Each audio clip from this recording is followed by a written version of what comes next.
The regular meeting of the Aurora City Council for Monday, February 14, 2022 is called to order. Would the clerk please proceed with an announcement of the call-in line, English and Spanish?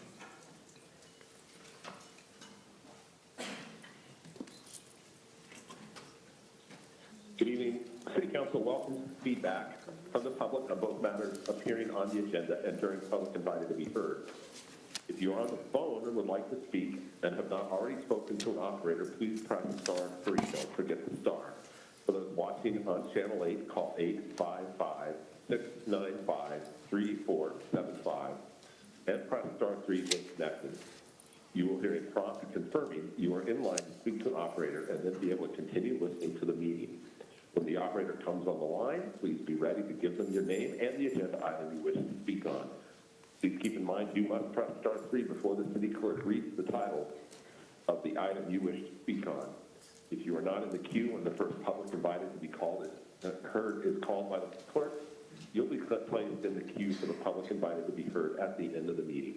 And as a reminder, council does not allow comments about any items on the agenda during public invited to be heard. Thank you. Clerk, please call the roll. Mayor, I'm sorry, we have the Spanish interpreter as well. Oh, I'm sorry. I stand corrected. El Consejo Municipal de la Ciudad de Aurora le da la bienvenida a la opinión de sus habitantes y otros vecinos en asuntos comparecientes en la agenda y durante la invitación a la audiencia pública.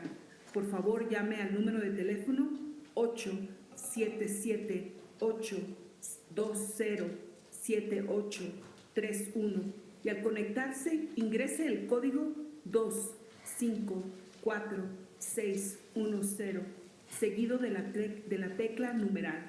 De allí espera para hablar con la persona que al llegar su turno interpretará su comentario en inglés. La operadora tomará su nombre y el asunto a presentar ante el Consejo y le pondrá en espera. Las personas han de esperar al anuncio de la invitación a la audiencia pública o hasta que se les ceda tiempo para tratar un tema específicamente en la agenda de hoy y al ser llamado por el funcionario encargado. Va a depender del número de llamadas para que se conecte con la operadora, así que por favor sea paciente y permanezca en la línea. Si usted no está en la fila de llamadas al momento que se invita a escuchar al público, se le colocará en espera para la última invitación para comentario público. Esto será al final de la reunión del Consejo. Finalmente, recuerde que el Consejo no permite comentarios en ninguno de los asuntos en la agenda durante la invitación para escuchar al público. Gracias. Would the clerk please call the roll? Mayor Kaufman. Here. Mayor Pro Tem Bergen. Here. Councilmember Coombs. Present. Councilmember Gardner. Here. Councilmember Jurinski. Here. Councilmember Lawson. Here. Councilmember Marcano. Present. Councilmember Medina. Here. Councilmember Murillo. Present. Councilmember Sundberg. Here. And Councilmember Zvonik. Here. There's a quorum. Please join me in a moment of prayer. O Lord, our God and our Father, we come to you and we ask that you would look upon this particular gathering tonight and guide us in our decisions. Bless our city with honorable industry, sound education, and good government. Unite the community together, even though we come from different backgrounds. We pray that there be justice and peace in our city. Give our city council wisdom, direction, and sensitivity to the business and proceedings before us tonight. Hear us, therefore, as we commit this meeting to the health of this community. Amen.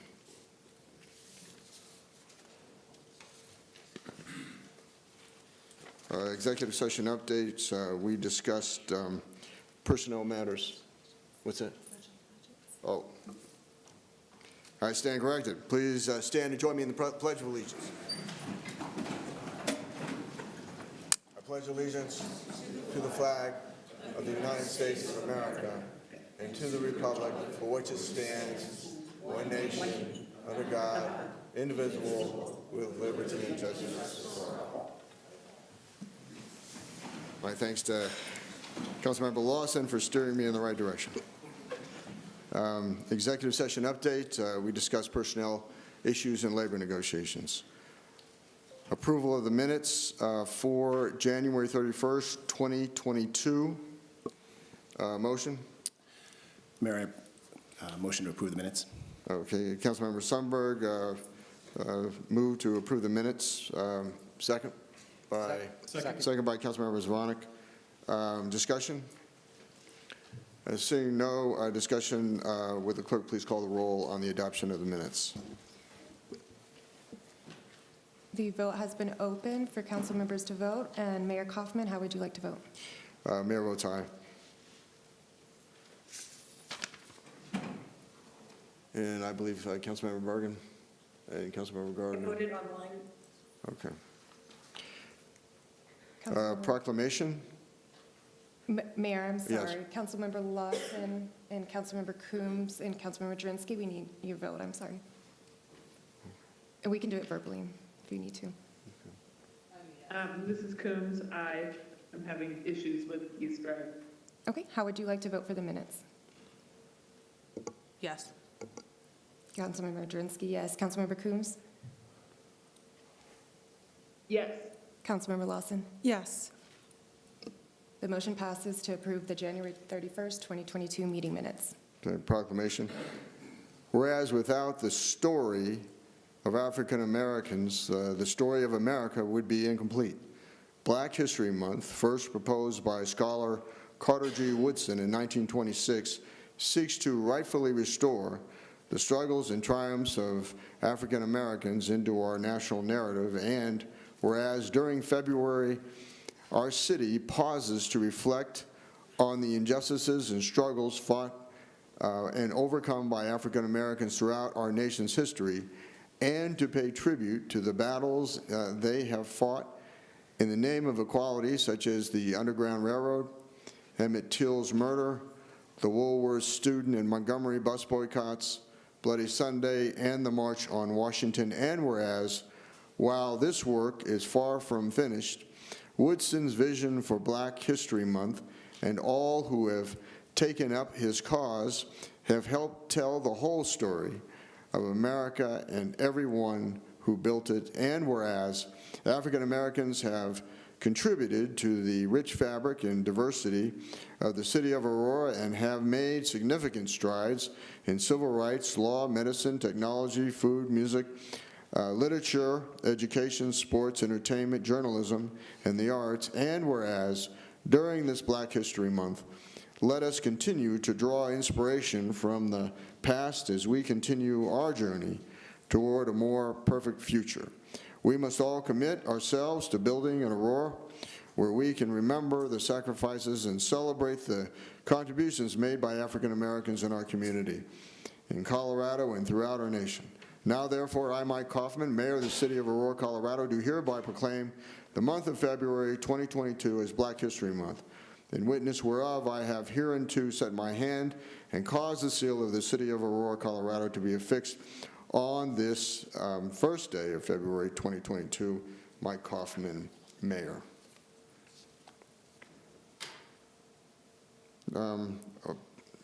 Public invited to be heard? Mayor, we do have Carly Seller in the audience to speak. Carly, if you can state your name and address for the record, please. My name's Carly Seller, and I live at 226 Oakland Street, Aurora, Colorado. And I'm here tonight to talk about my XL energy bill and how much it's increased over the last 3 months. My gas bill is up 55%, and my electric bill is up 17%, and that's comparing the bill October, November, December of 2020 to 2021. So that means if that trend continues, that I'll be paying about $2,000 in my utility bills for 2022. That's this year. So the reason I'm telling you this is because I'm here to request that the City of Aurora join the case in which XL Energy seeks to increase our gas bills again. As I just explained, they increased those bills last spring. XL filed this case with the Colorado Public Utilities Commission asking permission to increase residential gas bills again by additional 13% over the next 3 years. So they want to start that in November of 2022. If this succeeds, of course, businesses are going to see an even bigger increase. The increase Excel wants now are on top of the charges they've already increased our gas and electric bills. So they've implemented some changes, but they're asking for more. So if someone like myself rely on Excel for gas and electric, our services and our bills are going to rise. That means that by the end of 2022, I could see my utility bills go to $2,200, $2,400 per year, and that's almost double what I'm paying now. All these hikes in our bills, that really serves Excel very well because they've done great these last few years with profits, even through the pandemic. If Excel is successful in raising these prices, it'll be an additional burden to residents in Aurora that utilize the services provided. I'm not able to shop around for cheaper energy. I'm forced to take what Excel offers, and nothing is negotiable with them. They are a monopoly company. These increases in energy bills will hurt vulnerable consumers in Aurora, namely our neighbors living on low fixed incomes, poor and low wealth individuals, other disadvantaged residents, and small businesses, especially startups. The Public Utilities Commission is responsible for ensuring that energy services in Colorado are safe, reliable, and affordable. There'll be other people joining to fight this and to help keep our gas bills low and truly affordable. But in order to face Excel Energy, I'm asking for the support of this council and the mayor. I would appreciate if the city attorney could write some sort of proposal advocating for the community so that we don't have to see this additional increase in our utility bills. City Clerk, if you could, I believe we have your contact information. If you could just send it to myself and other members of council, I certainly will reach out to you and we'll. Please do. discuss I'm this. happy to give any of the information I have on Thank you. my own utilities, but I think this is going to be a big impact, and if there's anything the city can do to take a stand against this, I'd really appreciate you. it. Thank you. Mayor, we do have a few individuals on the call-in line to speak. First up is Katrina. You have 3 minutes. Go ahead. Hey. Can you hear me? We can. Go ahead. Oh, great. Thanks so much. Yes, this is Katrina, and I'm at 408 South Troy Street, Ward 3, 80012. And I'm calling about Mayor Hoffman's proposed camping ban that came up again in study session. It's been on his Facebook page, various council members' Facebook pages.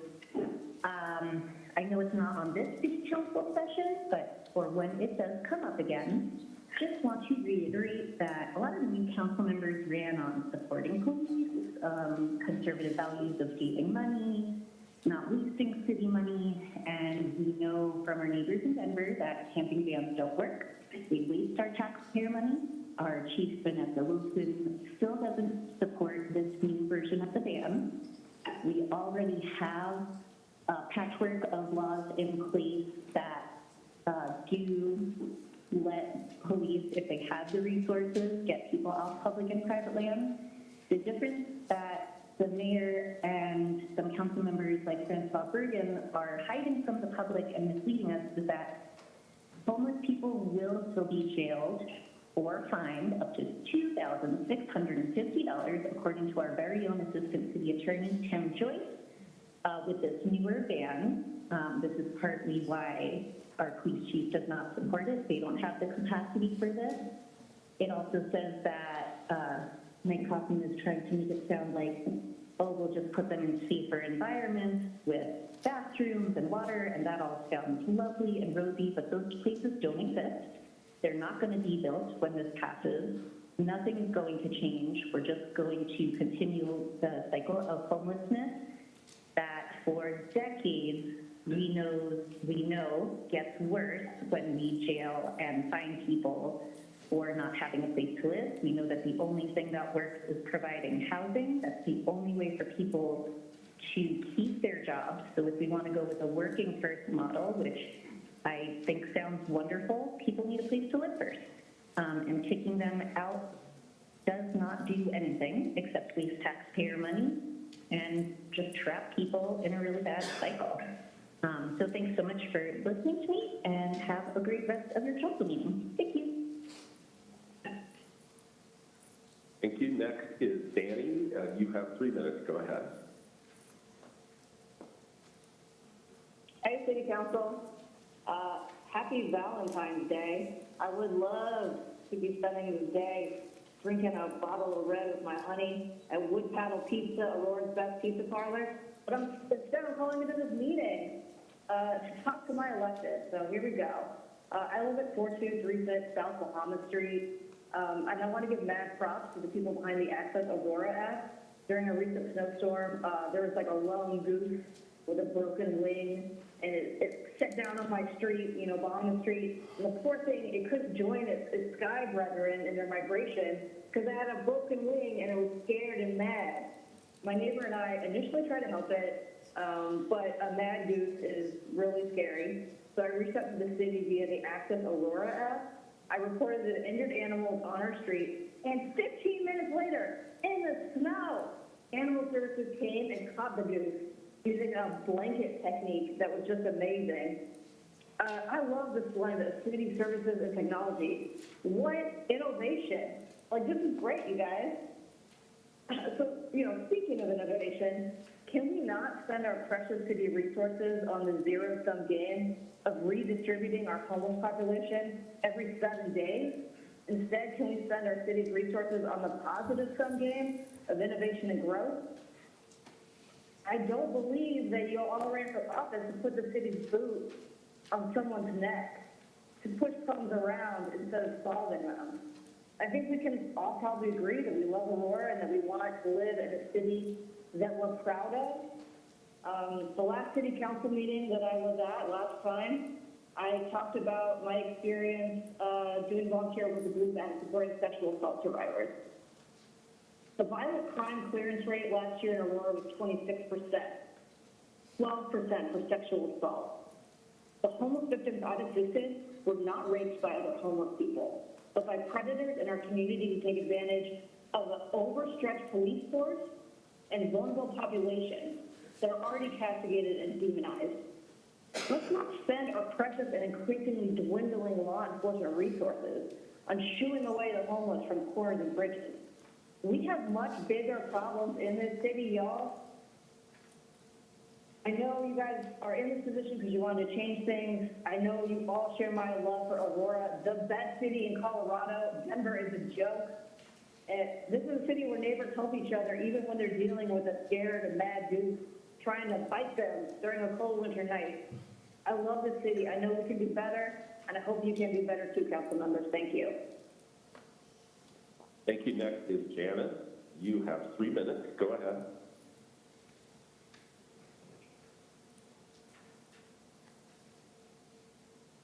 Janice, go ahead. You have 3 minutes. Oh, sorry. I think I made a mistake when I called in. I wanted to talk about one of the things on the agenda. I'll just say it quickly. My name is Janice Taylor. I live in... Janice, we'll put you back in the queue for that agenda item. Next up is Aaliyah. You have 3 minutes. Go right ahead. Hi, thanks. My name is Elia Trucks. I technically live in Arapahoe County, so I am not represented by Aurora or Denver, but I am still very affected by the issues that our community deals with, including the camping ban that is being proposed.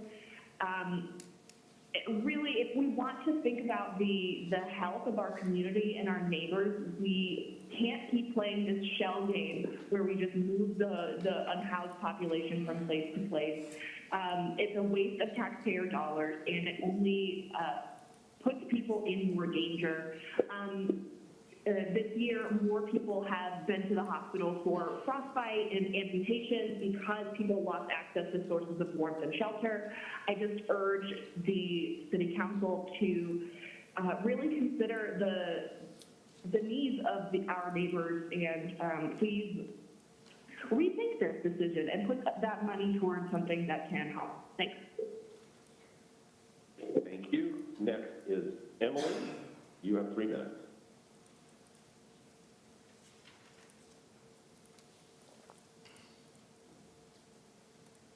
Next, Emily, you have 3 minutes. Go ahead.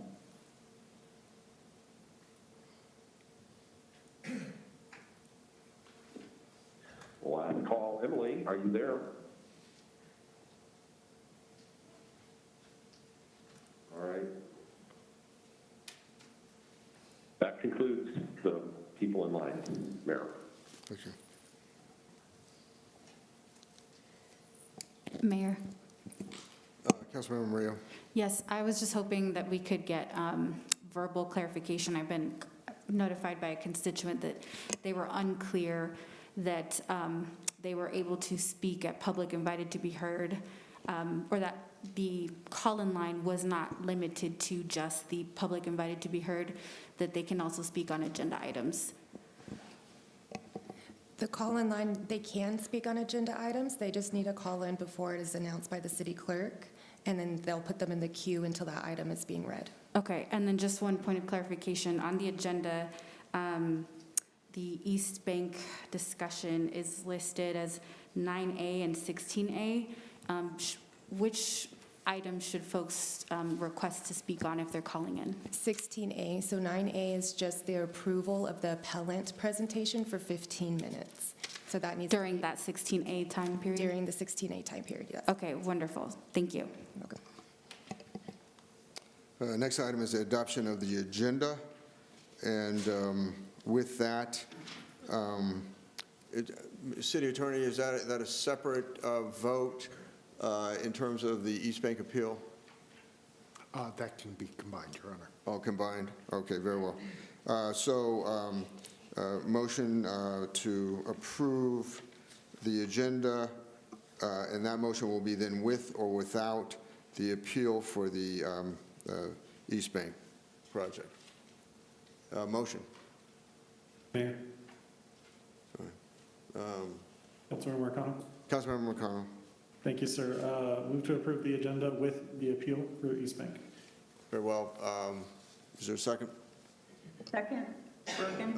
Councilmember Mayor Pro Tem Bergen seconds the motion by Councilmember McConnell. Discussion? Seeing no discussion with the clerk, we'll call for the question then on item number 9, adoption of the agenda. Mayor Kaufman? Mayor votes aye. I'm sorry, do you approve the agenda? What's that? I'm sorry. It is the adoption of the agenda with The appellate approval. presentation. Yes, sir. Do you approve the agenda? I'm asking for your vote. Okay, yeah, yes. Mayor votes aye. Okay. Councilmember Lawson? Yes. And then Councilmember Medina? Yes. Okay. The motion passes unanimously to approve the agenda with the appellant presentation. And Mayor, we are also going to ask if we could have items 11C through 11AC approved with one motion, and staff can provide a brief presentation for these resolutions. Okay. Nina, does that require a vote, or is it just without objection? Without objection. Oh, very well. Approval of items 11C through 11AC with one motion. A brief presentation by staff on the issue. So Mayor, we'll do it during resolutions. We're just going to ask council if that's okay during the adoption of the agenda, if we have all of those approved through one motion. Very well. Is there any objection? Well, Mayor, I have a question. Mayor Pro Tem. Yeah, I don't have a problem with them being all read together, but if I have questions, will I still be able to ask questions on different items? Absolutely. Prior to the vote. Okay, thank you. For any objection? Without objection, then we will have one vote on item 11C through 11AC. Consent calendar, item 10A. Actually, Mayor, sorry, Yes. maybe I did misunderstand. So that would require me to vote yes on every single one with one vote? Mayor Pro Tem Bergen, if I may, items 11C through 11AC in resolutions, we're asking to do it with one motion, and we can have a presentation beforehand with staff, and you can ask any questions about any of those items. Well, let me do this without objection, to give the members the ability to pull any item and vote on it separately. Is there any objection?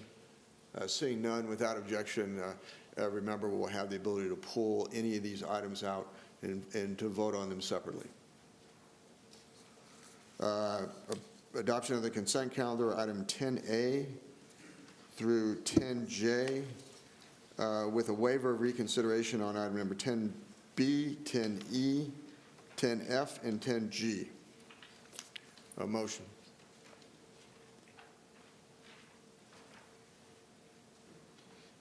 Mayor, Councilmember Coombs? so moved. Been moved by Councilmember Coombs, seconded by? Mayor, second. Seconded by Councilmember Lawson, to adopt the consent calendar, item number 10A through 10J, with waiver of consideration on item 10B, 10E, 10F, and 10G. Discussion? Seeing no discussion, call for the question.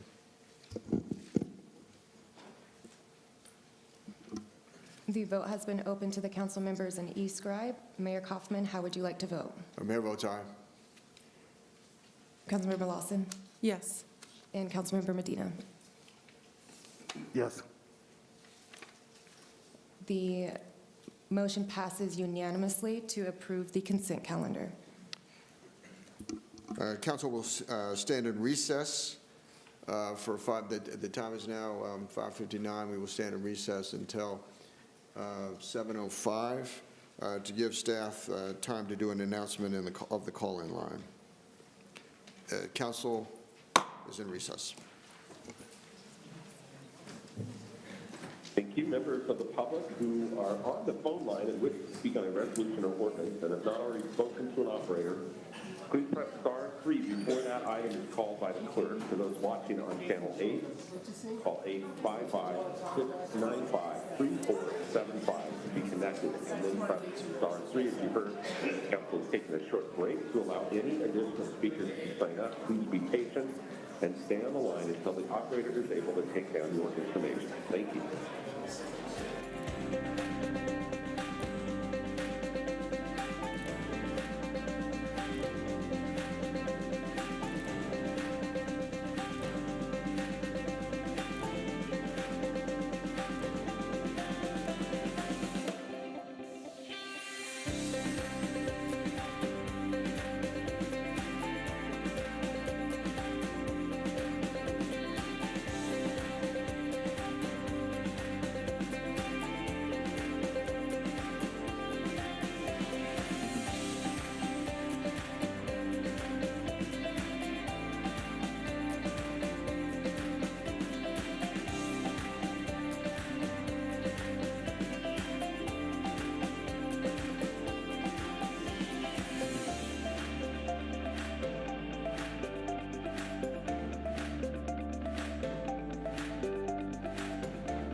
Council is now back in session.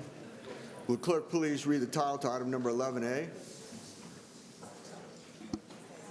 Item 11A is Resolution 2022-08, consideration to approve a resolution of the City Council of the City of Aurora, Colorado, approving the Second Amendment to an intergovernmental agreement between the City of Aurora, Colorado and the Urban Drainage and Flood Control District, DBA, Mile High Flood District, regarding design and construction of drainage and flood control improvements for Sand Creek Barrener Ditch at Zion and Billings Streets. Brief presentation by staff. Sure. Good evening, Mayor and City Council. They basically summarized it in the title. Sorry about that. But it's basically this is an IGA with Mile High Flood District. It's an amendment to an existing contract. It is a project we've been working with them on for several years. In 2019, there was some small potential flooding that's identified in a neighborhood on 32nd between Billings and Zion. And the way to solve that is actually to increase the size of a couple of culverts along 32nd Street. So this project is to do that, and this amendment is actually just to allow Mile High Flood District to contribute additional funds, so they'd be contributing an additional $150,000 to the project. Questions of staff? Seeing none, thank you. Motion? Thank you. Mayor, Councilmember Lawson. I move to approve 11A. It's moved by Councilmember Lawson, seconded by, Jurenski. moved by Councilmember Lawson, seconded by Councilmember Jurenski to approve item number 11A. Discussion? Seeing no further discussion, call for the question on item number 11A. Councilmember Lawson? Yes. Yes. The motion passes unanimously to approve Resolution 2022-08. Will the clerk now please read the title to item number 11B? Item 11B is Resolution 2022-09, a resolution of the City Council of the City of Aurora, Colorado, expressing the Aurora City Council support of the 1400 Dallas Arts Facility Phase 2 renovation and the city's desire to participate in the Colorado Community Revitalization Program. Brief presentation by staff. Yeah, good evening, Mayor and Council. This item is a resolution endorsing the 1400 Dallas Arts Facility renovation Phase 2. As you may know, there's an existing renovation currently going on in the facility. And while we were conducting the facility, we found out that there was an opportunity to apply for a grant of an equivalent amount, roughly $200,000, to the state of Oregon to address items that we were not able to afford in the first phase. So that's essentially it. It's an arts facility. The first phase looked at some of the larger communal spaces. The second phase will look at energy efficiency, lighting, windows, entryway, and those kinds of things. The building was built in 1951, so it was in major disrepair. So this is just to endorse the project and support our grant opportunity. And it's required, your endorsement is required in order for us to submit the grant. Questions of staff? Seeing no questions of staff, motion is in order. Mayor, Councilmember Lawson. I move to approve 11B. It's been moved by Councilmember Lawson, seconded by Murillo. seconded by Councilmember Murillo to approve item number 11B. Discussion? Seeing no further discussion, the question before us is the adoption of item 11B. Call for the question. Mayor, I'm going to have to do a verbal roll call. I apologize. Councilmember Jurenski? Yes. Councilmember Murillo? Yes. Mayor Pro Tem Bergen? Yes. Councilmember Marcano? Yes. Councilmember Lawson? Yes. Councilmember Zvonek? Yes. Councilmember Coombs? Yes. Councilmember Sundberg? Yes. Councilmember Medina? Yes. And Councilmember Gardner. Yes. The motion passes unanimously to approve Resolution 2022-09. Thank you very much. And we will now have a presentation on item number 11C through item number 11AC. Good evening, Mayor and Council. My name is Lana Dalton. I'm the Homelessness Programs Manager for the city. This is the 2022 Homelessness Services Notice of Funding round that went out in November. And these are all the designated approvals that we have for this 2022 year. Could you briefly go through them? Would you like me to do a presentation, or would you like me to bring up all of the different allocations that have been recommended? Briefly summarize what they do. Okay. So they provide homeless services in the community, everything from behavioral health services like crisis intervention, counseling services, street outreach, to our shelter services within the city of Aurora, and all things behavioral health, mental health, and in between. And explain the shelter issue. The shelter currently, we have one shelter, and that is Comitis Crisis Shelter. It holds between 130 to 150 individuals on any given night. We also have 75 overflow mats, essentially, in our Aurora Day Resource Center that we have on cold weather nights. And then we also have several safe outdoor spaces, 2 of them that provide sheltering options, which is a tent, and that's between 30 to 60 individuals. And then we also have pallet shelters, which provide 30 to 60 individual shelter as well, and safe parking, which provides parking for individuals that are sleeping out of their vehicles for 25 to 50 individuals. And what does this do to expand the capability that we have? I apologize. What does this do to expand the capability that we have in terms of shelter space? This maintains our current ability to provide the services that I just mentioned. So it's just continuing the status quo? Correct. Further questions of staff? Mayor? Mayor Pro Tem. So do you want me to just go through, I have 11Q, R, S, T, U, V, and X. Go ahead, go forward with questions, sir. With all of them? Or Yes. one by one? Well, one by one, but you have the floor to go through all of them. Okay, thank you, Mayor. On 11Q, which is the safe outdoor space warehouse, those are for operational costs using marijuana monies, which marijuana monies are usually, well, they should be for one-time uses. Can you just briefly explain the operational costs? Is that for staffing? That is correct. So marijuana dollars are utilized for ongoing operational costs throughout a variety of different programs, and that is one of them that we are providing staffing for. That includes case management, housing navigation, and 24/7 assistance on site. Okay, all right, then on 11R, $150,000, where is the safe parking? It is currently at the Restoration Christian Ministries location, which is 1105. It's basically 6th and Chambers area, and that's where it provides the safe parking alongside the Colorado Safe Parking Initiative. And is that for operations of staff, with staff, or is that for any hard cost? That is for operational costs.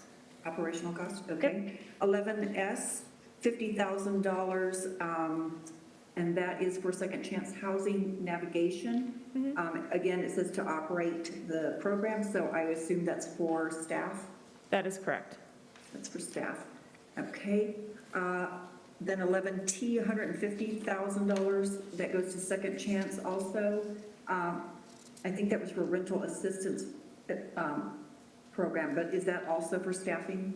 That is for rental assistance strictly, so it'll be for individuals that are coming out of incarceral settings or individuals that have, records and things like that, helping them navigate and provide rental assistance for those individuals. But that money actually goes to help Correct. offset their rent. Okay, very good. And then 11U, Restoration Christian Ministries, so that's also for operating, so that's also for staff?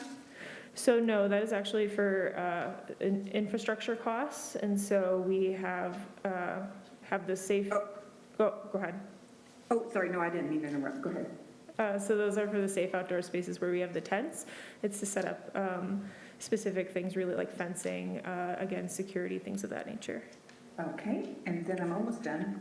And then on 11X, Ready to Work, which I always call Rich House, that one, again, is to fund Ready to Work. So is that, I think I had asked you before, that's for a case manager or? That is correct, for case management services as well as peer navigation services. Okay, so, and I ask all these questions because I think we are doing a lot to help the homeless population, providing the safe parking, the safe spaces, but we're doing a lot in terms of operating or, contributing money for actual operations. And so my question is, or maybe my comment is that I would hope some of these organizations are going to be able to sustain themselves in the future with grants that they would apply for as well as donations, because I think what we're doing, some of them, I think, we're going to be very involved with, but some of them I would think are eventually going to be self-sustaining. And so I guess I will ask for an analysis of their performance and how they've done. I know I've asked before and I've never received any of the reports, but if I could get just an analysis, and I think you guys are working on this, correct me if I'm wrong, in terms of just being able to really understand how the money is utilized and to make sure that it is truly helping those that reside in Aurora.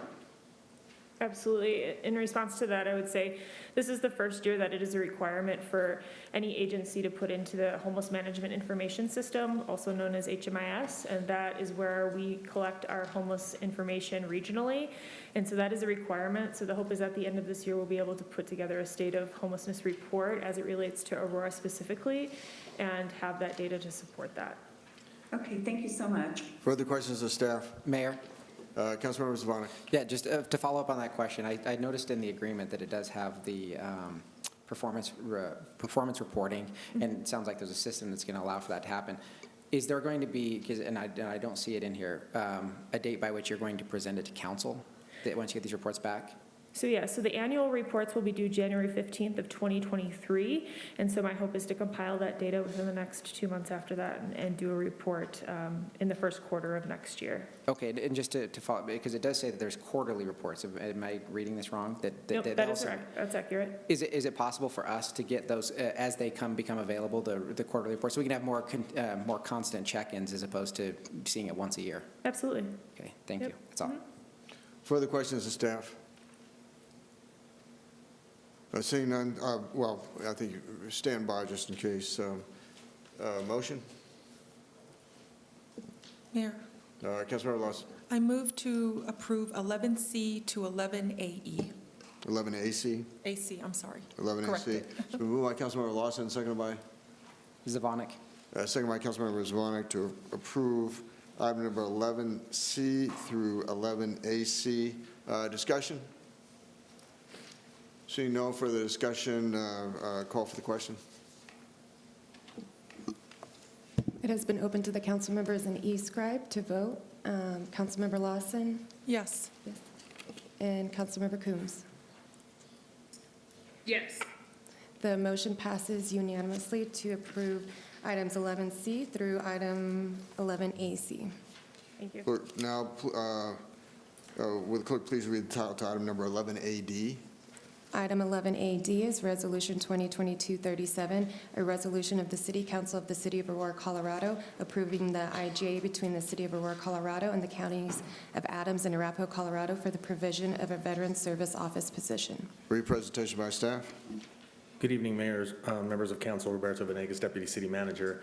This is an intergovernmental agreement for year 2 of an IGA with Adams and Arapahoe County to provide a Veteran Services Officer who will be located at 15400 East 14th Place in Alturo Plaza.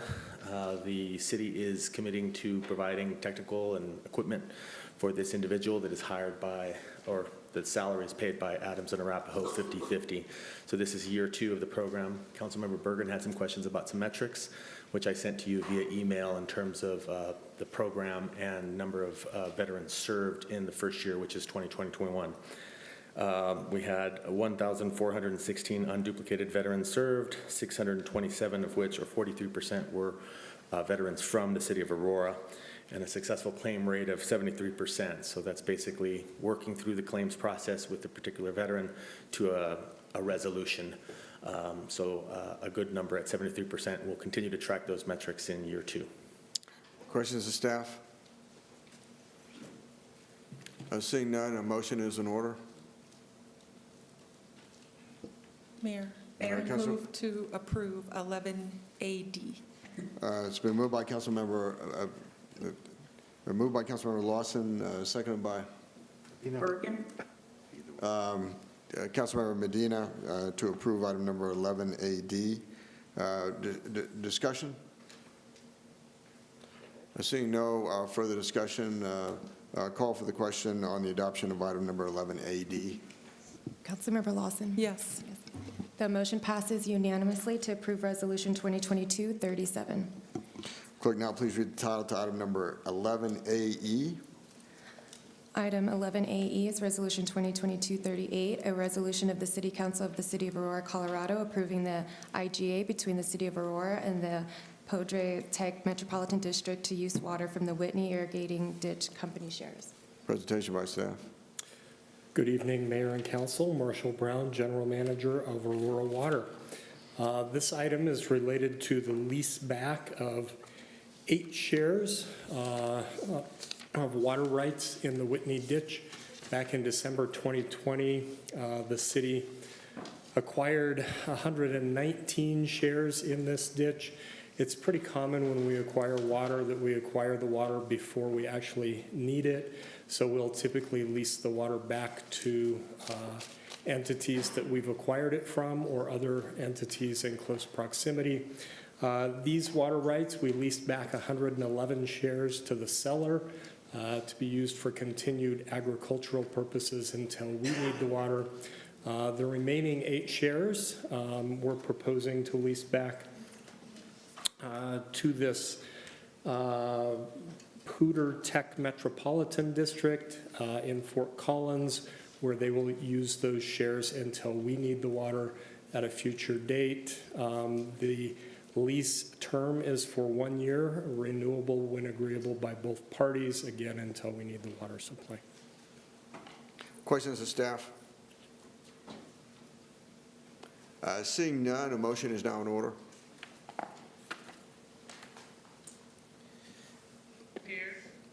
Councilmember Coombs. Move to approve. It's been moved by Councilmember Coombs, seconded by Sundberg.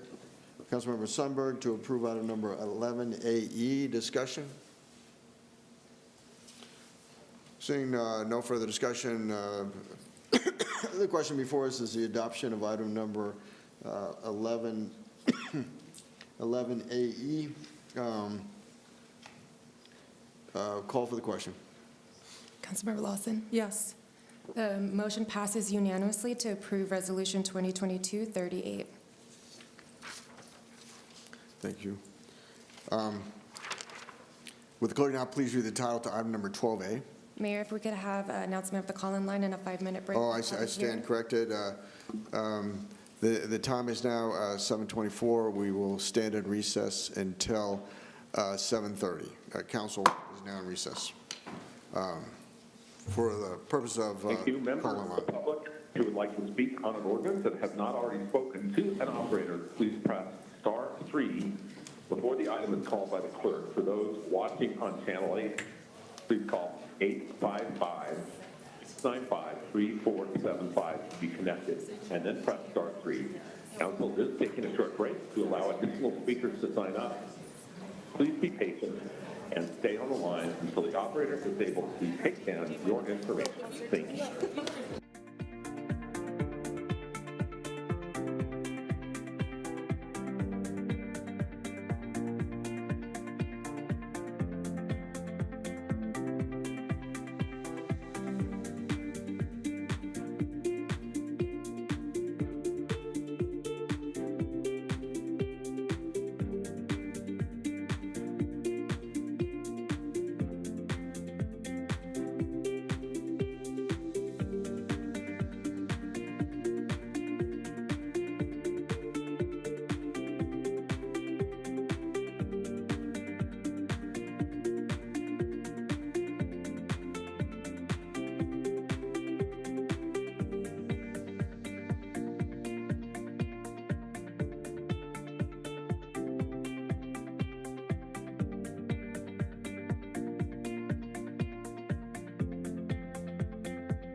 There's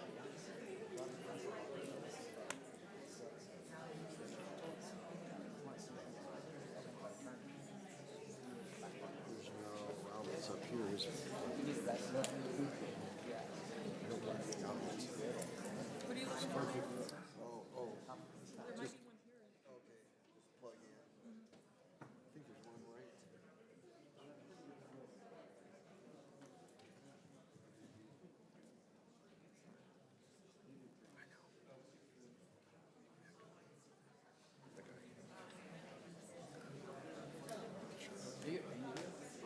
Which floor are you at? Greenfield, that's right.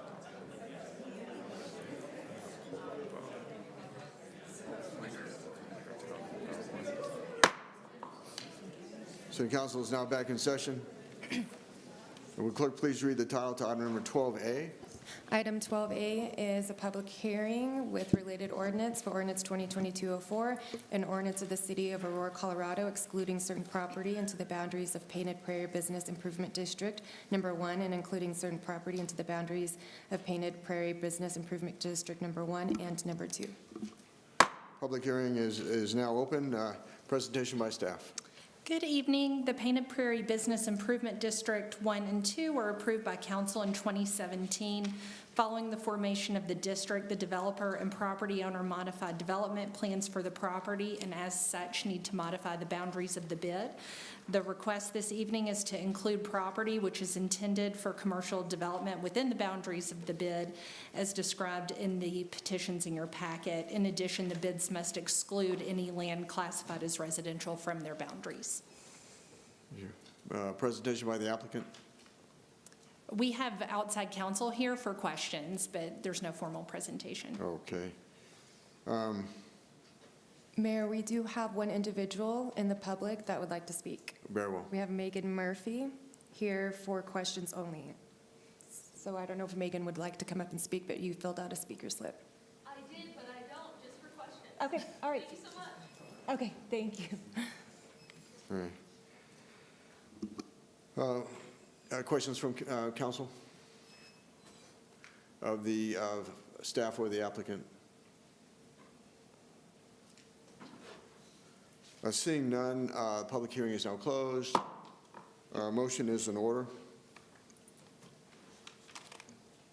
Mayor, Sorry. Mayor Pro Tem. motion to approve 12A.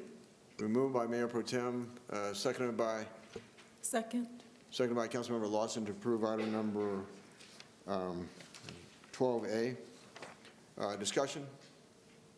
Seeing no discussion, the question before us is the adoption of item number 12A. Call for the question.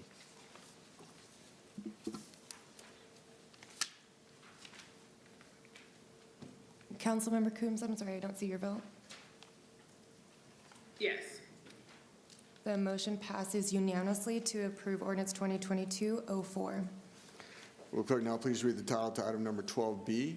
Item 12B is ordinance 2022-05, an ordinance of the City Council of the City of Aurora, Colorado, approving the amended and restated service plan for ATEC Metropolitan District Number 1 and 2, and authorizing the execution of an IGA between the City of Aurora, Colorado and the districts.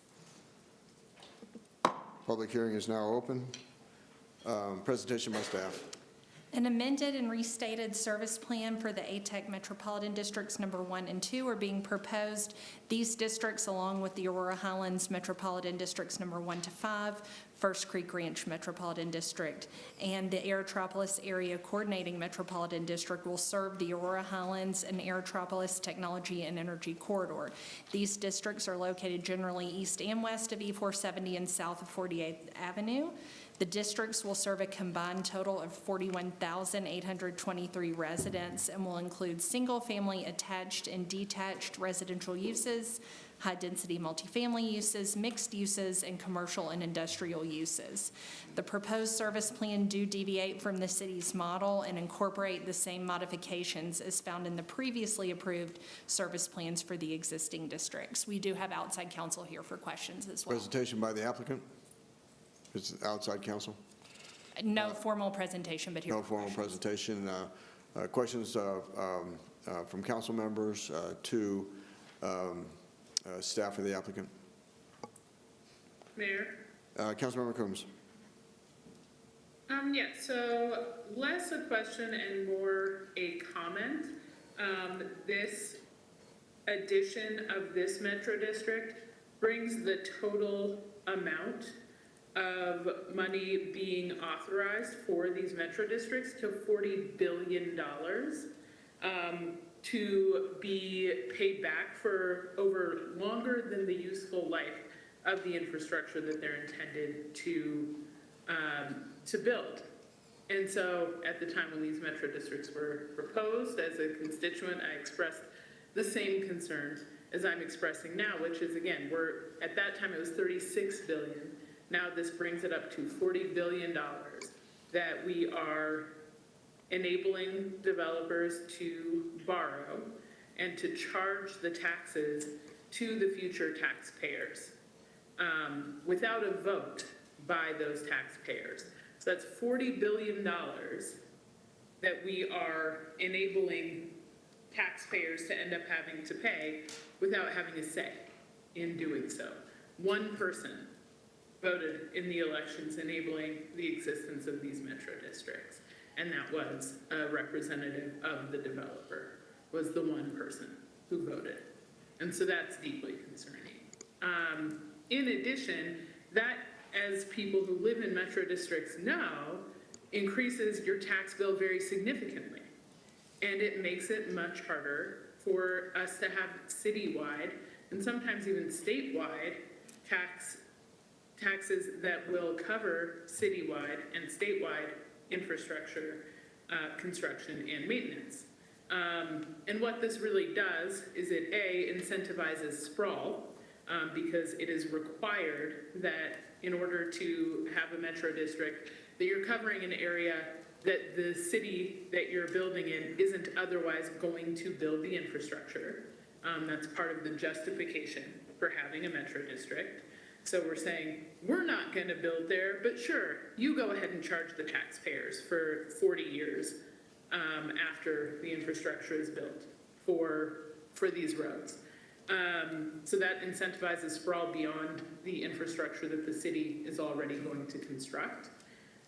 The other problem that we see there is that the developer doesn't have to take the risk. So in the past, everyone said, oh, development always pays its way, right? The developer takes the risk to build the infrastructure. But in this case, it allows the developer to pass on all of the risk to the future residents. So they are not taking the risk necessary to make massive profit. These are very expensive homes and very expensive communities that are being built on the backs of these metro districts. And so I want to register that objection to adding $4 billion more to an already $36 billion price tag for taxpayers that never got to vote on it. Question for staff. Is the intent of metro districts not to share the burden on existing taxpayers for the city, that those infrastructure costs are borne by the new homeowners? That's correct. Very well. Further discussion or further questions of staff for the applicant? Mayor? Mayor Pro Tem. Yes, so in a situation where there's a brand-new district, and I know it's been raised in terms of like one person voting or, but there's no residents there yet. So isn't that, I guess, is that typical of metro districts? Because until you have homeowners, there has to be an election. And I guess maybe for staff or for our attorneys, is there any way to avoid that? Because it seems like you don't have any residents, they come later. And then is there disclosure to those future homeowners that they are buying in a metro district? Do they get that information? Yeah, I can answer that, and I can certainly invite counsel for these districts to speak as well. You are correct that the districts are developer controlled when there are no residents. There is no one else to vote. And as far as the disclosure, some of the changes that council voted on in December with the service plan definitely increased some of the transparency. At the barest minimum, these are disclosures with your title work at the closing table when you purchase a home. We've gone above and beyond in our service plan and tried to add additional things, but everyone would have to sign these when they purchase their home. Follow-up, Mayor? Please proceed. Would the city ever be building roads in these areas if it were not for metro districts building the infrastructure? That's likely a question for Public Works. I would imagine, capital projects and things like that, but that's a hard one to answer. I've been told no. I live in Southeast Aurora, and our entire area did not exist over 20, 25 years ago until it was annexed in. And my understanding is the city would have never built it out because of the huge amount of infrastructure capital debt that would have been incurred, because then that would be passed.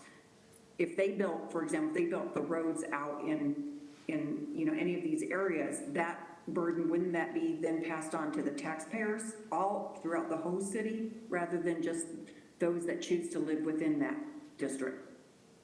Yeah, that would be my understanding, yes. Further questions of staff of the applicant? Mayor. Councilmember McConnell. Thank you, sir. So I guess a quick question for staff. So the mayor pointed out that, yes, the developers, the Metro District will pay for the initial construction, but all this infrastructure does get dedicated to the city, and then it falls on the city to maintain afterwards, correct? That's correct. Well, mostly yes. I mean, there are times that there are private roads that district, if they have a gated community or things like that, but overall, yes, it would be public infrastructure. Right. So while this is the comment portion here, so while the initial cost is borne by the developer, the resulting debts and maintenance do fall on the city. And I want to remind you all, we have a fairly large road maintenance deficit that continues to grow, in part because we continue to allow metro districts to just basically be used as the default method for development in Aurora. And this isn't a problem that's just unique to Aurora. This is I would consider it an abuse that has been, basically promulgated throughout the state. And we need to see some serious reforms on Title 32 districts coming from the state legislature. And I'm hopeful that, our Pfizer committee would get behind an effort to do that. I just want to, remind folks that the transparency measures that we did pass last year, I think are important, but they're a Band-Aid. Because as long as this continues to be the default method to grow and develop, it's going to continue to contribute to our road maintenance deficit, to suburban sprawl, and to broken promises to residents. I think a lot of the folks who live in metro districts already in Aurora know that they were promised one thing and they got another thing. And frankly, some of our council members, I think just one anymore, Councilmember Sundberg, you live in a metro district that had broken promises given to the folks who were moving in there. And I've heard the same thing from neighbors who live in Murphy Creek when I was out there knocking doors. So I just want you all to really think of the long-term ramifications of continuing to rubber stamp these kinds of districts.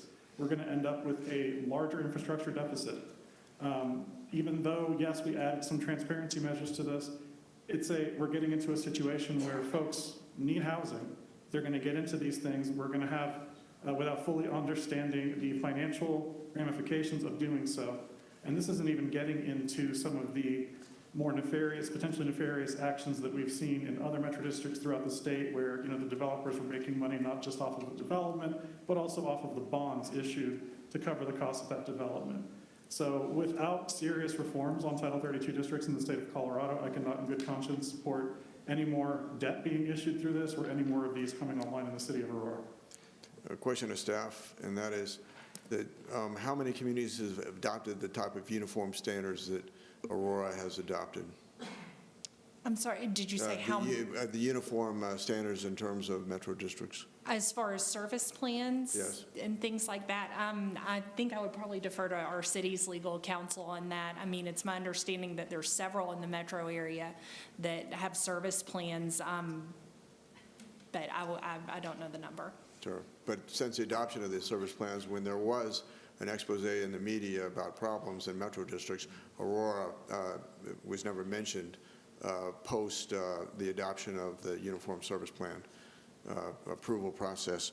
And then let me say to the point that those people, that the city assumes responsibility after the infrastructure is developed, that they are paying taxes to the city in terms of property tax and sales tax. Am I correct in that? That's correct. Metro District is an additional mill levy, so that would be in addition to property taxes that residents are already paying. Further questions of staff? Mayor? Councilmember Yeah, Sabah. just one additional point to the point you just made about the taxpayers moving into the districts and paying sales tax and property tax. The deficit that we have with road maintenance is not one of a lack of resources, it's a lack of prioritizing that, and we're going to address that problem here in our workshop in April. So these districts, it's kind of a chicken and egg. We wouldn't have residents out there without metro districts, and when they get there, they provide additional revenue to the city, which we have an adequate amount of revenue to support the things that we need to support in the city. Further discussion? Mayor? Councilmember Coombs. Yeah, so I do want to point out that actually there was an expose recently on these specific Aurora Highlands Metropolitan Districts, so there absolutely has been, since the adoption of the model service plan, exposés including metro districts in Aurora, and actually very specifically the one that we are voting on right now is part of that expose, or at least is part of the controlling metro district that was covered in that expose. And then the other thing I would say is that we can't say literally in the same breath that we just have a prioritization problem and that we don't have enough resources, which is what just happened. And I think we don't have enough resources, that's correct, and this does contribute to that problem because it dedicates more and more lane miles to maintain of residential roads and collectors to the city of Aurora in time when these roads get dedicated to the city. Further discussion? Mayor. Councilmember Marcano. Thank you, sir. I also just want to add to the point about, needing more residents for more revenue. That is true, but no city has ever, sprawled its way into financial stability. You will have to pay the piper eventually, and the way that we grow, because we allow the use of metro districts the way we do, is detrimental to our financial solvency in the long term. So what I would advocate, which I've already mentioned at our workshop and I will continue to advocate for, is infill and building up, not building out. You can actually potentially use metro districts for that in a way that makes a lot more sense. And kind of to address one of Mayor Pro Tem's comments or questions earlier about how metro districts can be used after residents move in. Actually, the Heather Ridge Metropolitan District in Ward 4 is a great example of exactly that. The neighbors got together, democratically agreed to create a metro district to preserve some open space in the form of a golf course, and they still have it to this day. So I think it's okay when folks want to actually, who live there, who have a stake, want to actually do that kind of things, to preserve their community. But the way we use metro districts is completely backwards, to put it politely. It allows someone else whose motives might not be to, preserve a community or to necessarily even benefit a community for their bottom line, allows them to dictate what development looks like. And I think we should not be doing that. Again, it's financially unsustainable in the long term. Further questions on item number? Ecologically as well. Further questions on item number 12B? Further discussion on item number 12B? Is there anybody that wishes to speak on item number 12B? Clerk? No, Mayor. Very well. Public hearing is now closed. Motion is in order. Mayor, I move to approve motion. Moved by Councilmember Sundberg, seconded by Jurenski. Councilmember Jurenski to approve item number 12B. Further discussion? Seeing none, the question before us is the adoption of item number 12B. Call for the question.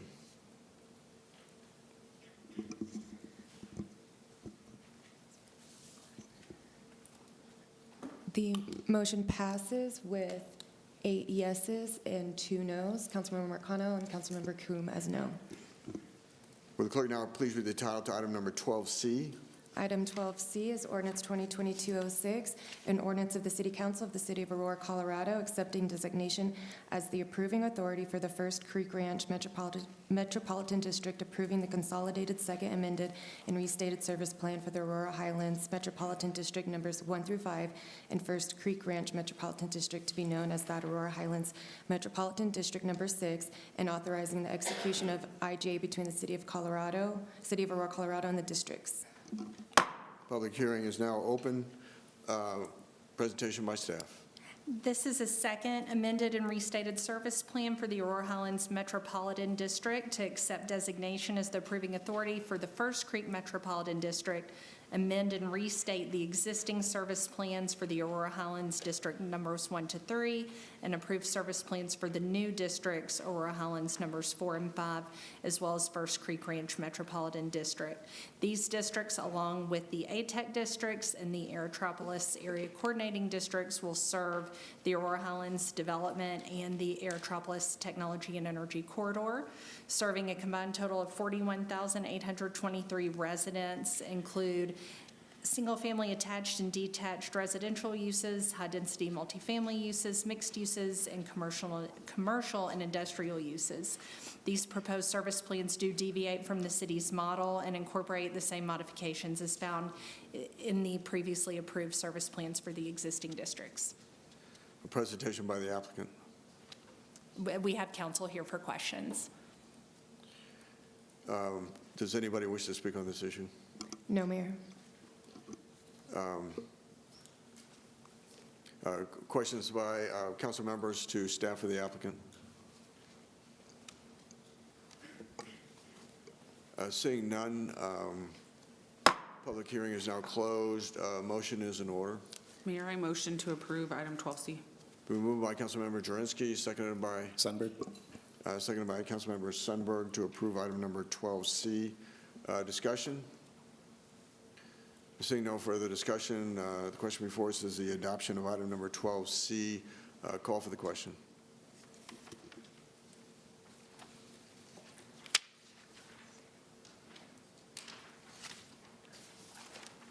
Councilmember Coombs, I'm sorry, I don't see your vote.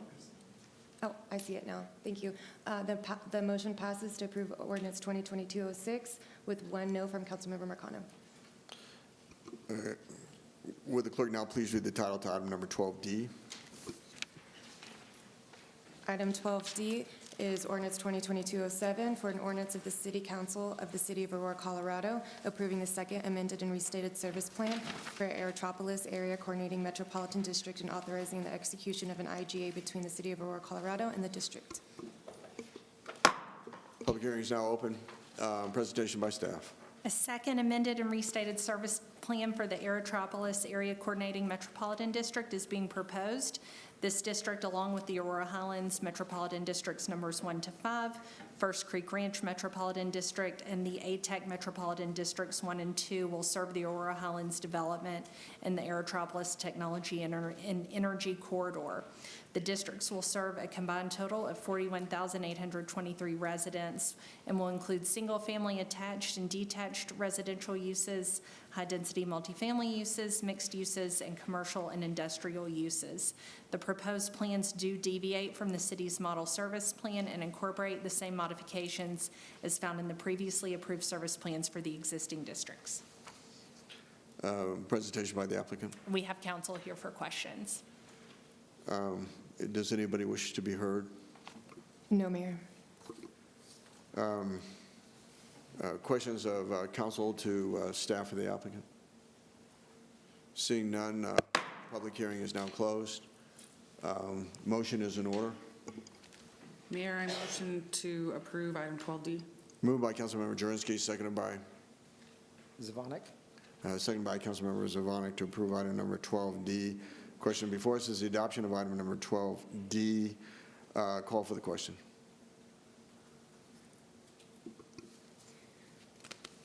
The motion passes with 8 votes, 2 noes, Councilmember Marcano and Councilmember Coombs. Clerk, now please read the title to item number 13A. Item 13A is public hearing without related ordinance, Resolution 2022-39, a resolution of the City Council of the City of Aurora, Colorado, approving the first amended and restated service plan for Sagebrush Farm Metropolitan District Number 1 and authorizing the execution of an IGA between the City of Aurora, Colorado and the district. Presentation by staff. An amended and restated service plan for the Sagebrush Farm Metropolitan District 1 has been submitted. This service plan is in compliance with the city's model service plan.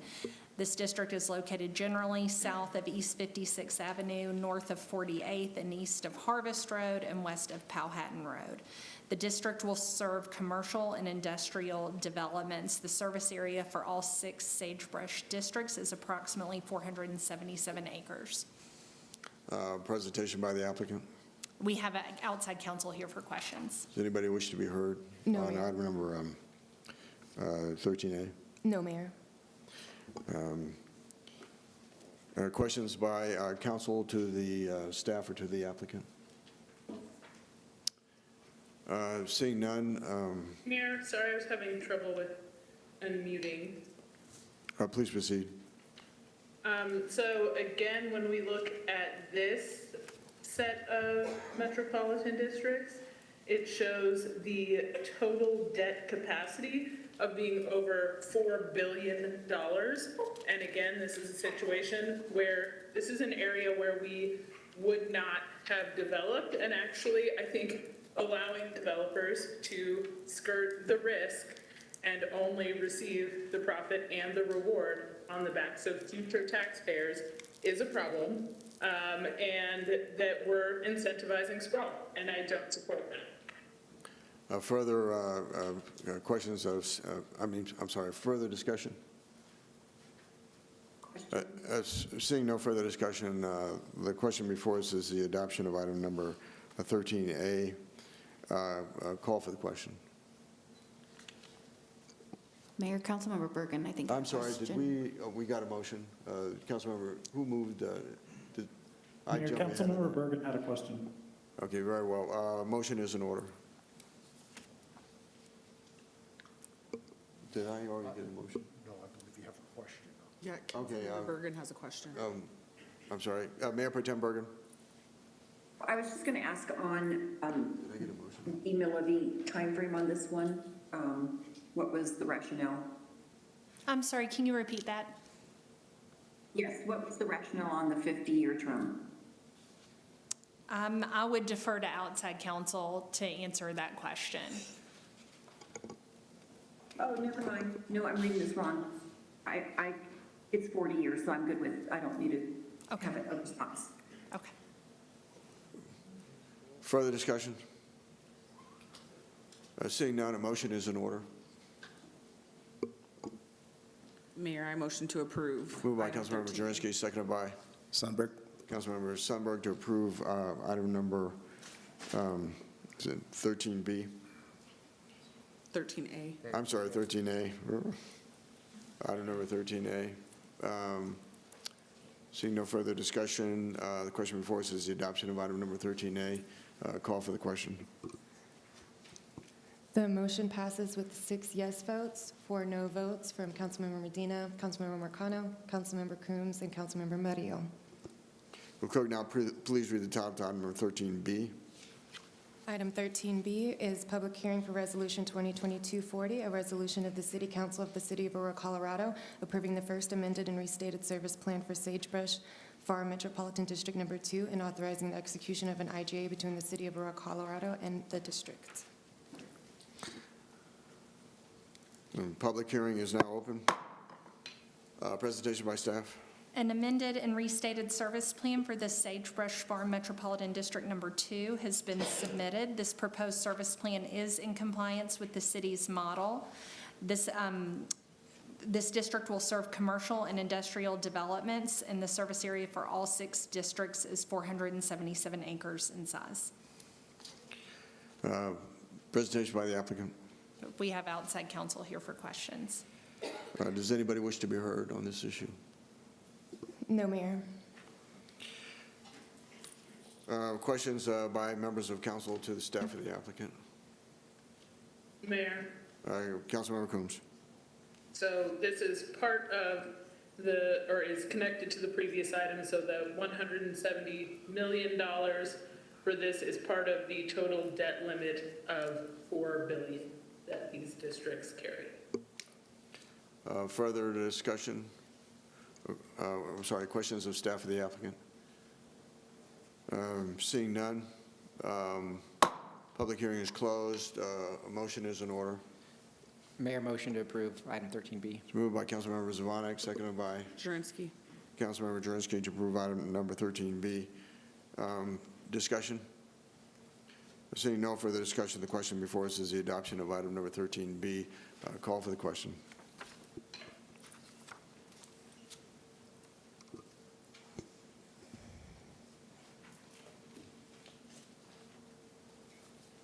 Councilmember, oh, thank you. The motion passes with 6 yes votes, 4 no, with Councilmember Medina, Marcano, Coombs, and Murillo with no votes. Will clerk now please read the title to item number 13C? I'm sorry, Mayor, that was item 13C? Is it 13C? Oh, I'm sorry, Mayor. You're correct. Item 13C is Resolution 2022-41, a resolution of the City Council of the City of Aurora, Colorado, approving the service plan for Sagebrush Farm Metropolitan District Number 3 and authorizing the execution of an IGA between the City of Aurora, Colorado and the district. Public hearing is now open. Presentation by staff. Sagebrush Farm Metropolitan District 3 is a new service plan, whereas the others were amended and restated. It is also serving commercial and industrial developments in the same 477 acres, and it does follow the city's model. Presentation by the applicant. We have counsel here for questions. Does anybody wish to be heard on item number 13B? No, Mayor. Questions by members of council to the staff or the applicant? Seeing none, motion is up. Public hearing is closed. Motion is in order. Mayor, motion to approve item 13C. It's been moved by Councilman Zvonek to approve item number 13B and seconded by, Jurenski. I'm sorry, 13C, and seconded by Councilmember Jurenski. Discussion? Seeing no further discussion, the question is the adoption of item number 13C. Call for the question.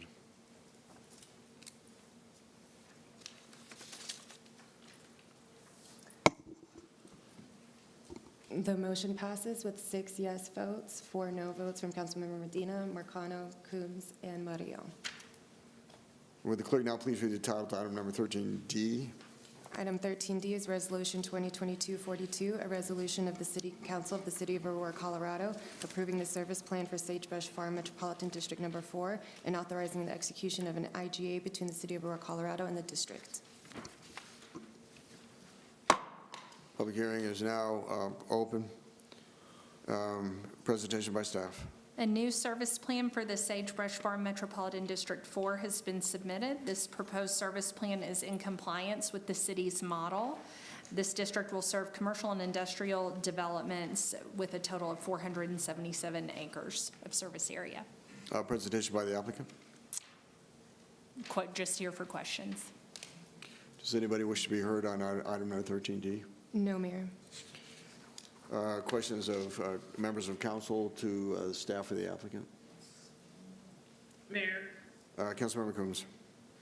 so just want to state again that the initial 170 million in public improvements plus 680 million total contributes to that 4 billion in taxes on future residents that we are imposing by, without their vote, that we're imposing by approving this district. Further discussion? Let me say they do vote when they're disclosed, they vote with their checkbook, when in fact the issues are disclosed to them as staff has presented, and they're aware of what those taxes are that they're buying into to pay for the infrastructure where they live. Further discussion? Seeing none, public hearing is closed. Motion is in order. Mayor, I move to approve item 13. It's been moved by Councilmember Zvonik, seconded by... Seconded by Zvonik. Okay. Ouch. Okay, moved by Councilmember Sundberg, seconded by Councilmember Zvonik to approve, to adopt approve item number 13D. Further discussion? Seeing no further discussion, then the question before us is the adoption of item number 13D. Call for the question. The motion passes to approve Resolution 2022-42 with 6 yes votes, 4 no votes. Councilmember Medina, Marcano, Coombs, and Councilmember Murillo. Will the clerk now please read the title to item number 13E? Item 13E is Resolution 2022-43, a resolution of the City Council of the City of Aurora, Colorado, approving the service plan for Sagebrush Farm Metropolitan District Number 5 and authorizing the execution of an IGA between the City of Aurora, Colorado and the district. Public hearing is now open. Presentation by staff. The proposed service plan for the Sagebrush Farm Metropolitan District Number 5 is in compliance with the city's model and will also be serving commercial and industrial developments in a 477-acre service area. Presentation by the applicant. We have outside counsel here for questions. Is there anybody who wishes to speak on item number 13E? No, Mayor. Seeing none, questions from members of council to staff and the applicant? Mayor, Councilmember Coombs.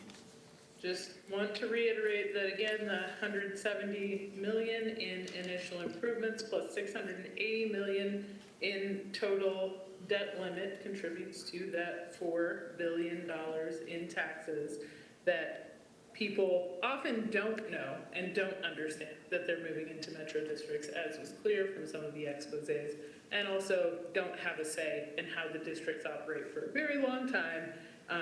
This is a giveaway for developers and a subsidizing of sprawl that ends up costing us a lot of money in infrastructure.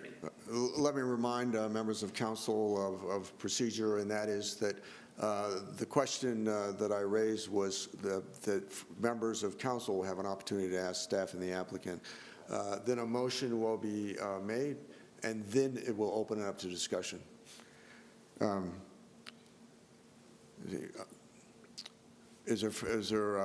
there more questions of staff and the applicant? Seeing none, the public hearing is closed. Discussion.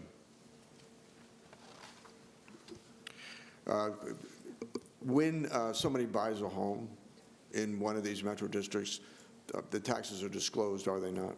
That's correct. Very well. Further discussion. Mayor? I'm sorry, Councilmember Coombs?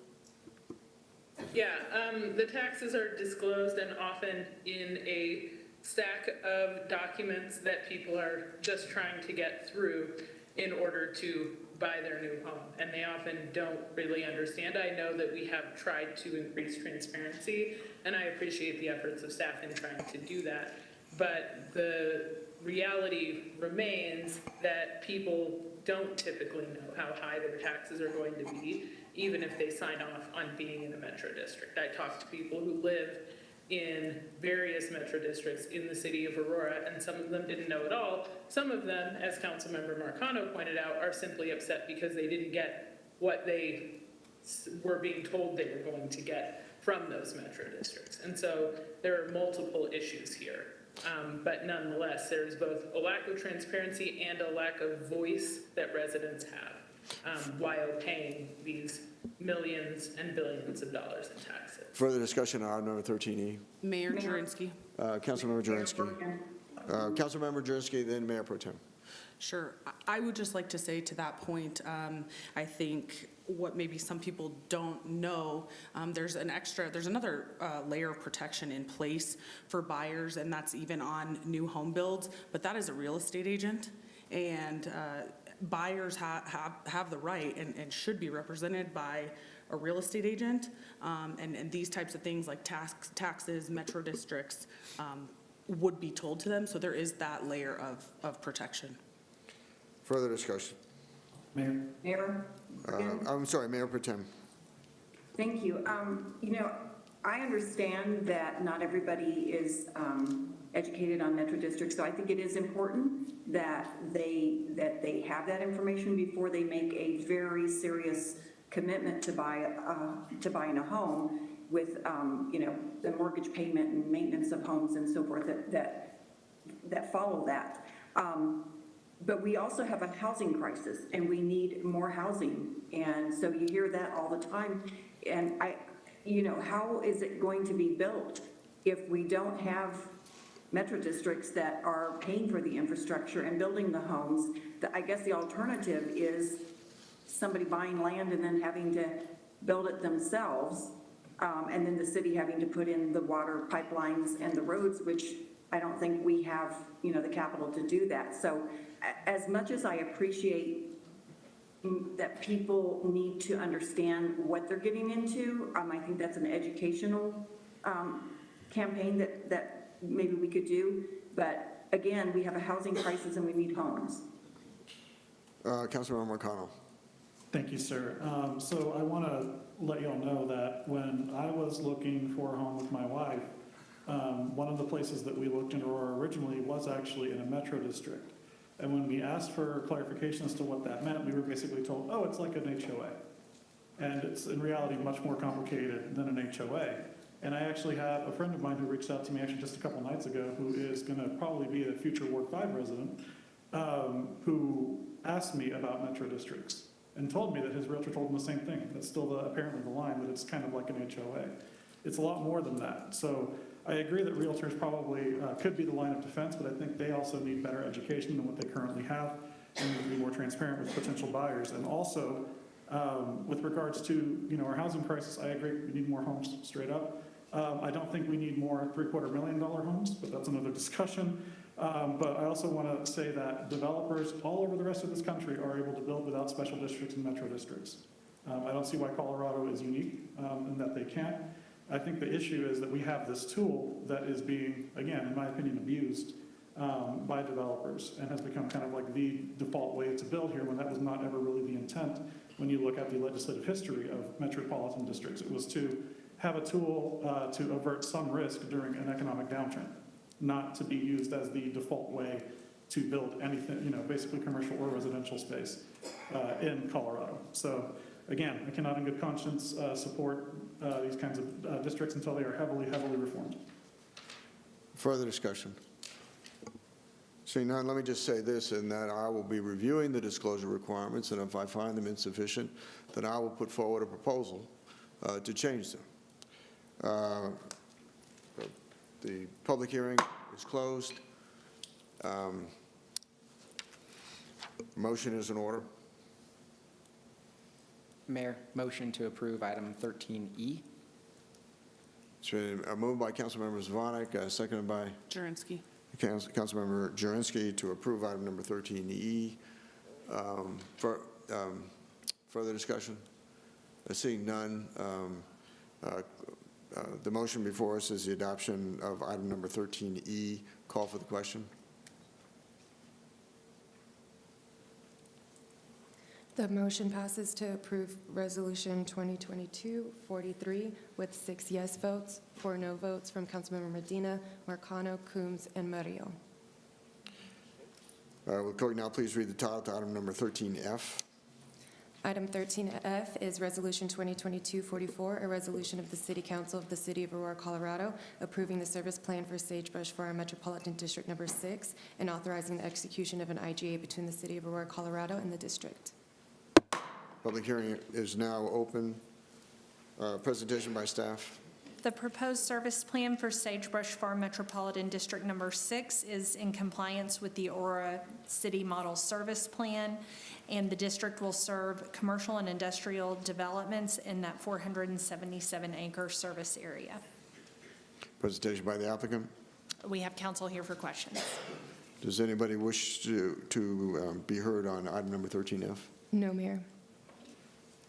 Questions from members of council to staff for the applicant? Mayor? Councilmember Coombs for a question. Yes, it's a question to the city attorney. Is the discussion from council members after the public hearing has been closed included in the record of the public hearing? Yes, they will be. Thank you. Further questions of staff or the applicant? Seeing none, public hearing is now closed. Motion is in order. Mayor, Mayor Pro Tem. motion to approve 13F. It's been moved by Mayor Pro Tem, seconded by Sundberg. Councilmember Sundberg to approve item number 13F. Discussion? Mayor, Councilmember Coombs. just want to note that this is another $680 million added to the bill. Further discussion? Seeing no further discussion, the question before us is the adoption of item number 13F. Call for the question.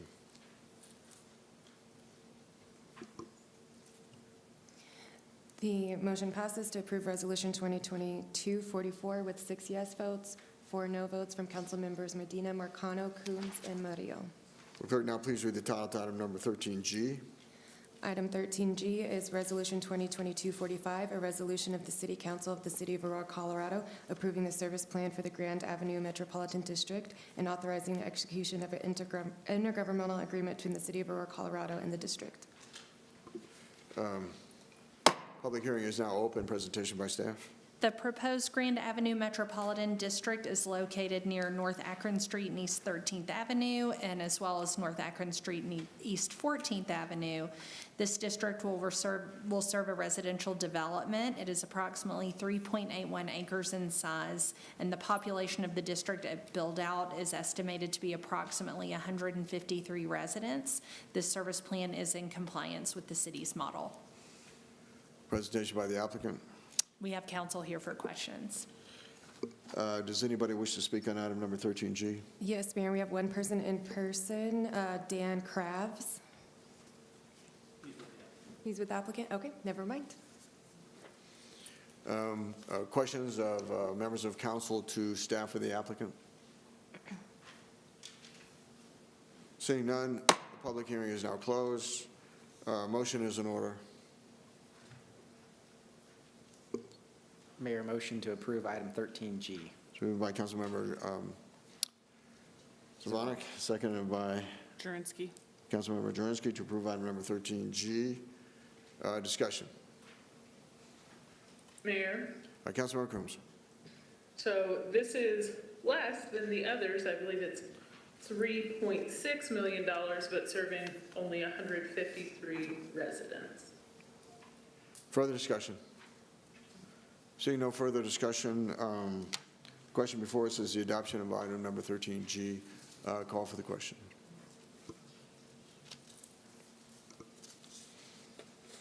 The motion passes for Resolution 2022-45 with 6 yes votes, 4 no votes from council members Medina, Marcano, Coombs, and Murillo.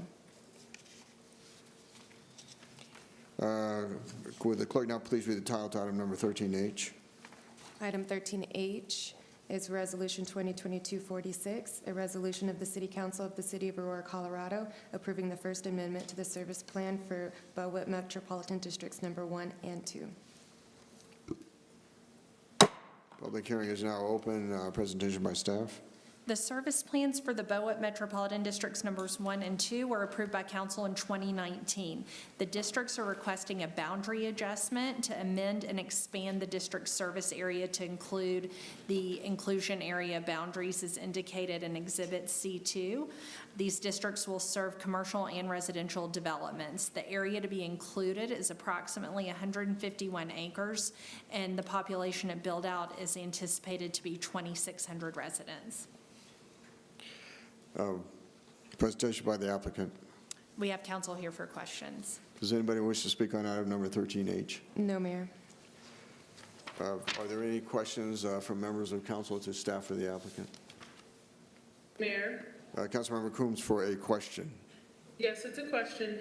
I'm just wondering, is this inclusion, this change to the boundary area related in any way to a service metropolitan district or a controlling metropolitan district? that's over other metro districts, or is this a standalone district?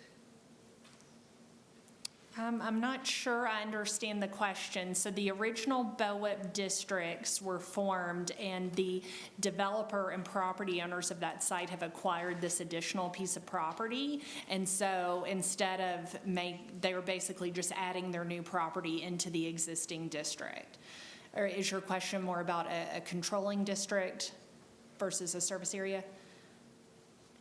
Right, so this is just the boundary area, it's just adding new property, it's not changing the service area of a district? I think I'll defer to outside counsel to further clarify on that. Thank you. Yep.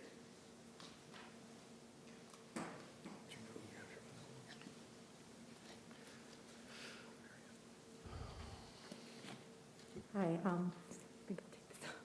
I'm Mary Ann McGeady with McGeady Becker, and our firm represents the BOIP Metro District Number 1 and 2. So the purpose of the service plan amendment, as Jessarina was describing, is to add to the inclusion area the additional property that was acquired by the developer. And so without the service plan amendment, the districts would not be able to include this property in the future. Questions of the applicant? Can I just ask a follow-up, Mayor? Please proceed.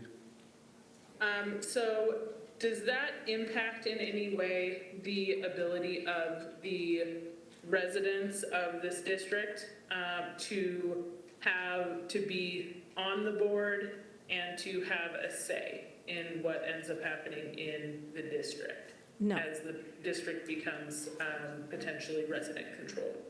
No. Okay, thank you. Sure, certainly. Further questions of staff for the applicant? Seeing none, the public hearing is closed and a motion is in order. Mayor, motion to approve item 13H. Moved by Councilmember Zvonek, seconded by Jurenski. Councilmember Jurenski to approve item number 13H. Discussion?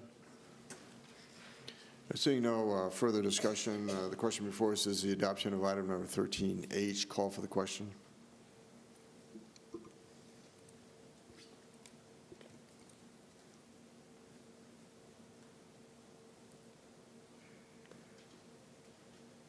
I'm sorry, Councilmember Marcano, I don't see your vote. My e-scribe seems to have crashed. I'll be a yes on this one. Yes. Okay, the motion passes with 9 yeses and 1 no from Councilmember Medina for approving Resolution 2022-46. Clerk, now please read the title to item number 13I. Item 13I is Resolution 2022-47, a resolution of the City Council of the City of Aurora, Colorado, approving the service plan for the Aspen Business Park Metropolitan District and authorizing the execution of an IGA between the City of Aurora, Colorado and the district. Public hearing is now open. Presentation by staff. The proposed Aspen Business Park Metropolitan District is located generally near the northwest corner of Gun Club Road and East Yale Avenue, east of E470. The district will serve a commercial development. No, there will be no residential property. The service area is approximately 55 acres in size, and the service plan does comply with the city's model. Presentation by the applicant. We have counsel here for questions. Does anybody wish to speak on item number 13I? Yes, Mayor, we have 1 person on the public call-in line to speak for this item. Margaret, go ahead. You have 3 minutes. Thank you. Good evening. My name is Margie Sobey, and I live in Murphy Creek, very near the area for the proposed Aspen Business Park. My first objection to the creation of this district is its name. When you have 766,000 square feet of industrial warehouses and distribution buildings, this is not a business park. It is very definitely an industrial area. Calling it a business park seems to me to just be a way to make it more palatable to people. Even though the council commentary for this item indicates it will have public financial impact and significant private fiscal impact, no one from the applicant's team even gave a presentation about this project. Additionally, there are no minutes from the Management and Finance Committee for this service plan, which seems to indicate a lack of transparency or at least a lack of any real discussion.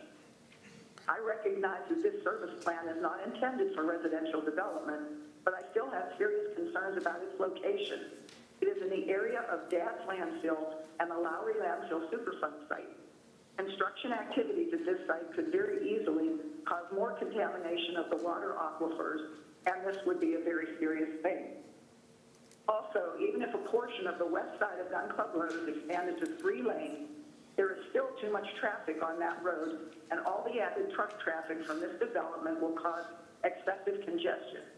I know that Aurora is very proud about leading the metro area in the development of industrial warehousing, but I ask you to consider very carefully if you would like to live across the street from a complex almost as large as the Amazon complex. I don't think you would. I urge you not to approve the establishment of this district and its corresponding service plan. Thank you for the opportunity to speak. Questions of the applicant or staff? Mayor? From members of the council. Mayor Pro Tem.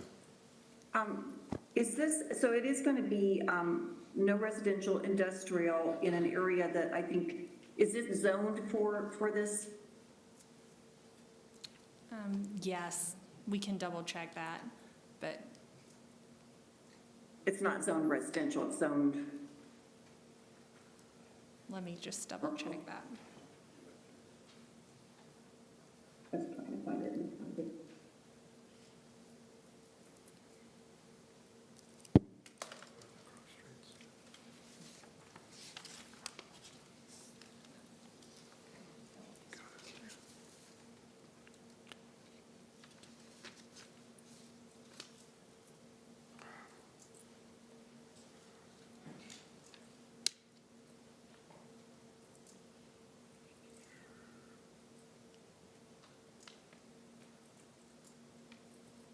It's zoned as Airport District. Airport district, thank you. Thank you. Thank you. Further questions of the staff of the applicant? Mayor Sundberg, Councilmember Sundberg. could you shed light on the type and number and size of buildings within this quoted business park? Yeah, I would ask the outside counsel to come speak on that, please.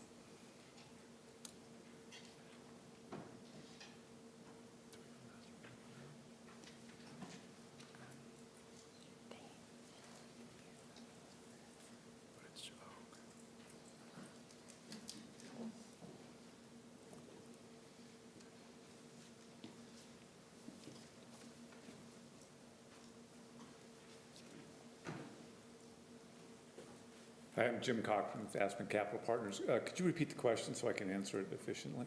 Could you shed light on the type, number, and size of the buildings within the business park, please? Sure. The site could be developed in a couple of ways. We've designed either a 3-building project or a 2-building project, and depending on the project, it would range from 735,000 to roughly 765,000 square feet.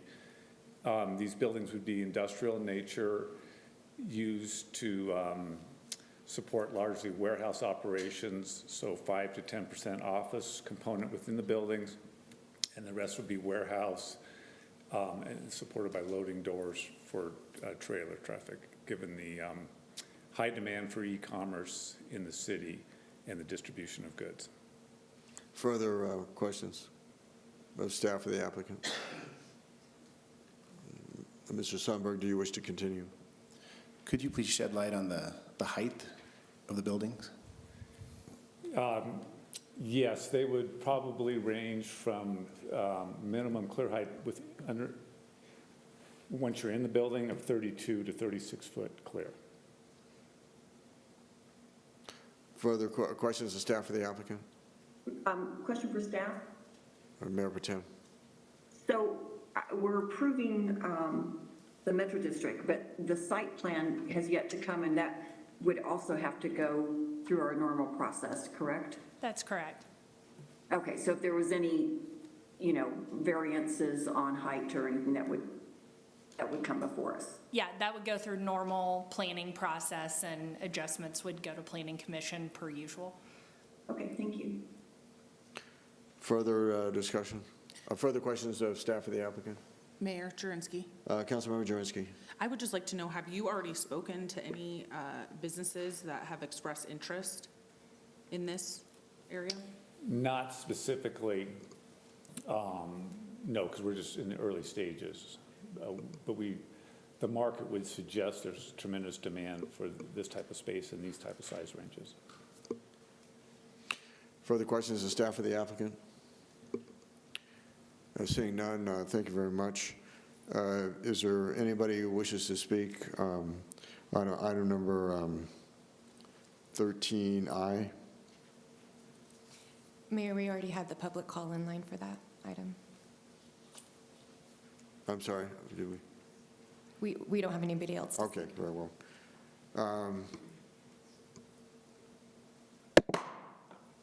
Did we have a motion? I can't remember. Okay, no, I'm sorry. I should have, a public hearing is now closed. Motion is in order. Mayor, I motion to approve item 13I. Moved by Councilmember Jurenski, seconded by Zvonik. Councilmember Zvonik to approve item number 13I. Discussion? Seeing no further discussion, the question before us is the adoption of item number 13I. Call for the question.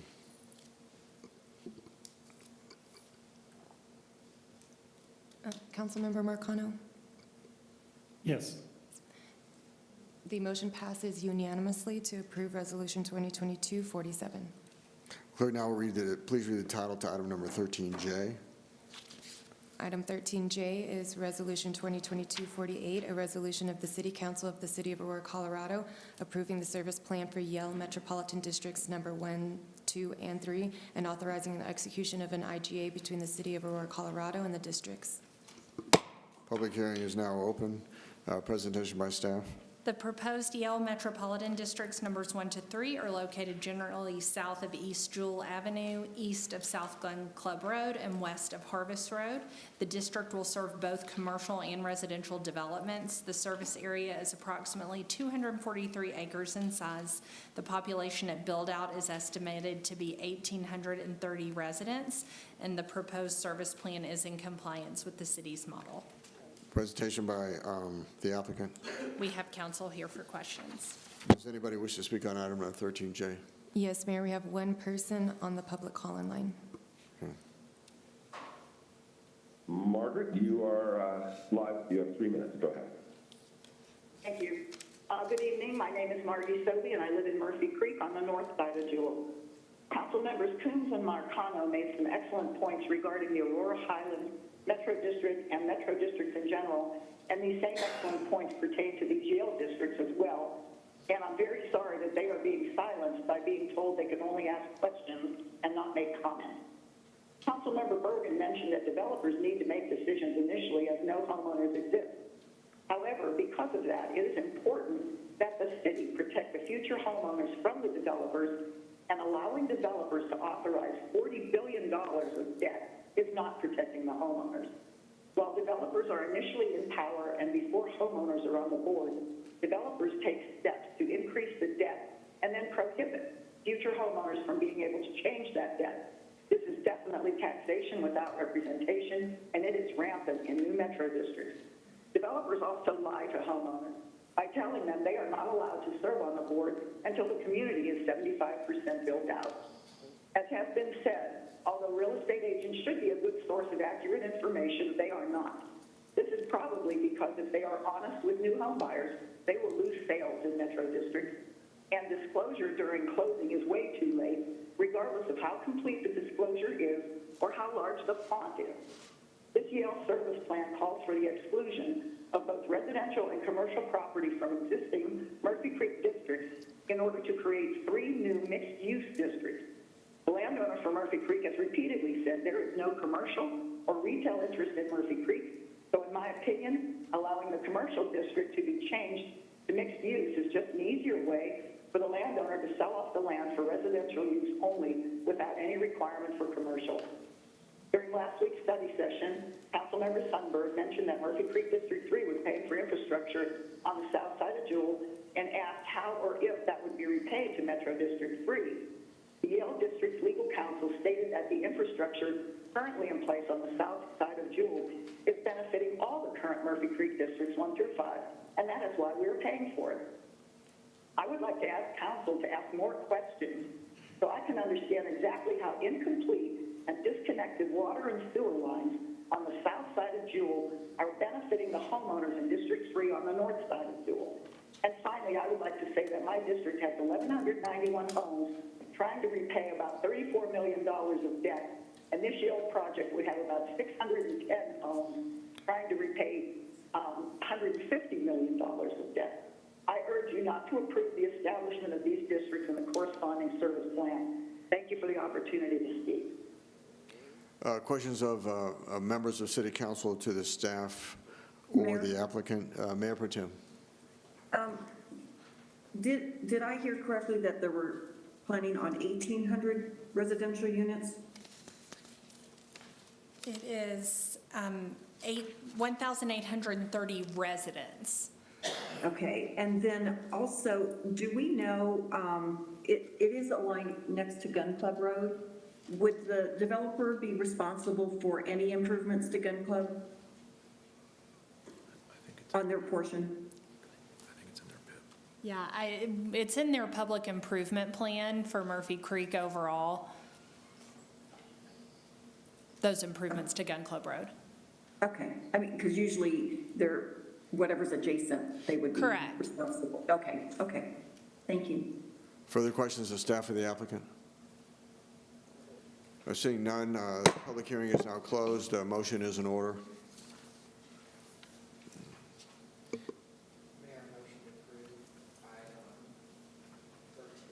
It's been moved by Councilmember Zavonic, seconded by Bergen. the Mayor Pro Tem Bergen to approve item number 13J. Discussion?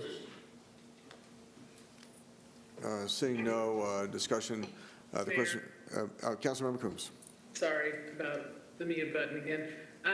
Just noting that this is, as Ms. Sobey mentioned, $150 million in debt, part of a total of $450 million in debt for these three related districts that we're about to vote on. Mayor? Mayor Pro Tem. I'm trying to get back to my document, but I think it was $85 million in public improvements would be part of that? Yes. Staff? I will pull up the service plan to confirm. We also have outside counsel here as well. Oh, I pulled it up. It's 85 million. I've got it. Thank you. It's in the backup.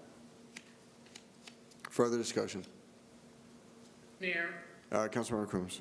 Yes, so that's 85 million in public improvements and 150 million in debt limit. So that's still $150 million that can be charged to both living and doing business in that district. And then that's the same for the subsequent two, so $450 million. Further discussion? Seeing none, the question, let's see, I'm sorry. Yeah, we did the motion. We did the motion? Yes, Mayor, we are calling for the vote now. Okay. The question before us is then the adoption of item number 13J. Call for the question.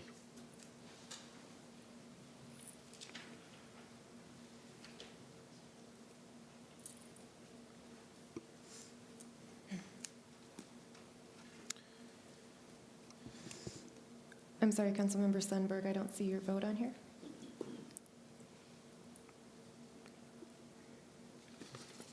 The motion passes with 6 yes votes, 4 no votes from Councilmembers Medina, Marcano, Coombs, and Murillo. Clerk, now please read the title to item number 14A. Item 14A is introduction of ordinance 2020-208 for an ordinance of the City Council of the City of Aurora, Colorado, amending Section 2-2 of the City Code pertaining to legal holidays. Brief presentation by staff.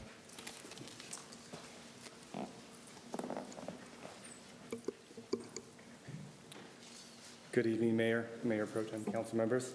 I'm Ryan Lance, the Director of Human Resources. I just wanted to thank you for the opportunity to present a proposal to add Juneteenth as a legal paid holiday with the City of Aurora.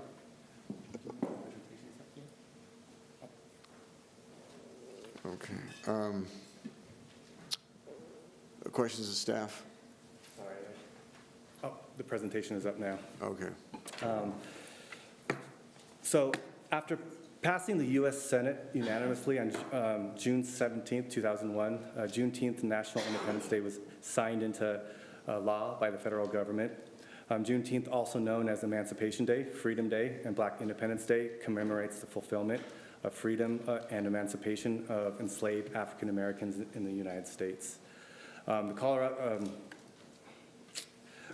Colorado recognized Juneteenth as a ceremonial holiday in 2004. Similarly, last year, City Council of Aurora recognized Juneteenth as a ceremonial holiday as well.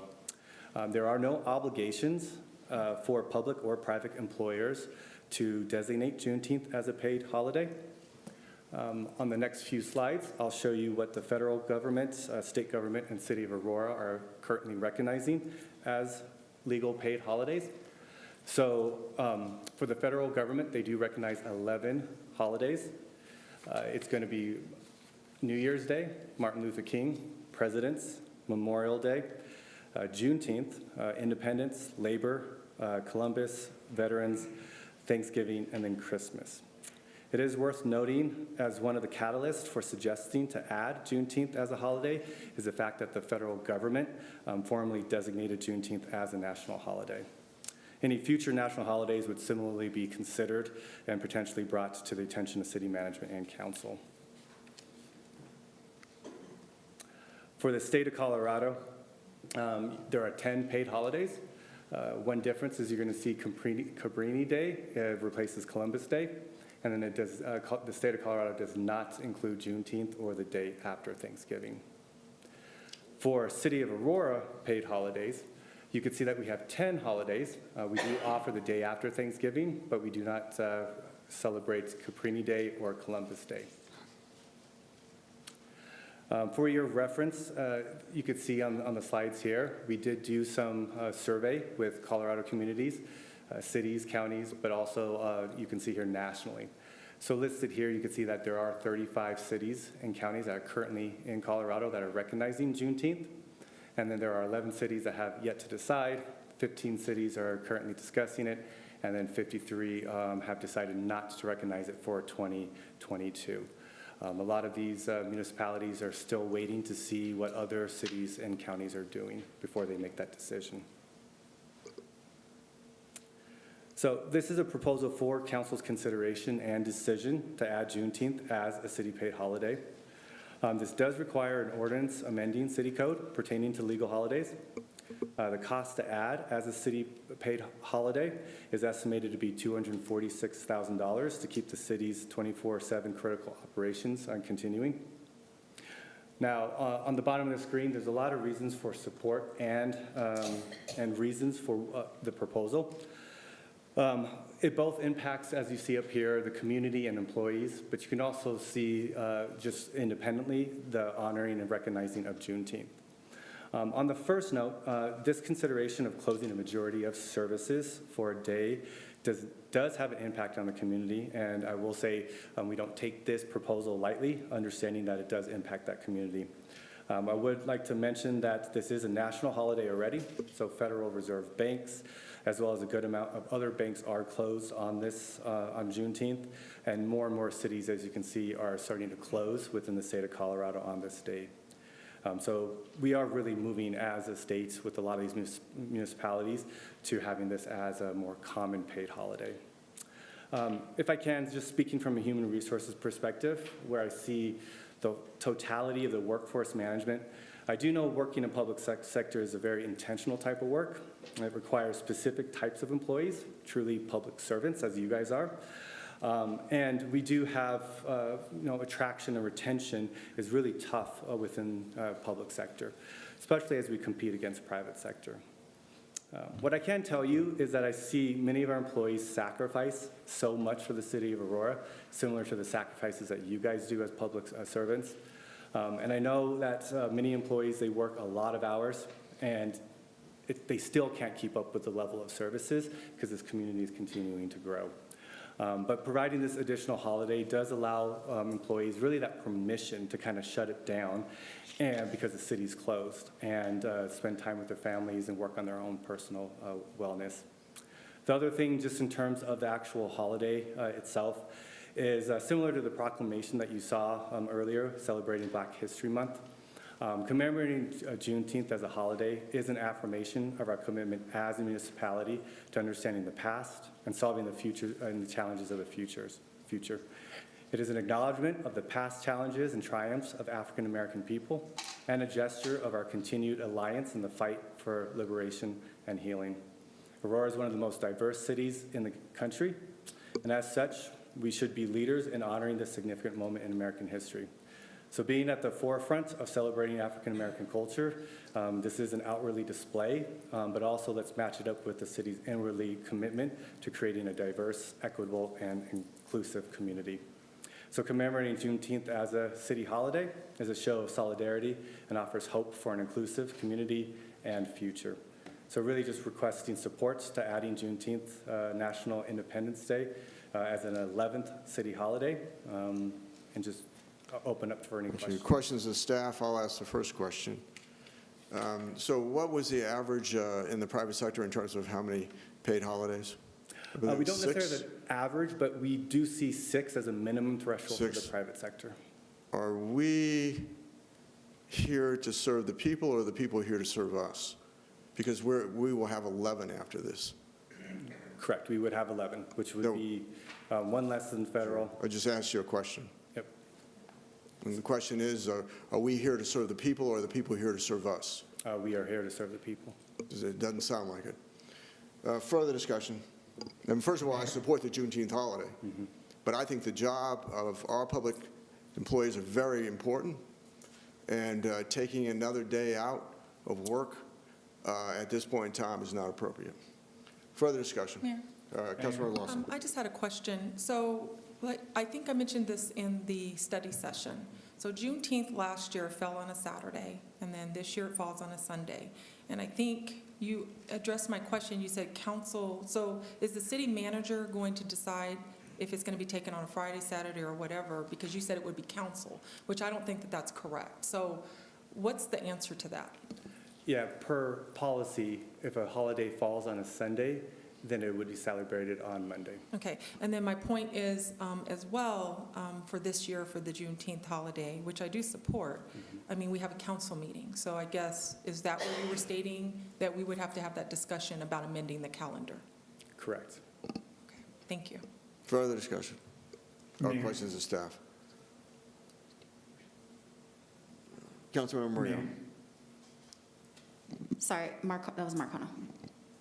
Councilmember McConnell. All right, thank you, sir. So I just want to restate that Americans are overworked and underpaid. Compared to other OECD nations, we have a pittance in terms of holidays. I think that as the public sector, we should be setting the example rather than, overworking and underpaying our public servants. And I have a question for you. Should people serve the economy, or should the economy serve people? Because I think right now we serve the economy. And I think we've demonstrated that through our COVID response as a nation and just how we treat workers in this country. Further questions of staff or discussion? Mayor? Councilmember Coombs. Yeah, so I'll just reiterate, in our conversation last week, there was a lot of calling into question the dedication of our city employees and speaking poorly of them. And I think that we have to recognize that basically everything that we do as a city ultimately is done by city employees carrying out the direction of council. So nothing we do could be done without our employees.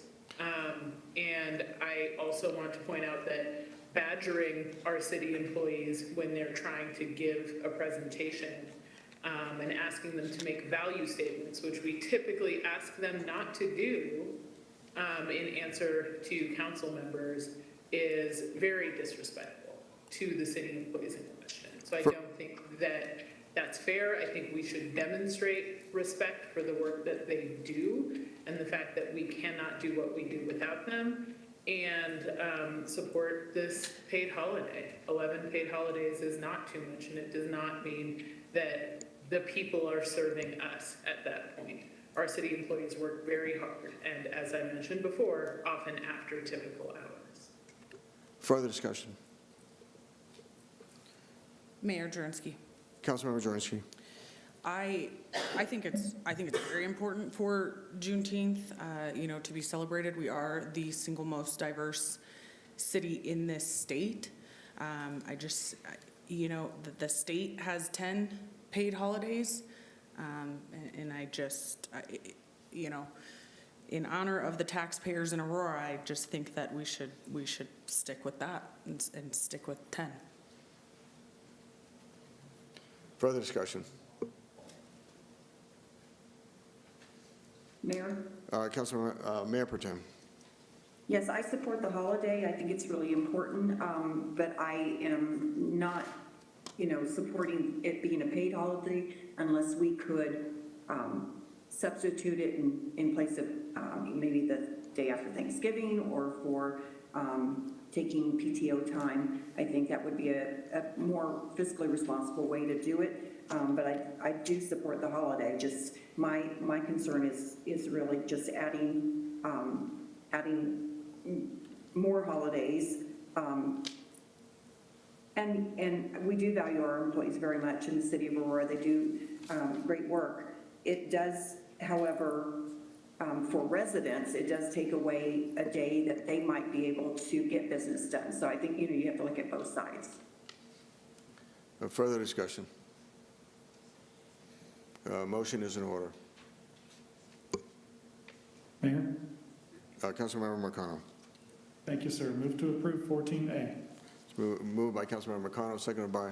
Mayor, I have a subsequent motion I would like to. Let me do the second first, Okay. and then we'll go to you. Is there a second for Councilmember Marcano's motion? Second? Seconded by Councilmember Coombs. Councilmember Jordanski. Yes, I would like to bring forward a subsequent motion that we designate Juneteenth as a paid holiday, and we take away the Friday after Thanksgiving in order to stay at 10 paid holidays in the city. And that would be an instruction to the city manager. Very well. Second. Okay, substitute motion by Councilmember Jordanski, seconded by Councilmember Zvonek to recognize Juneteenth as a paid holiday, but take away the day after Thanksgiving as a paid holiday. Discussion on the Jordanski motion, substitute motion. Mayor? Councilmember McConnell. Thank you, sir. Again, Americans are overworked and underpaid. I think we should be setting the example for what dignity in work looks like as the public sector and encouraging the private sector to follow suit. And I also want to harken back to something we discussed in study session. If anyone is concerned about efficiency, we can look at staffing levels, we can look at technological improvements and other things to ensure that folks are able to get their work done, heck, frankly, probably more work than they're able to do currently by making those enhancements without necessarily having to rob them or just exchange a paid day off. Further discussion on the Jordanski substitute motion to item number 14A. Seeing none, the question before us is the adoption of the Jordanski substitute motion to item number 14A with a call for the question. Mayor Kaufman? The mayor votes aye on the Jordanski substitute motion.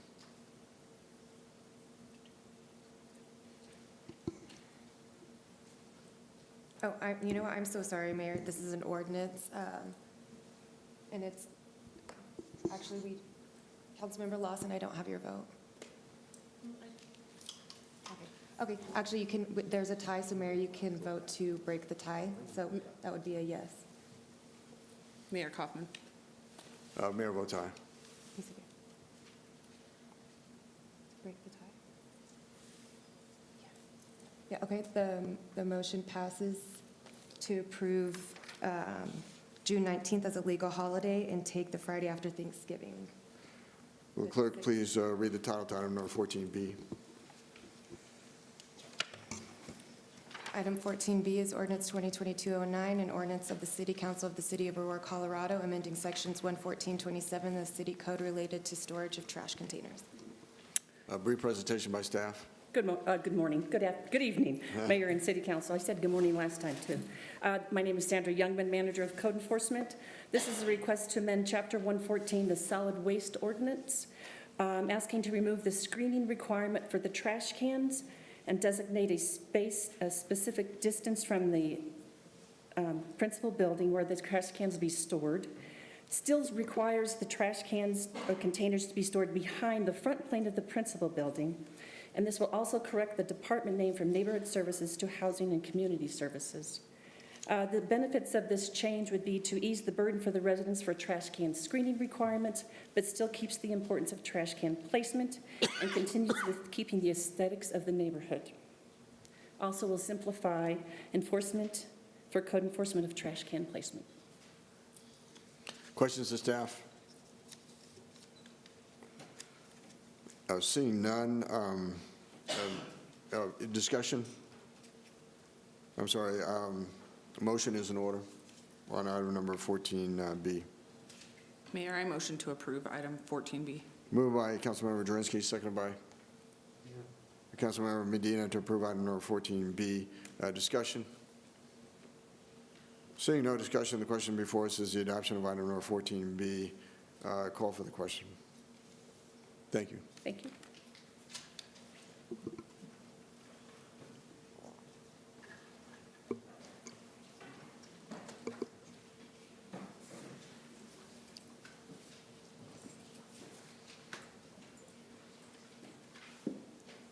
I'm sorry, Councilmember Marcano and Councilmember Medina. I'm sorry, Councilmember Coombs and Councilmember Medina. I need your votes. Yes. Yes. The motion passes unanimously to approve ordinance 2022-09. Clerk, now please do the title to item number 14C. Item 14C is ordinance 2022-10 for an ordinance of the City Council of the City of Aurora, Colorado, amending Chapter 14 of the City Code related to animals in the Aurora Animal Services Division. Brief presentation by staff.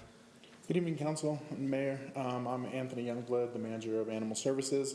I'm bringing forward revisions to Chapter 14, which is the animal code that is mostly language cleanup and revision from the last ordinance that we adopted in 2020. There's about 8 sections and a little bit of language in most of them. Any questions of staff? Seeing none, motion is in order. Mayor, I motion to approve item 14C. Moved by Councilmember Drensky, seconded by Marcano. Councilmember Marcano to approve item number 14C. Discussion? Seeing no discussion, the question before us is the adoption of item number 14C. Call for the question.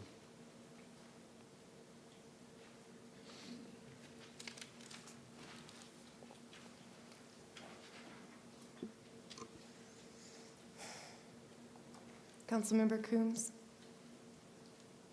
Yes. and Councilmember Sundberg, I don't have your vote. Yes. Okay, the motion passes unanimously to approve ordinance 2022-10. Thank you for your time. Have a good night. Thank you. The time is now 8:58. We will stand at recess until 9:05 to do an announcement for the call-in line. Sorry, Mayor Pro Tem. Bergen, I don't know how to do the motion, but is there any way to do a 10-minute break? Very well. The time is now 9:58. Council will stand in recess until 9:08. Thank you.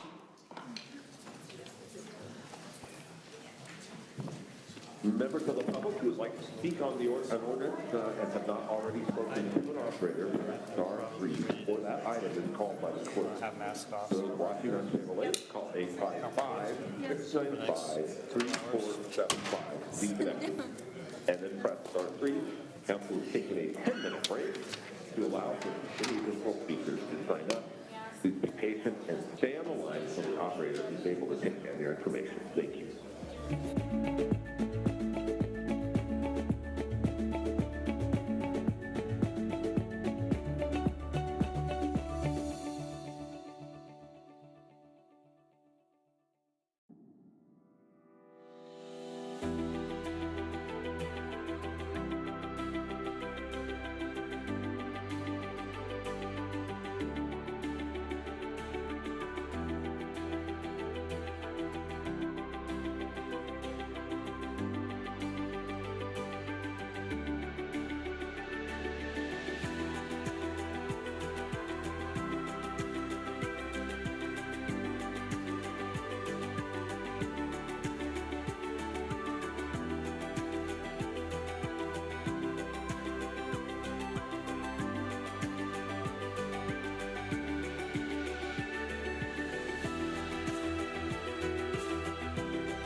Will the clerk please read the title to item number 16A?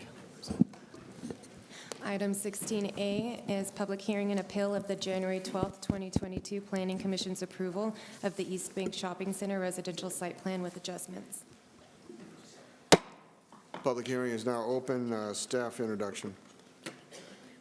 Good evening, Mayor and City Council. I'm Ariana Muka. I'm presenting for staff. Tonight for your review is going to be East Bank Shopping Center Residential, which entails an application for a site plan with one adjustment. It is an application for a multi-family building and a parking garage development. The applicant is Kimco East Bank 689 Inc., and the location is on the northeast corner of Parker Road and Quincy Avenue. The site is zoned at MUC, which is mixed-use corridor, in sub-area B. The MUC allows for multifamily per the UDO Unified Development Ordinance. One adjustment is being requested to exceed the maximum building length for a multifamily in sub-area B. The site plan is to redevelop approximately 95,000 square feet of a single-story retail space into a 311-unit apartment building. Here is a vicinity map to show you the parcel's location in the development. It's between South Atchison and Parker Road, just north of the South Parker Road and East Quincy Ave intersection. The multifamily development will take up the northern section of the East Bank Shopping Center and will be accessed off South Parker Road or East Quincy Ave. Here is a more zoomed-in aerial view showing the property outline dashed in red. The East Bank Shopping Center appears as a single commercial center, but is not under single ownership. What is highlighted in the red dash is what is part of the East Bank Shopping Center residential application, which is 7.5 acres and is under one ownership. This site is surrounded by residential to the north and east, and the residential is a mixture of single-family detached and to the north and single-family attached condominiums to the east. Commercial development is to the south and west with a mixture of restaurants and retail shops. Beyond South Parker Road is Cherry Creek State Park to the west. Here is a zoning map showing the overall site and its relation to the surrounding zoning. The site is zoned MUC mixed-use corridor, which permits multifamily development. To the west and south is a continuation of the MUC mixed-use corridor, and the site is immediately surrounded by R2, which is medium-density residential, and that is to the north and to the east. Beyond the R2 is Carson Park, which is designated parks and open space. The Aurora place type for this application is commercial hub. Commercial hubs are especially critical to the future economic and physical health of Aurora. This place type primarily contains uses that provides goods and services to nearby established and emerging neighborhoods. The commercial hub is intended to be an active and diverse experience for site visitors and residents. A multifamily development will bring medium to high density to the shopping center. Commercial multifamily is a supporting land use to the commercial hub as per the Aurora Places Comprehensive Plan. Here is a site photo showing the existing access point the neighborhood uses to get from South Atchison Way to the light on East Quincy Ave and South Parker Road. The access point will be moved to the south of the multifamily development per the resolution of public comment. Here are two site photos facing north towards the existing single-family detached homes to the north and existing tennis courts to the north. Here are site photos of the existing vacant commercial space and existing commercial retail. 230 adjacent property owners and 42 registered neighborhood organizations were notified of the application and public hearing. The review process has taken approximately 8 months, And during that time, staff has received over 300 written comment through the project portal. The city received a petition with 539 signatures to urge opposition of the project, primarily due to eliminating the access of Atchison Way, which has since been added back to the project. 2 neighborhood meetings were held on June 22nd and August 12th of 2021. Some of the concerns identified at the meeting and written comments included the increase in traffic, limited access to traffic light on Quincy Avenue, density, and opposition to the adjustment request regarding the building length. The proposal is to redevelop approximately 95,000 square feet of a single-story retail space into a 311-unit apartment building, with structured parking for 243 cars. There will also be surface parking for 190 cars, for a total of 433 parking spaces. This is 59 parking spaces more than required by code. The retail parking space for the existing commercial and retail will be maintained. In addition, public drive access is proposed between the East Bank residential and the existing retail buildings to the south, to retain a direct connection between the shopping center and Pier Point neighborhood to the east. The public access drive will be constructed as a privately maintained street with public access. The drive provides access to the traffic signal at the south end of the shopping center on Quincy Avenue. This proposal meets all site plan requirements for zoning, traffic, and drainage. Issues discussed during development review was building architecture, site access, and building length adjustment. Throughout the review process, staff and the applicant worked together on the building design to ensure the building has quality four-sided architecture. The building utilizes similar colors and materials, but with varied facades to provide visual interest along the streetscape in accordance with the multifamily design standards in the Unified Development Ordinance. The building's elevations include changes in materials and colors and variations in height and projections.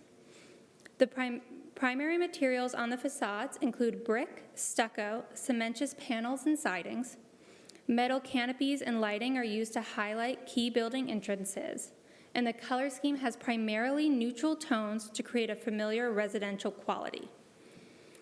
The parking garage complies with the city parking design for city parking requirements, garage design requirements, by screening all parking, including architectural details consistent with the design of the multifamily building. The building meets the design standards for the project within the mixed-use corridor zone district relative to building form, materials, massing, ground floor articulation, and roof design. A key element to the design is to relate to the adjacent land uses in a reasonable manner.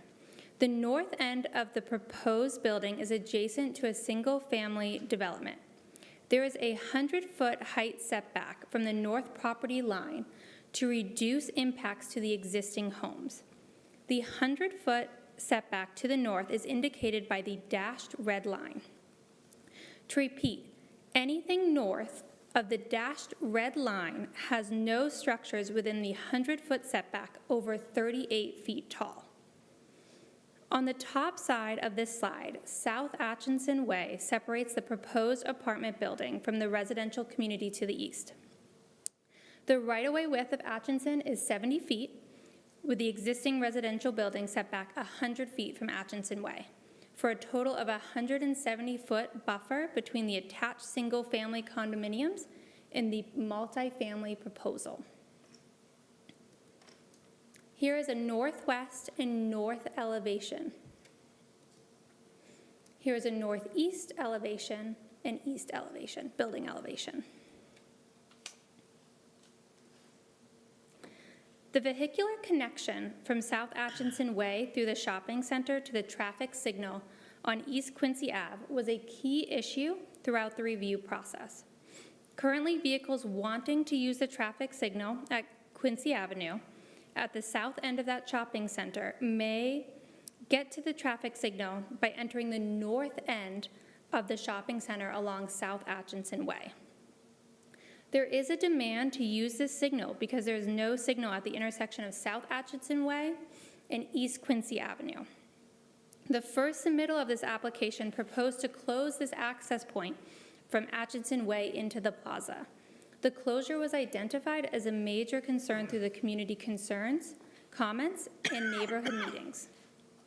As a result, the applicant redesigned the site to include a vehicular connection from Atchison Way on the south side of the proposed multifamily into the center of the shopping center.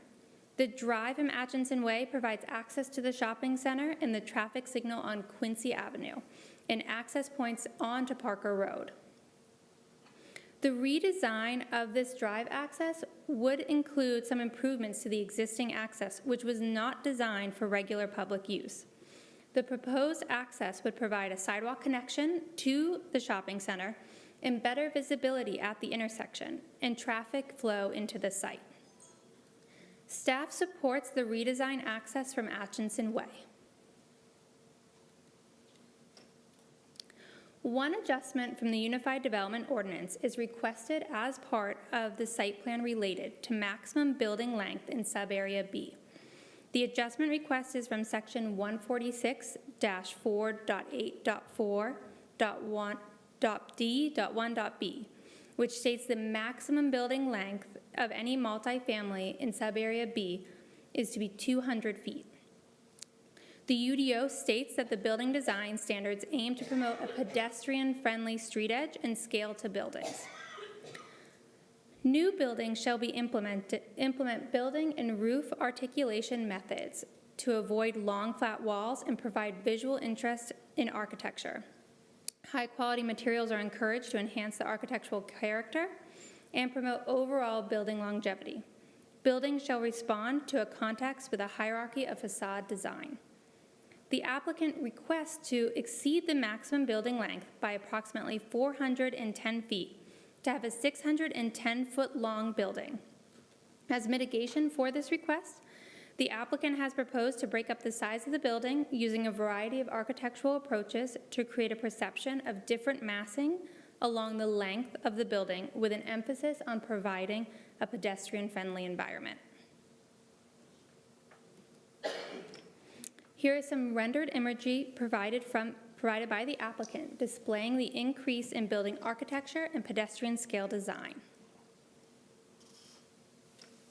Staff recommended the proposed East Bank Shopping Center residential site plan with adjustment as it complies with the major site plan approval criteria as per the Unified Development Ordinance.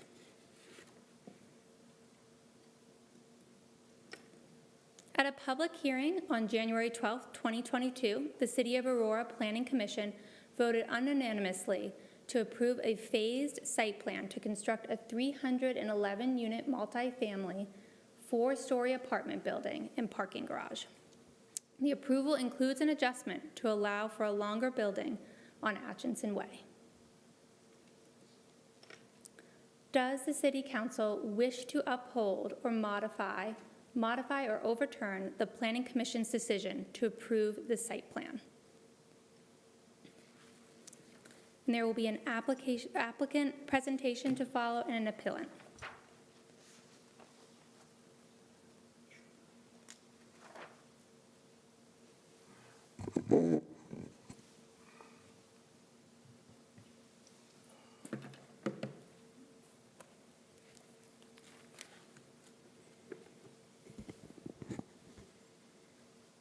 Good evening, Mr. Mayor, council members.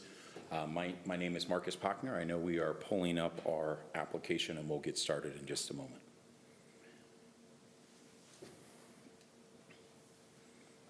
Terrific. Good evening. My name is Marcus Pochner. Happy Valentine's Day to all of you. I am here as a land use and community outreach consultant for the applicant team. I am honored to present this site plan on behalf of the East Bank development. I do want to show everyone listed on this sign will not all be presenting. You will hear from 2 of us tonight, but we will all be available to answer any questions that you may have. As was discussed by Ariana, what is here tonight, what is before you, is the Planning Commission's unanimous approval of the site plan, and the major adjustment has been appealed. We respectfully request that the City Council uphold the approvals because the Planning Commission properly applied the criteria from the code to the site plan and the adjustment. I would like to give you a little bit of an evolution of this center. This center was built in 1980. It was purchased by the applicant in 1989.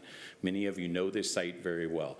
It used to be a grocery-anchored center here with the Albertsons in the 1990s. Unfortunately, it has turned into a little bit of a revolving door of retail instability. Here you see the 24-hour fitness that came in 97 and 98. In 2001, the Dollar Tree was added. In 2017, I believe, was when the fabric store came in. And then, unfortunately, during 2020, both of these spots are now vacant. We can all speculate about why they're vacant and the turns of this, but we really want to address, as retail specialists, part of the team is Evergreen and Kimco. We do as much local retail as anybody in this area. This is what has happened with retail. There has been an ongoing shift towards online shopping, smaller brick and mortar locations.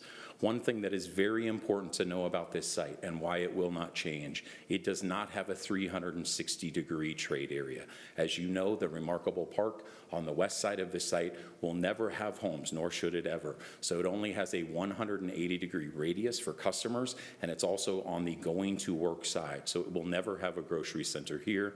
That is why the city of Aurora, nothing to do with any of us, in 2019 modified the existing code and added that there be a change to the MUC to allow mixed use to come in as a use by right in these centers. This allowed us to provide a residential anchor, and to your discussion earlier, to bring stability to the existing center by not building out or sprawling, but building up and in without a metro district on this site. These are the current entitlements that are in place. Again, to remind you what is there. It is zoned MUC. That is the perfect example of this. It is to promote sustainable infill development of older commercial sites. Multifamily dwelling is listed as a permitted use. This is a use that is allowed, and our site plan, and as the Planning Commission said, we comply, and staff said, we comply with all zoning requirements. There are two things that have guided us, the code and the neighborhood outreach. I want to say here that we started with the initial community outreach in June, and I want to stop there because we learned some very important lessons after our June outreach. We presented to the neighbors on June 22nd and showed them a site plan. Why that is important, and staff talked about it earlier, is unbeknownst to us, we presented this site plan. We show there, as you see in red, we removed the existing access point on South Atchison Way. The reason for that, a planning ethos on infill, is to not send our traffic into the neighborhood. We wanted to limit our traffic from going into the neighborhood. So that's why we cut that access off or removed it out of respect to the neighborhood. So as you can see, our traffic directly addresses Parker and Quincy. We have direct access to those, so we proposed. But here is the issue, as we learned in June and July, and as your packet shows with the petition that was formulated in June and July. That is the primary access point that these neighbors have to both Parker and Quincy. It is a very rare thing for neighbors to drive through a shopping center to find safe passage, but that's exactly what happens here. The reason is there is not a stoplight at Quincy and Atchison. Nothing to do with our project. It's an existing access problem. We do not trigger any of these issues. It happens whether we're there or not, whether it's commercial or multifamily. So we realized at that point we need to work with the neighbors to change that. So then we started in August, listening, hearing, they had a neighborhood-only meeting where they presented solutions. We have spent the balance of that time from August till now focused on how do we incorporate the neighborhood feedback. These are the 5 things we've been able to address. Access and connectivity, small businesses, parking, open space and amenities, and the character of the neighborhood quality, really honoring that quality. So we'll go through how we've addressed each of these items. What we have done, first of all, as I showed you, and this was showed by staff, we have improved the access point from South Atchison. From the center of our site, you can now connect directly, so you can get safe patches to Parker or to Quincy to go eastbound on Quincy. So we have provided direct access. This actually makes the northern part of the retail center much safer as well. There are not vehicles that transgress the entire site. So we wanted to have a dramatic improvement for the existing neighborhood, and we have been successful in adding that entrance. This is the site plan. This is the site plan that is before you. So as you see, there's that improved access point. We redesigned this center. We were able to give up 10 units to allow this new roadway to come in. Overall, as was mentioned, we are 311 units. We have 62 new parking spots, and you can walk to 2 RTD bus stops. This is a very enhanced multimodal development and infill development where it is most needed. I do want to also notice here a few other things that we were able to do. Because we know, and our traffic study borne out and worked with the city staff, they said your project does not trigger any improvements at Atchison and Quincy. We said we understand that, but we are willing to pay up to 25% of that signal to address the existing traffic issue. We want to help. Our project does not trigger that, but we want to do it. We also, again, reduce that. The other thing I will say about traffic, because it always comes up, our traffic study also showed that our residential use is less traffic, 16%, than a fully leased retail center. So we are actually proposing a reduction in traffic compared to a fully leased retail center. This shows you that new access. You can see that remarkable improvement from the neighborhood access point. You see a very lively, a wonderful pedestrian street that connects exactly to the east to Atchison. You can see a very improved setting for the neighborhood. Here's a few other things about the site plan, again, really focused on the north, to have that proper setback of 100 feet, to honor the height there, to provide additional stop signs, a neighborhood suggestion, and also to add additional seating and gathering areas to really provide the right setting along Atchison. The next thing I want to focus on is very important, the small business outreach. We have spent the last 8 months, I wish we would have spent even longer than that, working with the existing businesses. As you all know, there has been tremendous interest in Pet Palace. This is a legendary business in the site. We want them to be there. They are under contract for until March of 2023, and we have reached a signed letter of agreement to extend them in the center for an additional 10 years. We want them there as badly as everybody else, and we're honored to have that agreement and continue to work with them to keep them in this center. I do want to acknowledge the parking issue. It's come up. This shows our parking plan. We are 155 spots over parked compared to code for the retail, and we are 59 spots over parked for the residential. The residential, you see 243 are structured. Why that works here is those are actually reserved with your unit. So you actually will have a very working parking garage to do that and still honor all of the retail parking that is needed. I'll be happy to go into more detail. I do also just want to say the really remarkable open space amenities, less than a quarter mile to Carson Park. We have lined up, tried to align our pedestrian connection to have that direct way. We have also been incredibly cognizant of the HOA spots to the north of us, so we don't have access to them. We put our own dog maintenance station on the north side of our building so it doesn't spill over into the HOA land. Lastly, the quality. This is a great building. This is a great developer that works here locally. We want to build it. You saw many of these renderings. We think this is a tremendous asset and will add to the value and safety. This really shows inside the center. You see the pedestrian feel, the architecture really enlivening the site. You see that frontage way, four-sided instead of the back of a building, what is very dark today and cold. This is a much livelier, active street on Atchison. This shows that proposed access that I mentioned to you. Again, a pedestrian connection that has never existed for the neighborhood.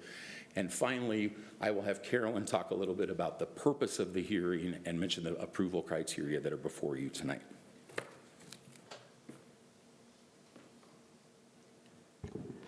Thank you very much. Mayor, members of City Council, members of City staff, and members of the public. My name is Carolyn White, and I'm Land Use Counsel to the applicant. I, too, am pleased to have the opportunity to present this project to you this evening. As Marcus just noted, just a refresher, the purpose we're here tonight is for you to consider an appeal from the approval by the Planning Commission of the site plan and the major adjustment to allow the 600-foot building length. So we're not here to consider the question of whether or not multifamily, for example, is a good use for this site. You've already decided that when you rezoned the property to the revised MUC type of category. As was just mentioned also by Marcus, this project has been analyzed thoroughly by staff throughout the review process, and staff has recommended that it does meet all of the criteria in the UDO for a site plan. We've also written you a lengthy letter to that same effect, which is in your council packet at page 1815. And rather than go through all of that, in the interest of time, I just want to highlight a couple key issues as it relates to some of these criteria. The first one was compatibility. Marcus talked a lot about how hard that the applicant has worked in order to incorporate this into the neighborhood. And as you can see, this proposed replacement anchor for the old retail, this multifamily anchor, provides a really nice transition from the single-family and attached product to the east to the more intense commercial uses to the west and ultimately to Parker Road. This multifamily anchor will be significantly more compatible with the surrounding neighborhoods compared to a large format retail box, particularly the back side of a large format retail box. And you saw some of the photographs depicting what that interface looks like today. One of the other criteria related to that is that the project will not create negative impacts on the surrounding adjacent properties, or if any such impacts exist, that those impacts are mitigated. And again, you heard a description of some of the lengths to which this applicant has gone to mitigate those impacts, including designing this new access point dedicated primarily to address the concern of the neighbors to be able to access onto Quincy and Parker from South Atchison Way. And there are a variety of other components to this project that have also been designed specifically to mitigate that feedback from the neighbors, including the additional amenity points, the access to the dog park, and so on, as has been described. And we'd be happy to answer further detailed questions about any of those mitigations and any of the site plan, but in the interest of time, I'd like to move on to what is really the main issue in the appeal, and that is the building length major adjustment that has been proposed. And as you can see summarized on this slide, we're quoting for you the rule in the UDO from which we're seeking a modification, and explaining the justification as it was submitted to staff and as it was worked through with staff, what are some of the mitigations that are included and incorporated to offset the potential impact of a building that is longer than the maximum that is allowed. And here you see both a couple of bullet points summarizing that, and we're talking primarily about architectural features, articulation, changes in materials, changes in color, changes in the roof line, interior recessed patios at the upper stories, balconies, pitched roofs, and so on. In addition, the other major improvement that you see compared to the existing condition with a building like this is that lively pedestrian area between the building and the street. And certainly if you were to walk down that street today, you would see that compared to the existing condition, this proposal is a significant improvement for the pedestrian experience for anyone who wishes to walk along Atchison Way, whether they're accessing the shopping center or any other adjacent and surrounding uses. Here's another illustration of that difference, the before and after. This is from the Atchison Way frontage. And again, you can see the significant setbacks, the significant landscaping, and some actual areas for seating and other improvements, pedestrian improvements, street furniture, and so on, as compared to what this looks like today. One of the goals of the site plan was also to increase safety. And as has been described to you a little bit earlier in this presentation, the design of this site plan with this building as designed also is intended to minimize the opportunities for pedestrian vehicular interaction by directing pedestrians to specific dedicated connecting sidewalks to use to connect to the neighborhood rather than just sort of cutting through in random areas. There's also some correlation between the proposed new building length of 610 feet and the best practices in city planning as it relates to the perfect size of a city block. In fact, the new UDO incorporates some of those principles when it specifies that the standard city block for new construction is going to be 660 feet long along the length, and also that buildings should be pushed up towards the front of the block in order to create that pedestrian experience. This is another illustration of the before and after, and this is a useful illustration to depict what the current existing situation is today compared to what is being proposed. And as you can see, there's actually a building on the site that has a length of approximately 950 feet, and that encompasses a portion of the northern half of the site and a portion of the southern half of the site, and then the smaller building of 250 feet that exists today. And with the proposed site plan, what we're essentially doing is cutting that in half and splitting up that larger building to make for two roughly 600-foot buildings, which is more in conformance with that model city block type of design and urban planning. It also allows to enhance and centralize the amenities and the focus for the residential uses on the northern half of the site, and it also makes it possible to include that structured parking in a way that provides for the vast majority of the residential parking needs without interfering or competing with the retail parking needs for the existing and new users, retail tenants. It's also not uncommon to see this exact type of building modification request in the city of Aurora. In fact, just in the last year or so, there have been 7 other of the exact same requests for a variety of different building lengths, but seeking relief from that 200-foot length. And that can be an indication that the length may not be consistent with other components of good design that might be present in your code, or with market principles in terms of what makes for an appropriate multifamily building like what's being proposed here with the structured parking wrapped around.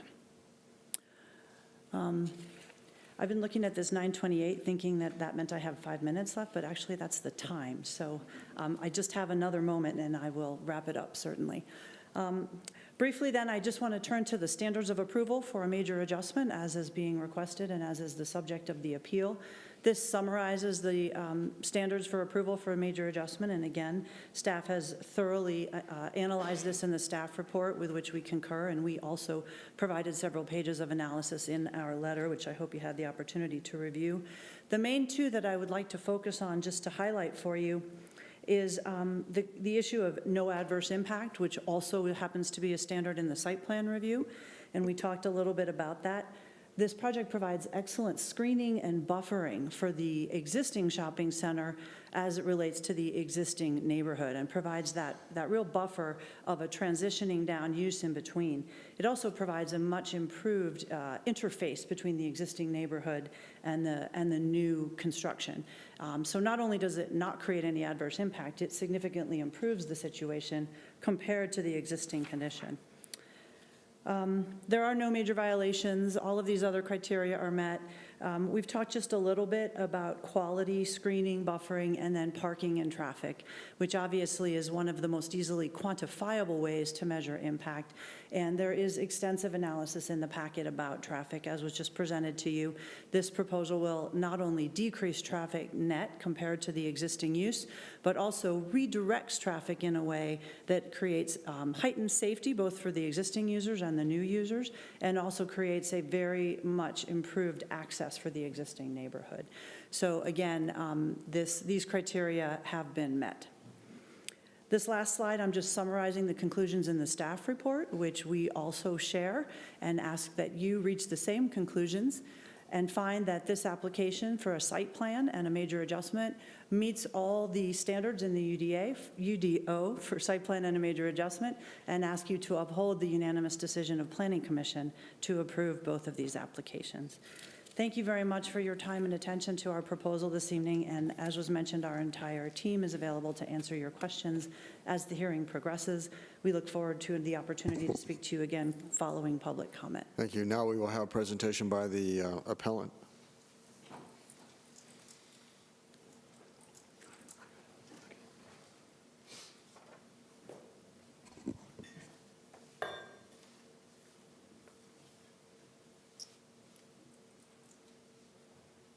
Thank you. I want to thank the council for allowing the appellate, as we're called, to speak.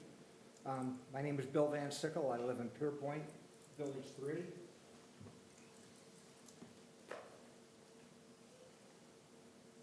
First thing I want to emphasize is this is not a liberal or a conservative issue.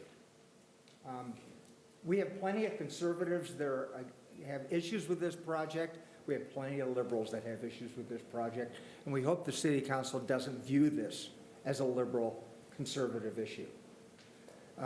We might look at this as a David versus Goliath issue. It's a group of citizens that border this East Bank and that we're going to be impacted by this.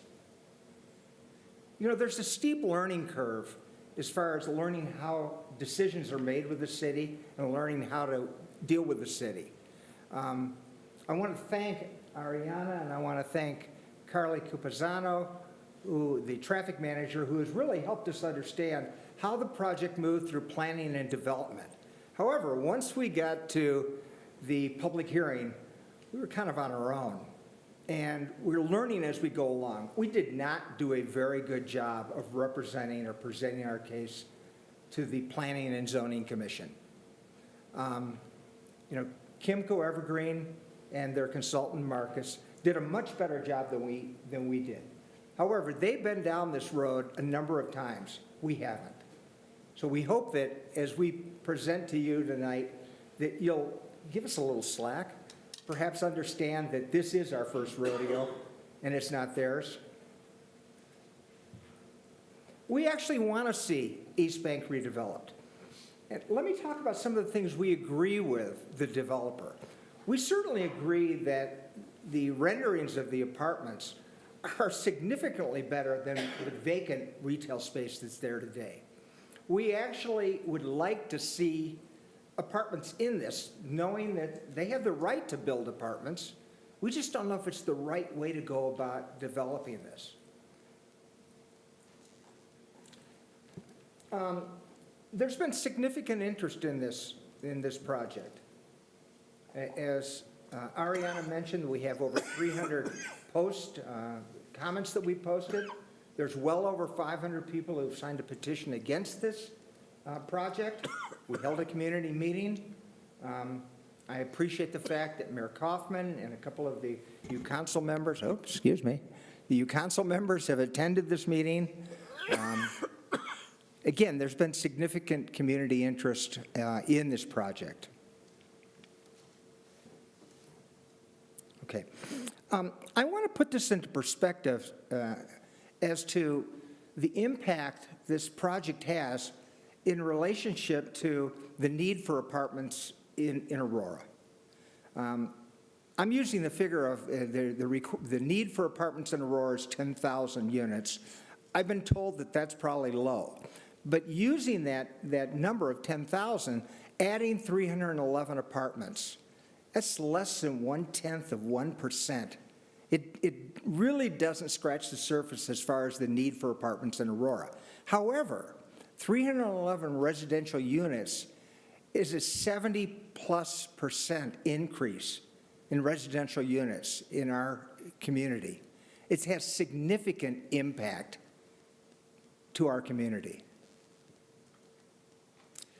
I'm going to turn this over to Kyle Casanoli, who's going to talk a little bit more about our main concern.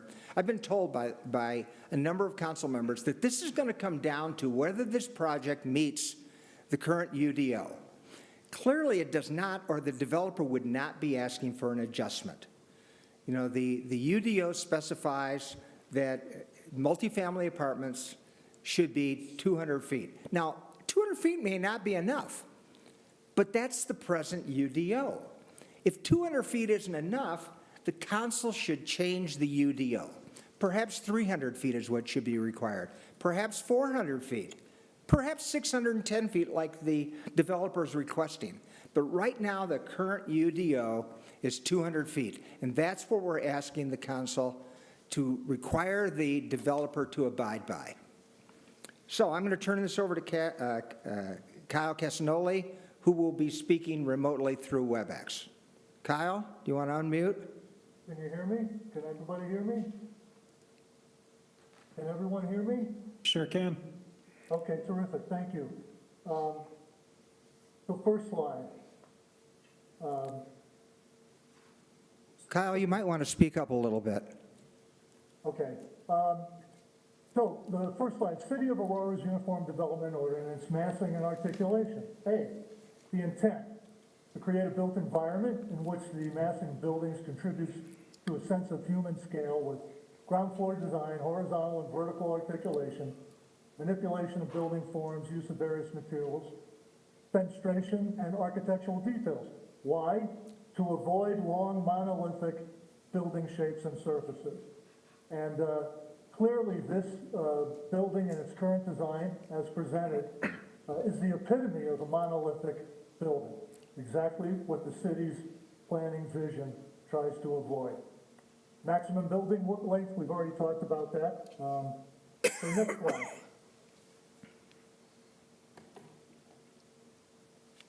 Metro area standard city block dimensions. This building footprint is bigger than a Denver city block and almost as big as an Aurora city block.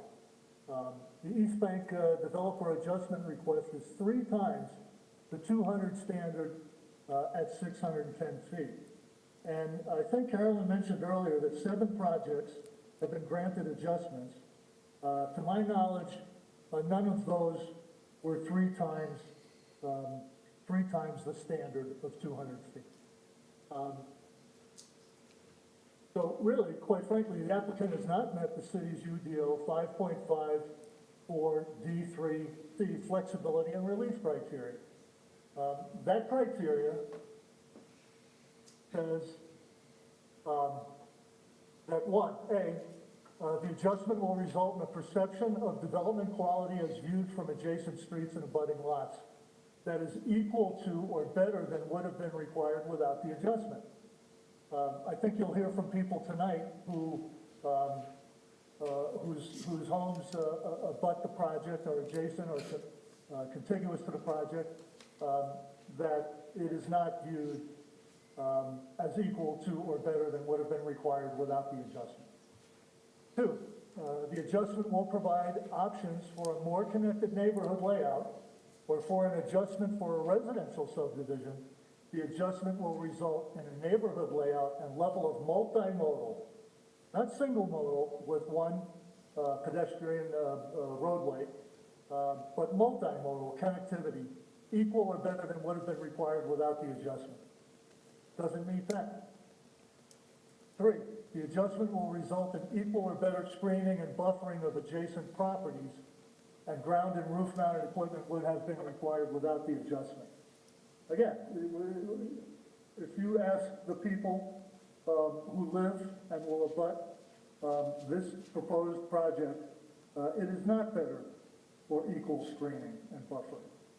And 4, the adjustment will not result in a material increase in on-street parking or traffic congestion on any local street in any residential zone district within 200 feet of the applicant's site.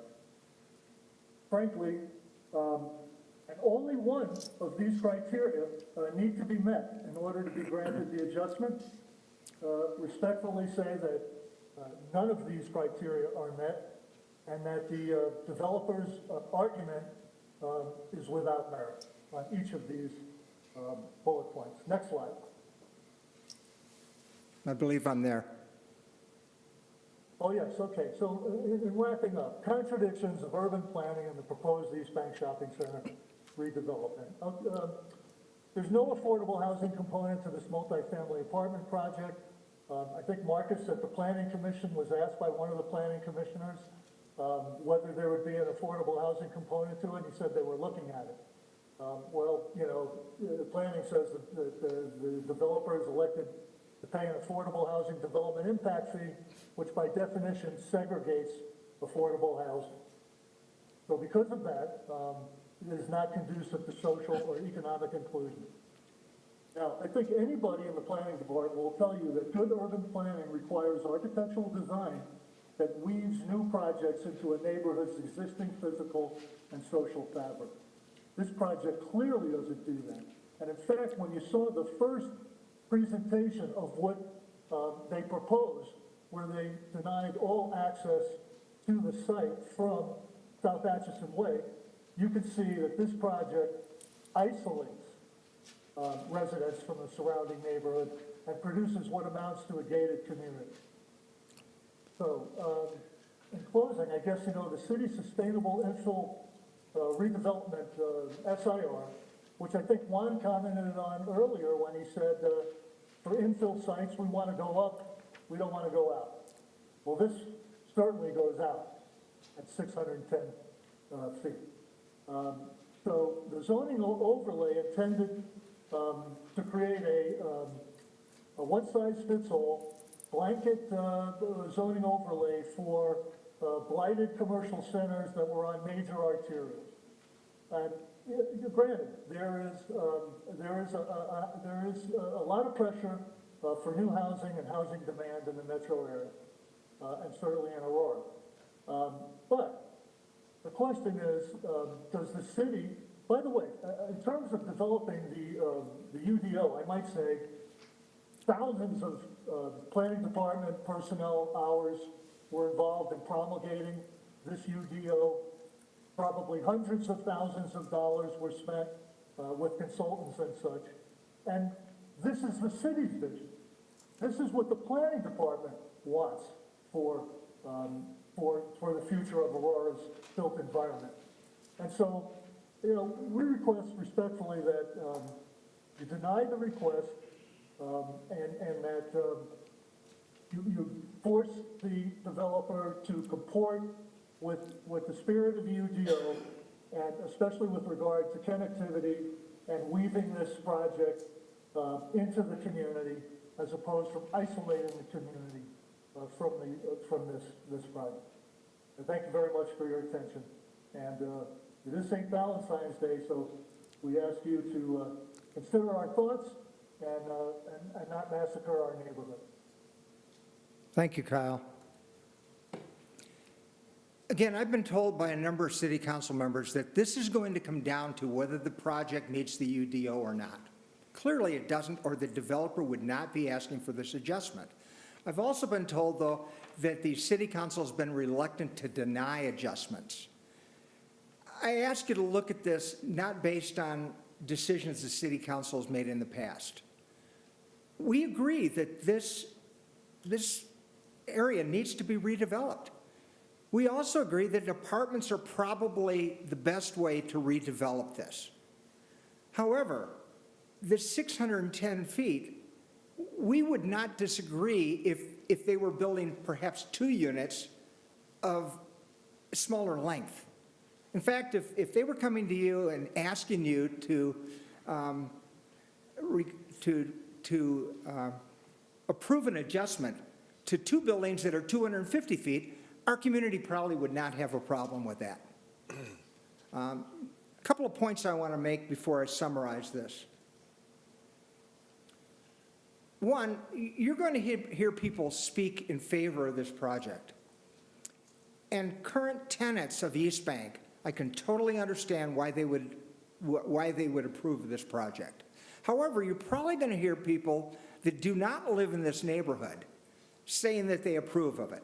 One, I don't even know how they found out about the project. 2, I hope they found apartment dwellings before this is potentially ready for occupancy. We agree that the developer has the right to build this. We agree that the developer has the right to build 4 stories. However, we don't think it's the right way to redevelop East Bank. It offers absolutely nothing to the surrounding communities. And since, as the developer stated, we use East Bank to access Quincy, and we use East Bank to access Parker Road. We don't have a problem with the number of parking spaces.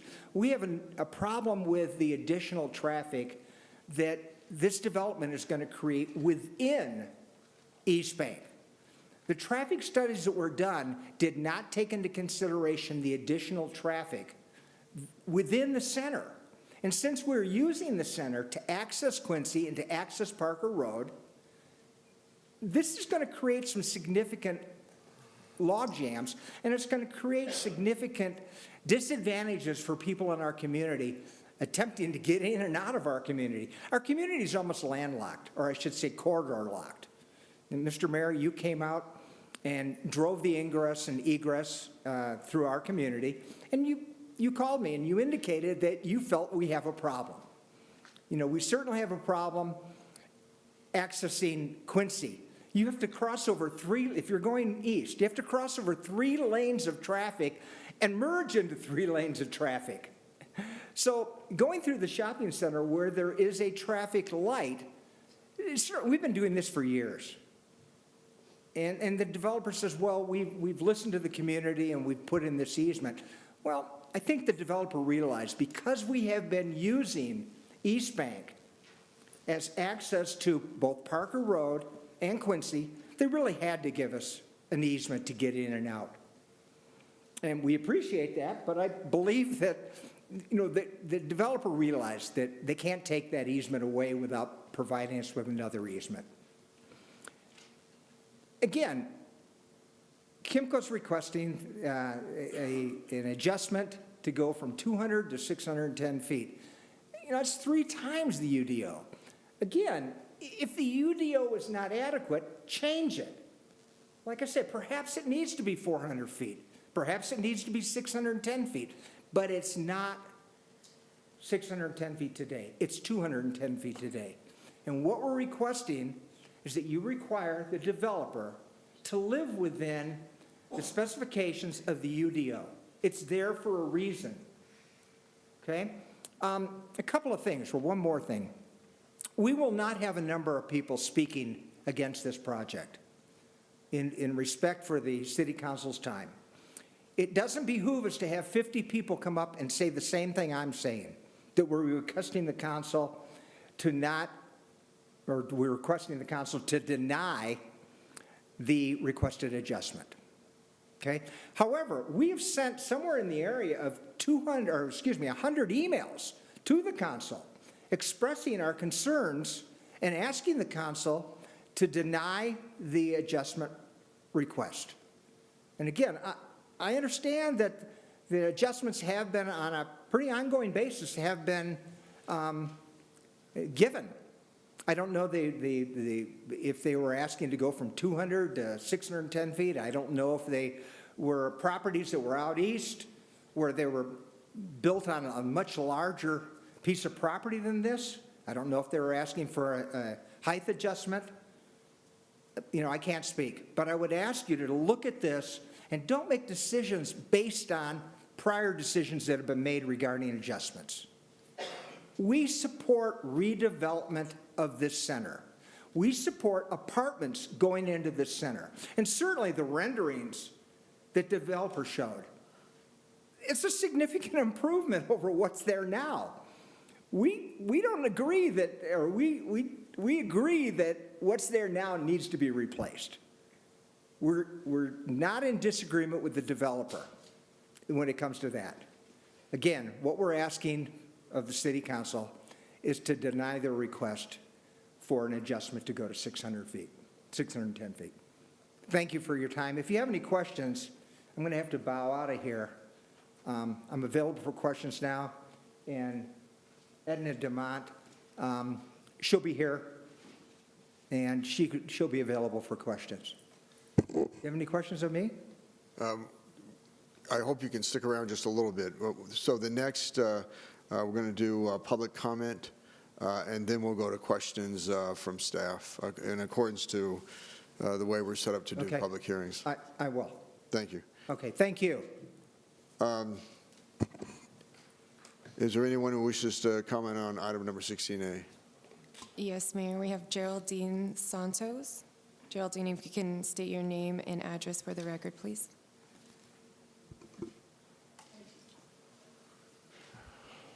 Good evening. Thank you for letting us come this late and speak because it impacts our neighborhood.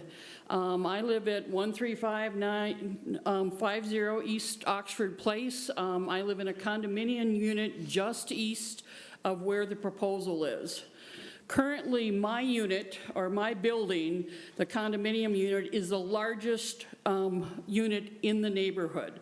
It's an L-shaped building, and it's approximately 1/3 of the size of what they're proposing. What's that 1/3 mean? It means it's within the character of the UDO. It's approximately that 200 feet. It fits the neighborhood. In my complex, we have, it's multifamily, no question, that's okay with us. But in my complex, what is there is that because it's smaller, we have more parking, we have green space that's our own. We have a courtyard in the back where our dogs can run and play in a fenced area. And that's the most concentrated in the neighborhood. We back to the park. We know what's going to happen when that apartment complex comes in. They're going to want to use the park like we all do. It's a great place. It's how this community came together in the midst of COVID. We met each other around the park. What's going to happen with what you're proposing, because there isn't green space, there isn't the 200-foot length where they have some ability to have green space around their homes, is we're going to have concentration in our park, which requires more resources from the city. We want them to use the park as well, but they're going to be going up and down our streets. We're going to get the dog poop and the pedestrian traffic, and there hasn't been that designed into this plan because this proposal doesn't follow the guidelines that were set by the city. I listened to a lot of the discussion previously on variances for metro districts. And what was the answer of the council here? The answer here, it's within our city's model. That was a guidance that you listened to when you made your decision, when you made your decision for that. And that's what we're asking here tonight for the council to do, to live within that same guidance within the city's model today. That model was put together with foresight, planning, understanding that there's transitioning from a retail area into the neighborhoods. It's not a monolithic building there. It's a gradual transition that looks more like what my condominium complex looks like. It's about the same size and space. There's more green space around it. It'll integrate into the neighborhood rather than what the development is proposing. And so I'm going to ask you to deny their variance. Thank you. Next, we have Edna. Edna, if you can state your full name and address for the record. Hi, good evening. My name is Edna Diamond. For some reason, people are mispronouncing it. Anyway, Mayor Kaufman and City Council member, thank you. I know it's late. We're all tired. I'm tired. I just want to reiterate what everybody else here is opposing this project about the building length and UDO. I just want to make a few comments, so I'm not even going to use my 3 minutes, is that we were very disappointed that the Planning Commission appeared like they didn't even read our 300-plus comments. And so I didn't really think that they were thoughtful about their decision in approving this adjustment for the length. And I'm glad that this group brought the different projects up on the slide, and I took a picture of it. And if you look down the list, and I think that the city council really needs to have a study session and say, okay, here's the 9 properties that the Planning Commission and the city council approved and gave adjustments for the length. And then look at that and compare it to East Bank. That's all I ask, to look at it. We know that Quincy and Parker Road is probably the most busiest intersection in the city of Aurora. We've been told that 90,000 cars pass by. That's a lot of traffic, and I think you all know that if you live around the area. But I do want to say that Carly from the traffic manager hired a consultant to look at a traffic light for Quincy and Atchison, and that consultant did not suggest a traffic light there, and they're not going to put a traffic light. I know Marcus brought up that we'll pay this money. Well, it's fine that you're going to pay money, but nobody's going to approve this traffic light. So I want to be clear, there will be no traffic light at Quincy and Parker. I mean, Quincy and Atchison. And I think that this place type, being a commercial hub, really kind of shortchanges the neighborhood, because 70% of the shopping center now will be apartments. And to me, that's not mixed use. I know the mixed use says you can have multifamily, you can have retail and services. But I think when the shopping center is, the majority of it is apartments, I think we're missing out on those services.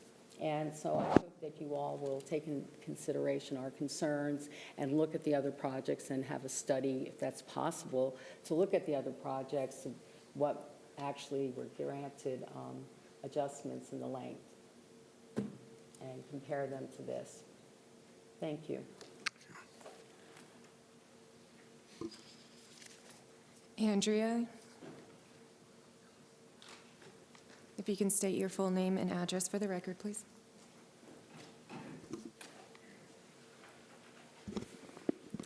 My name is Andrea Rice. I live at 4052 South Abilene Circle, Aurora. That is Pierpoint Village 8. Pierpoint Village 8 is going to abut the north end of the proposed building. The developers showed you two pictures of the north end of the building. They conveniently left out the one that they are going to be abutting to 100 feet. It's unfenced. They're removing the sidewalk, the access road, and quite a massive portion of the green space that we, as Pierpoint 7 residences, which is our parent HOA, have been maintaining and using for years. We have asked for, I believe, and have not yet been given the surveyor's report. We don't know where our Pierpoint 7 boundary ends and Kimco's property begins, but they are removing significant green space. The developers have put the number of proposed people at approximately 800 people. That means we're going to have 800 additional residents living 100 feet away from us. The north end is also going to have the utility roadway, which is going to be where all the trash is going to be stored. Excuse me. The developers are constantly promoting pedestrian access, walkability. They also say there are no adverse impact to the community for increasing the length of the building and providing for 311 apartments. There are adverse impacts that the developers have not mitigated or addressed. There's nowhere to walk. Both the residents of Pierpoint plus the new proposed residents, there's no bank within walking distance, there's no school within walking distance, there's no shopping centre within walking distance for groceries, there's no post office within walking distance, there's no work hub within walking distance. The two RTD transport facilities, transport sites that the developer has mentioned take you nowhere. The one takes you up to the Aurora Light Rail, the other one takes you down to 9 Mile. There's no public transport that is going to facilitate the residents, and that we don't have the benefit either of more walkability. There are adverse impacts to us. The other thing that we are concerned about is having 800 plus residents, and again, that might be more. We have asked for the configuration of the proposed development. I'm sorry, Andrea, that's your 3 minutes? Sorry? That's your 3 minutes. Thank you.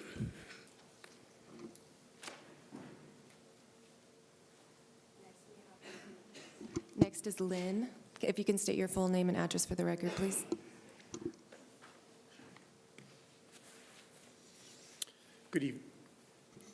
Good evening. Can you hear me okay there? Okay. My name is Lynn Coink. I'm a resident of Pierpoint 13963 East Oxford Place. I'm actually the president and have been of our HOA for several years now. And just to tie into what has been stated as far as no adverse impacts, that's what got our attention beyond the traffic. It's just the monolithic size of this building is truly out of character for our neighborhood. Again, I've been there for 21 years. And as far as how this has been approached, and they talk about how it's been a kumbaya, let's bring the community together.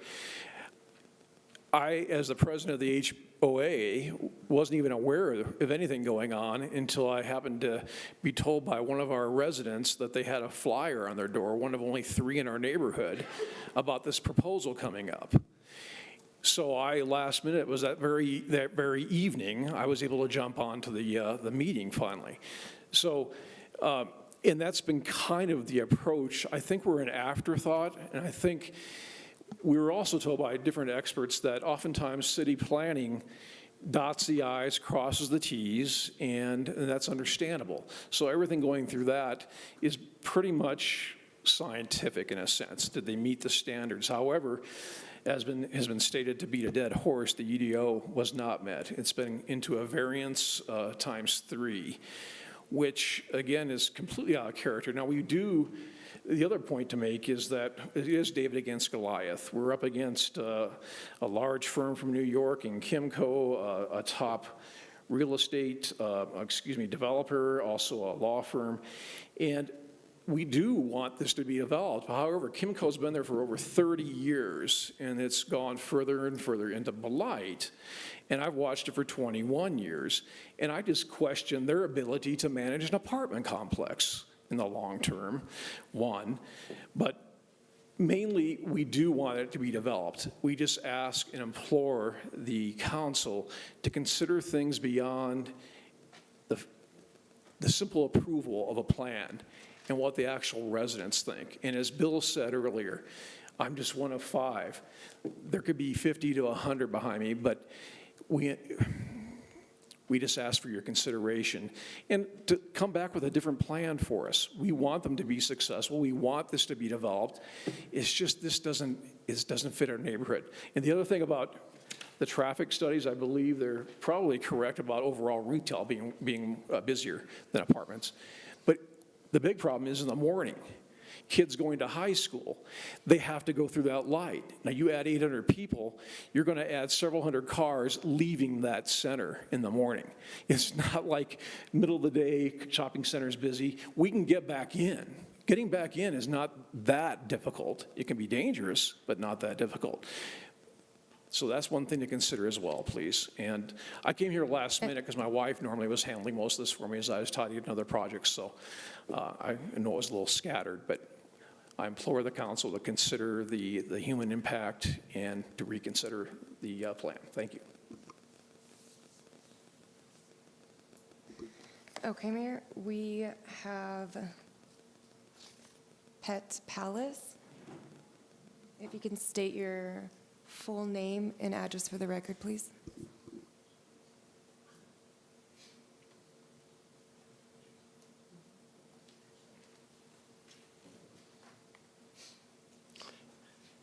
Hello, I'm Tasha Wells from Pet Palace. My business partner is Sherry Grimm up there.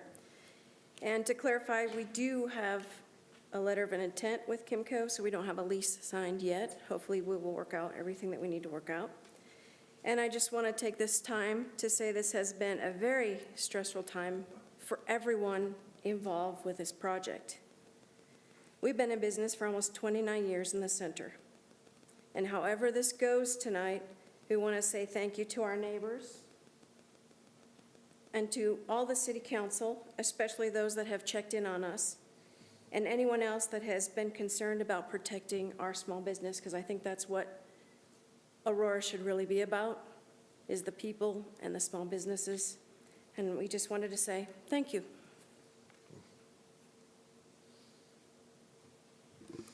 Okay, Mayor, that is all we have for in-person. We do have a few individuals on the public call-in line.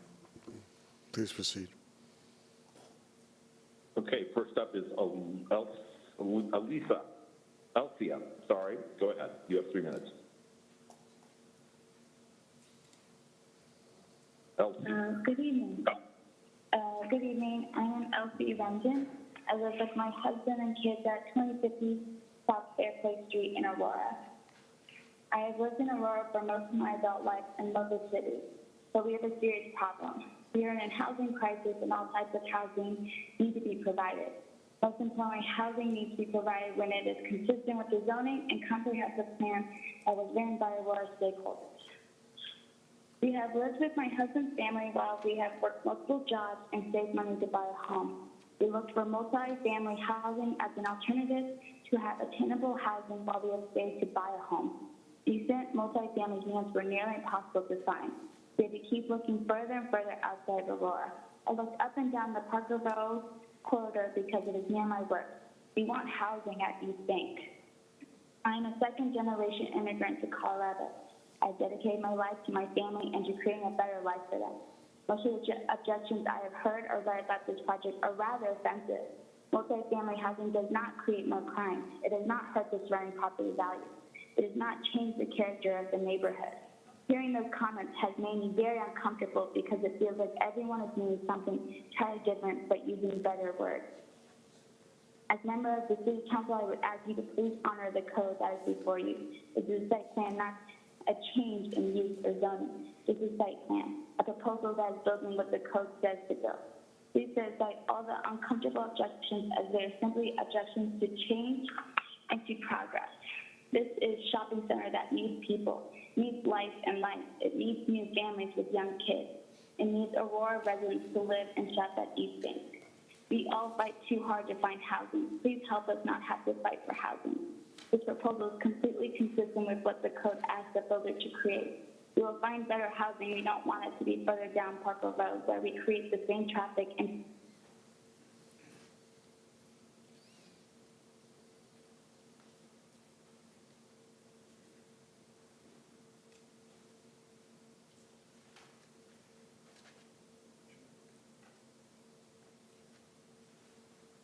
Do we have a problem with the system? Elsie, we can't hear you. Roger, are you there? Yeah, Elsie? Are you still there, Elsie? We seem to have lost her. So let's go on to Janice. You're next. Have 3 minutes. Go ahead. Thank you. My name is Janice Skinner. I live in Pier Point 3, 3990 South Atchison Way. I want to thank my neighbors that represented us there tonight and thank the City Council for giving us the time to speak. I'm going to ask you to please deny the adjustment to 610 feet. It's just too big. The neighborhood can't handle it. We don't have the facilities to add 311 units that will hold 500 to 800 people. And the traffic in the mornings, I know Marcus says it'll be less, but not when everybody's trying to go to work at the same time. We want the shopping center developed, but not as big as what they're planning. So thank you for listening. Thank you. Next is Charles. You have 3 minutes. Go ahead. Hello. My name is Charles. Excuse me. My name is Charles Brandon Rich, Mayor and City Council. Thank you for allowing me to speak. I'm the president of the Colorado Apartment Association, and I would like to speak on the need for housing, specifically in this area. As we see, all across the metro area, rents have, went up considerably over the last few years. And what we see is when vacancy gets below 5%, rent appreciation accelerates above the inflation rate. In this specific area at East Bank, within a 2-mile radius, the vacancy rate is 4.2%. And as a result, the effective rents over the last 12 months has been 15.3%. In addition, there hasn't been any new supply added in 2021 within that 2-mile radius. In addition, the adding these apartments will help alleviate some of that rental increase. In addition, they will also have a positive impact on the area. According to the U.S. Bureau of Labor Statistics Consumer Expenditure Survey, these residents at East Bank will spend roughly between 15 and 18% of their salaries on local businesses in the area, supporting the local businesses that currently exist at East Bank, in addition to helping increase sales taxes. So I would ask you to support this project. Thank you. Thank you. Next is Amy. You have 3 minutes. Go ahead.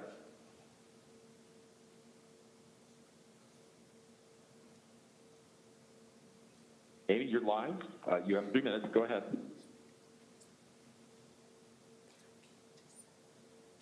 Hi, I'm sorry, did you say Amy O'Brien? Amy, yes, you're live. Great. Go ahead. Sorry, I didn't hear you. Hi, I'm here on behalf of Furniture Row. I'd like to read their letter. I'm representing the store at 4258 South Parker Road, Aurora, Colorado, 80014.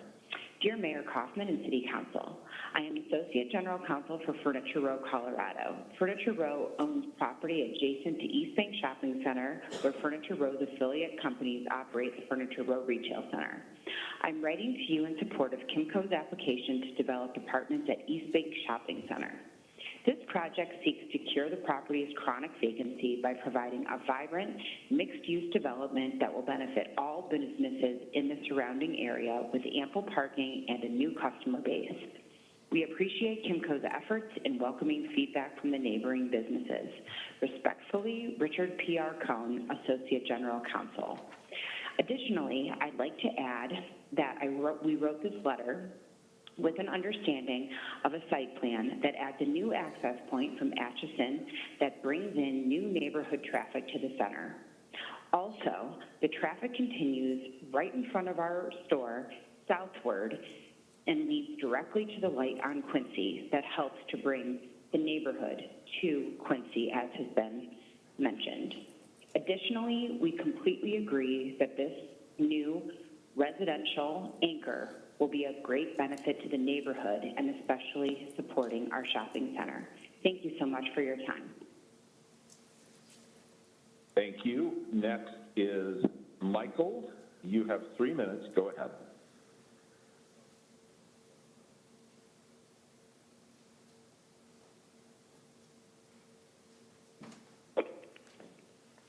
Michael, you have 3 minutes. Go ahead.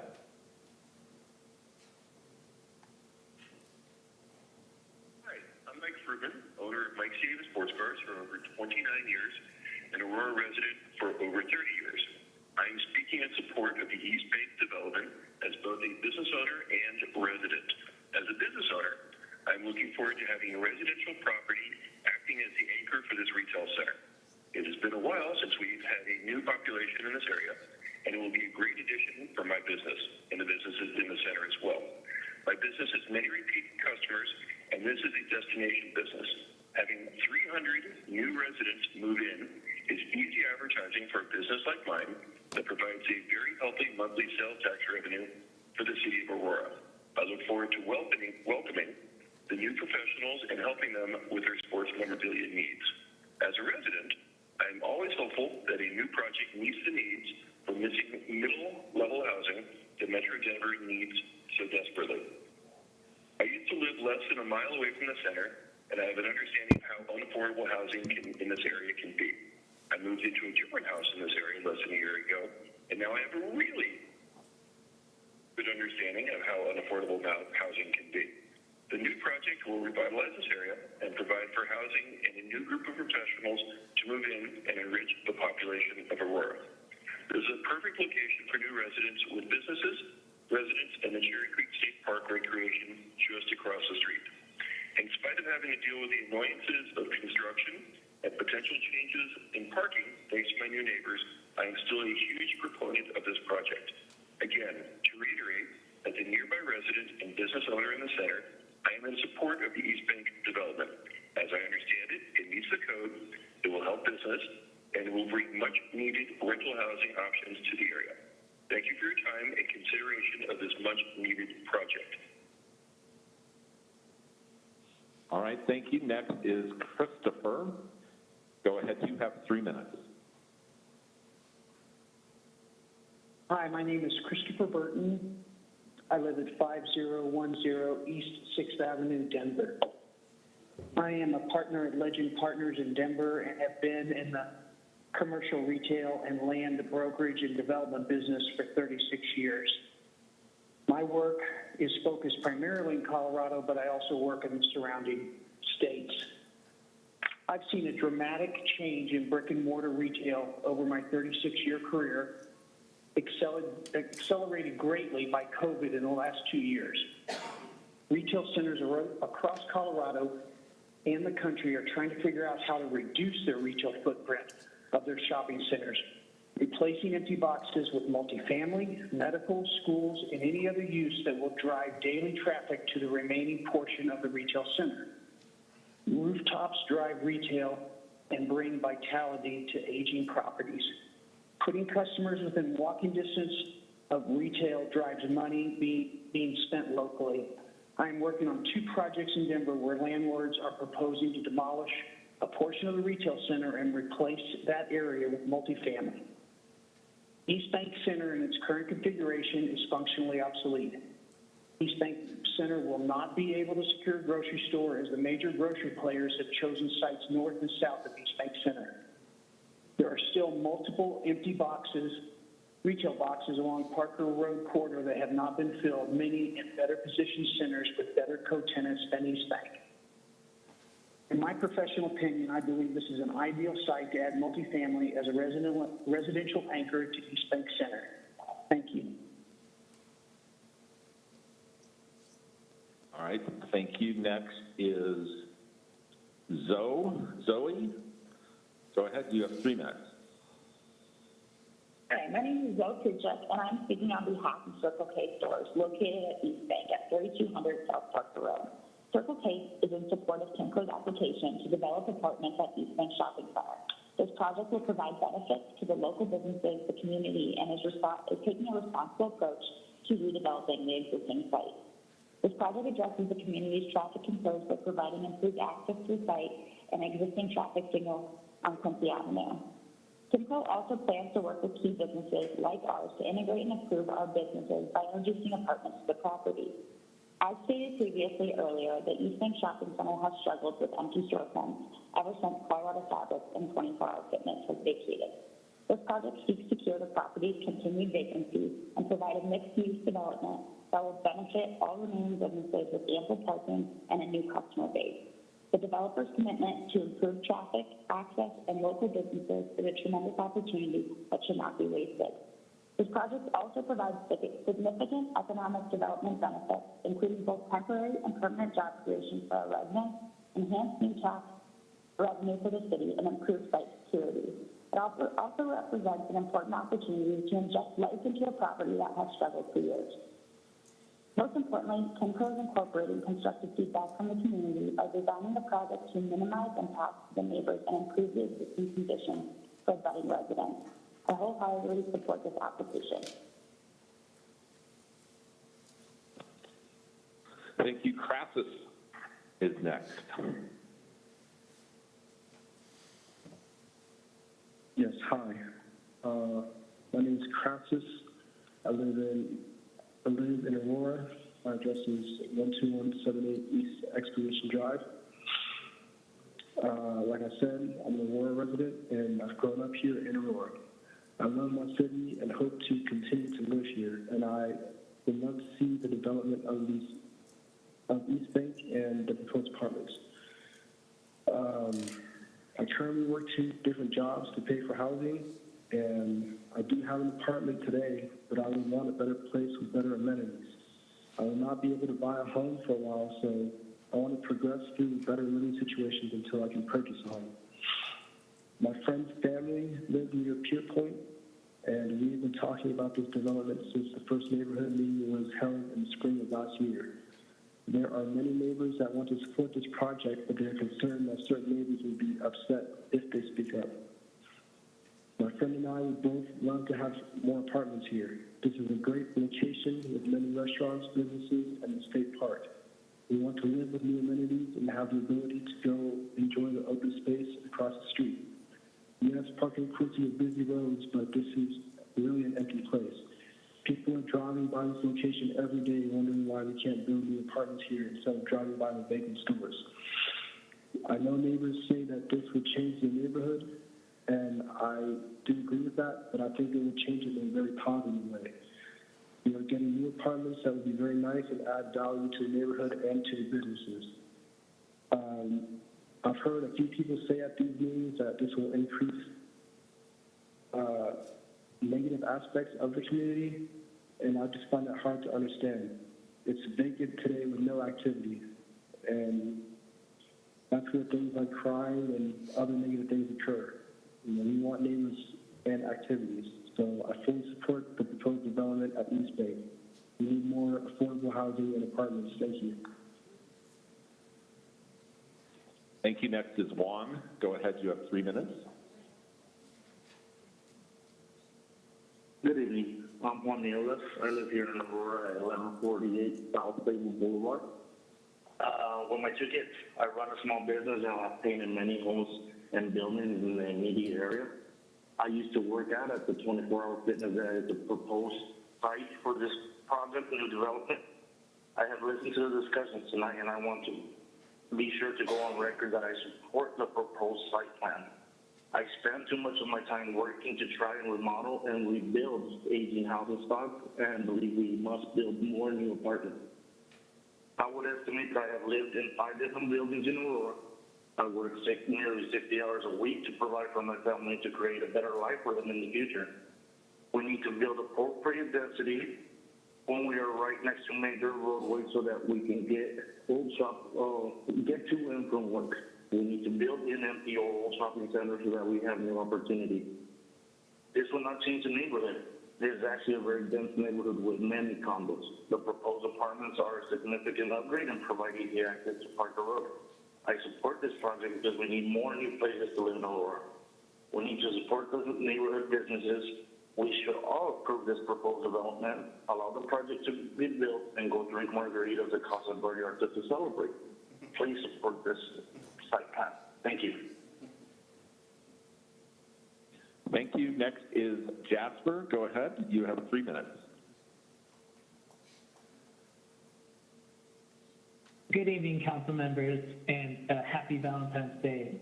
Thank you so much for your attention in reviewing this application tonight. My name is Jasper, my address is 130 Rampart Way. For the last month, I have been working on this project with the outreach team and engaging the businesses and surrounding this project. So I'm here to speak more about the outreach to the surrounding businesses, many of which are small independent employers. So our team of 4 engagement professionals has worked diligently to address the concerns and comments of the businesses, and have found in our outreach that many of our businesses in proximity to the site support this project. Some of these businesses couldn't be here tonight, as many are understaffed and some work late nights. However, in the packet provided to you by staff today, you will find support letters from businesses in the East Bank Center and the businesses to the south of Quincy.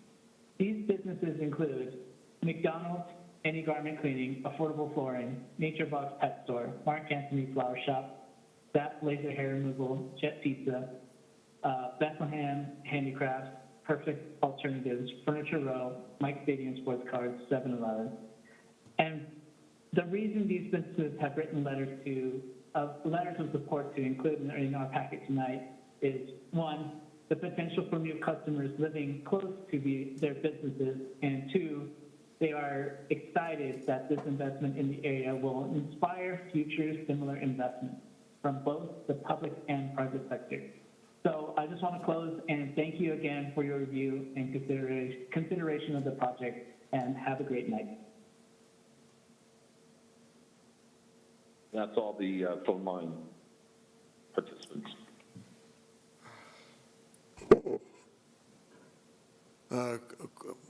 Council, questions for staff, the applicant or the appellant? Mayor Bergen. Mayor Pro Tem. Thank you.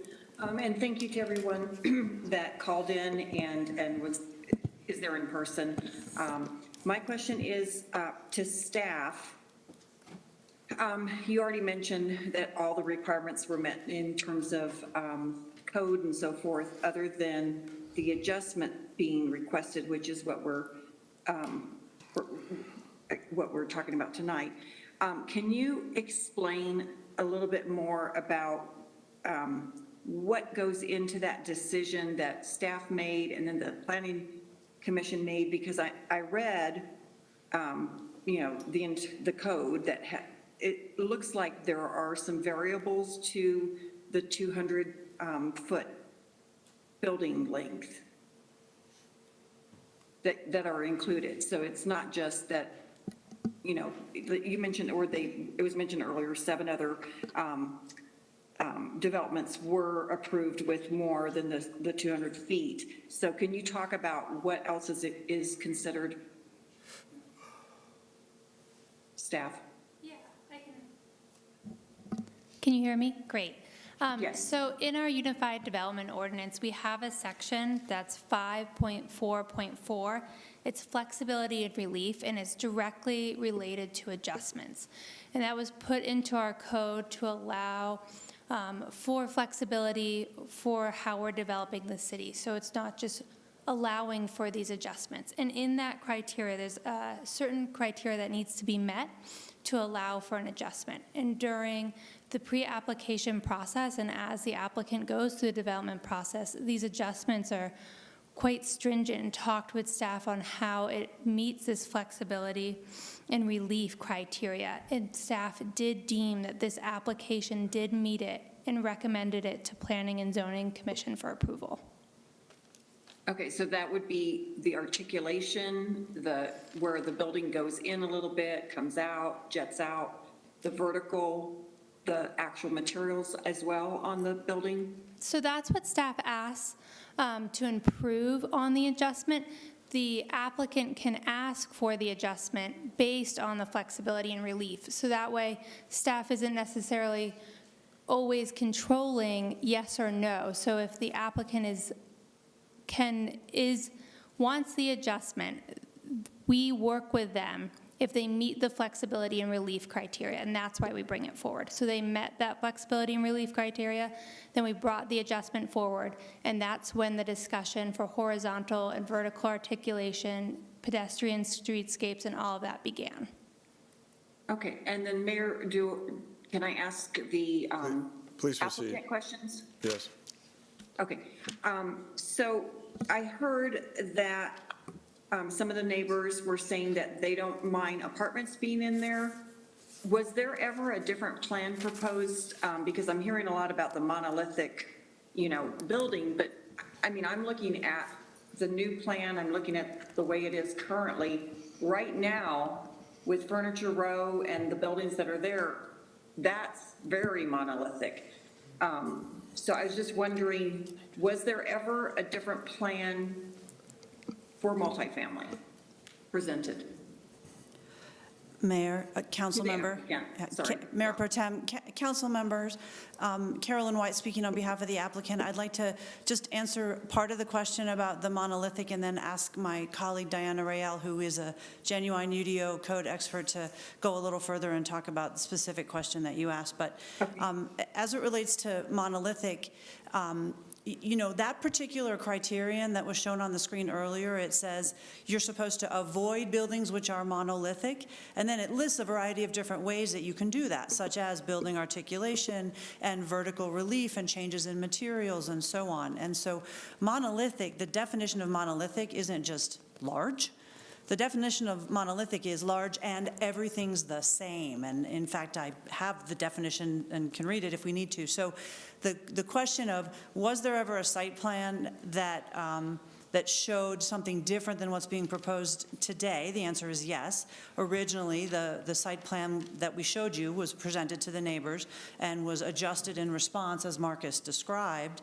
And also, prior to the discussion with staff, the building did not have as much architectural differentiation as you see today in the current site plan that was designed to do exactly what that code criterion says you do to avoid it being monolithic, which is to add all these different features to make it not look the same.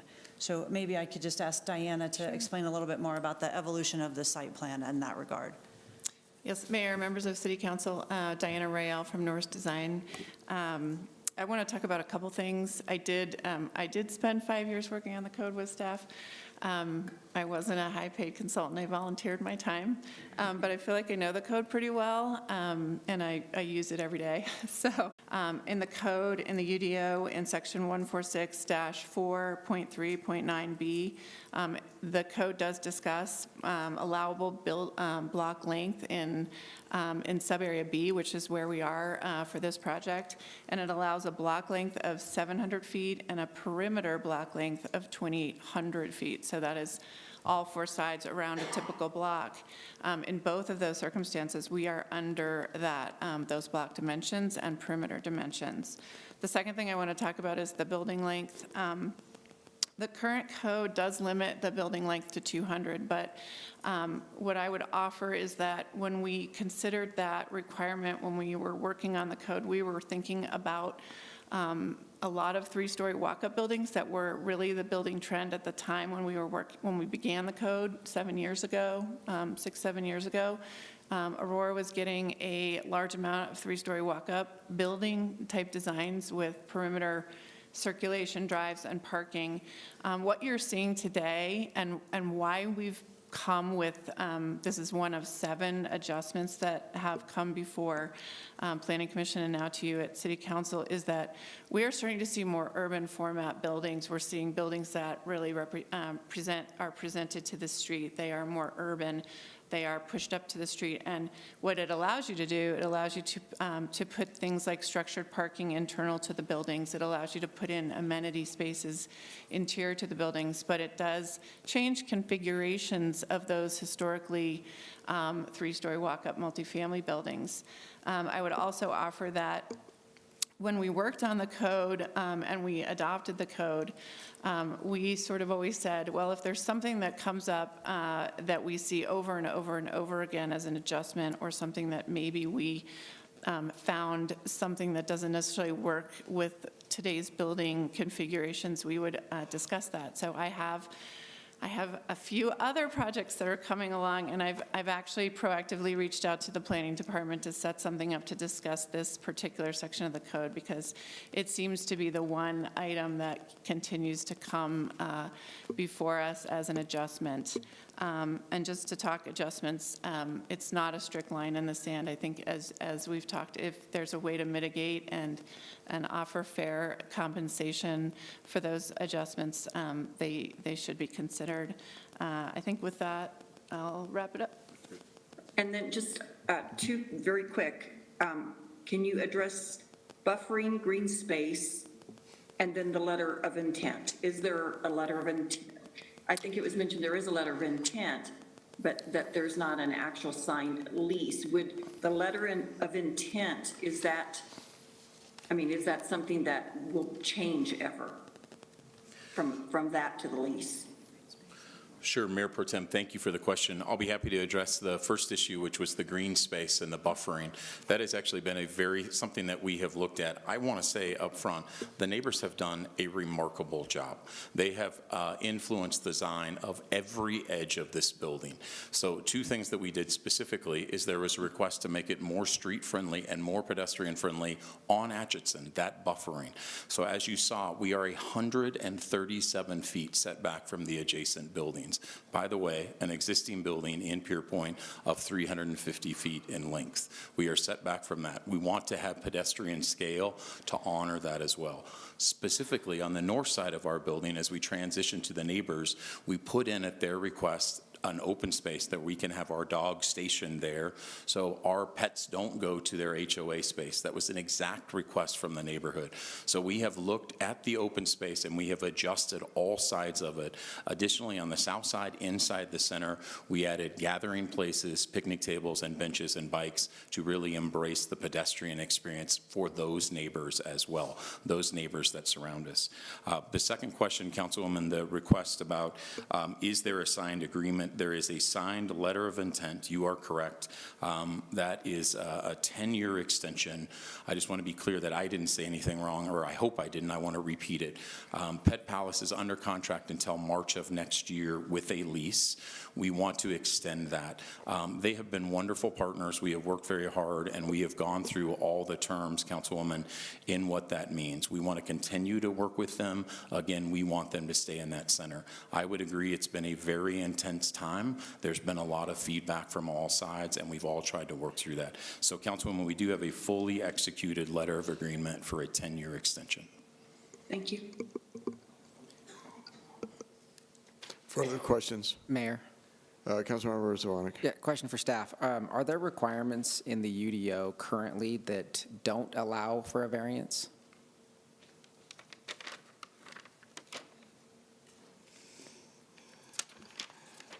Mayor, through you, Brandon Camerata, Planning Manager. Most design standards which are applicable are variable.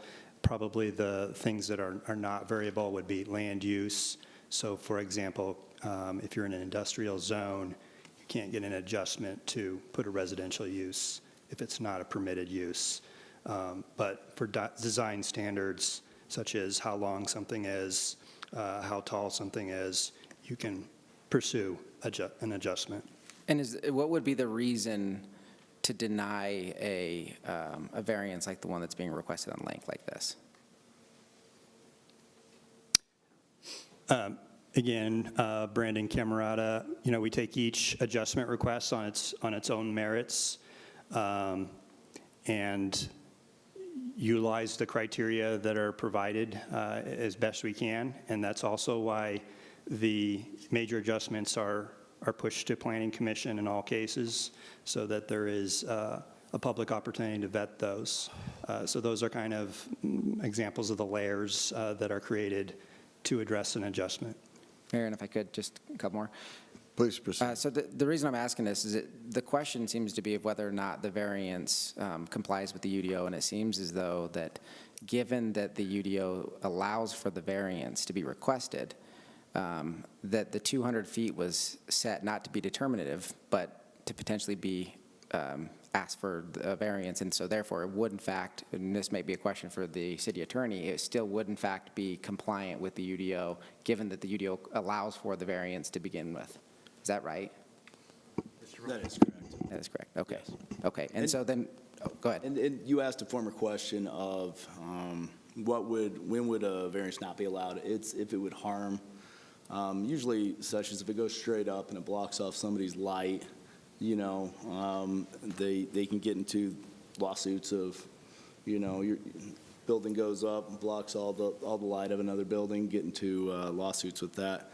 But there is an explanation in the code that says if it blocks the supply of light or air to the adjacent conforming properties, then that could be damage to that other property where the council or planning commission would say no on the variance. But if it doesn't create damage, variances get allowed almost all the time. I know the council, it's partly a new council, but we had an issue years ago with vapor recovery towers and for oil and gas, and it was capped at 14 feet high, but the new vapor recovery towers to allow for better clean air were going 17, 18 feet high. And so we had to continually give adjustments, waivers called at the time, and so then we eventually just changed the code.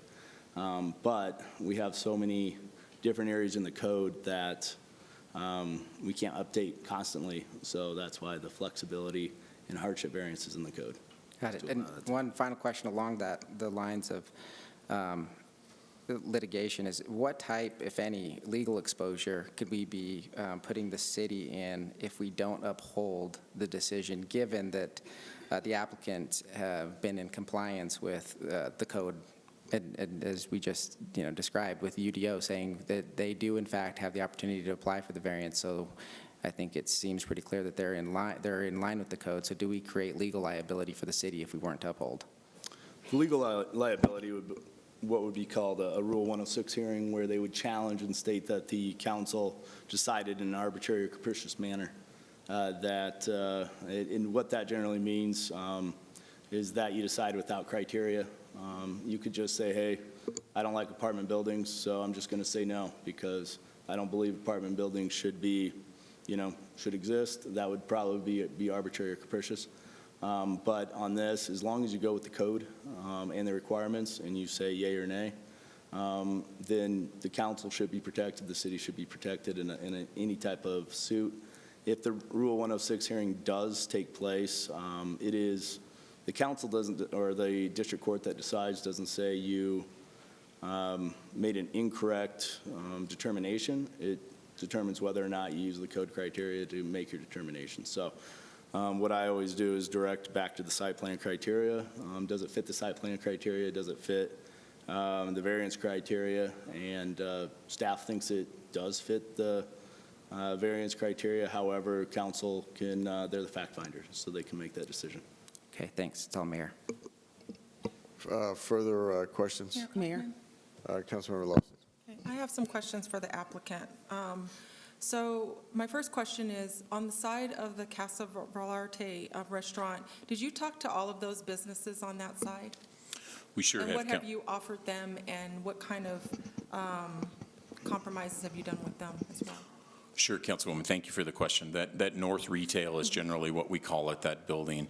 I myself have walked that center on 5 occasions. I have talked to all tenants in there.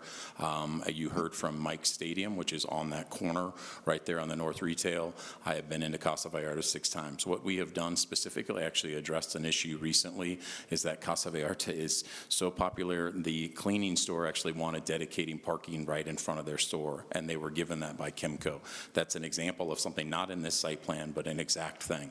The other thing we have done is actually talk about the overall parking and actually explain to them what we're adding and how the garage will work. So, Councilwoman, do I wish we could have had even more discussions? Absolutely. Have we talked to those businesses? Yes, we have. Okay, Mayor, can I do a follow-up? Please proceed. So you talked to La Via Nails, you've talked to SNS, you've talked to all of those individuals? Yes, we have. Yes.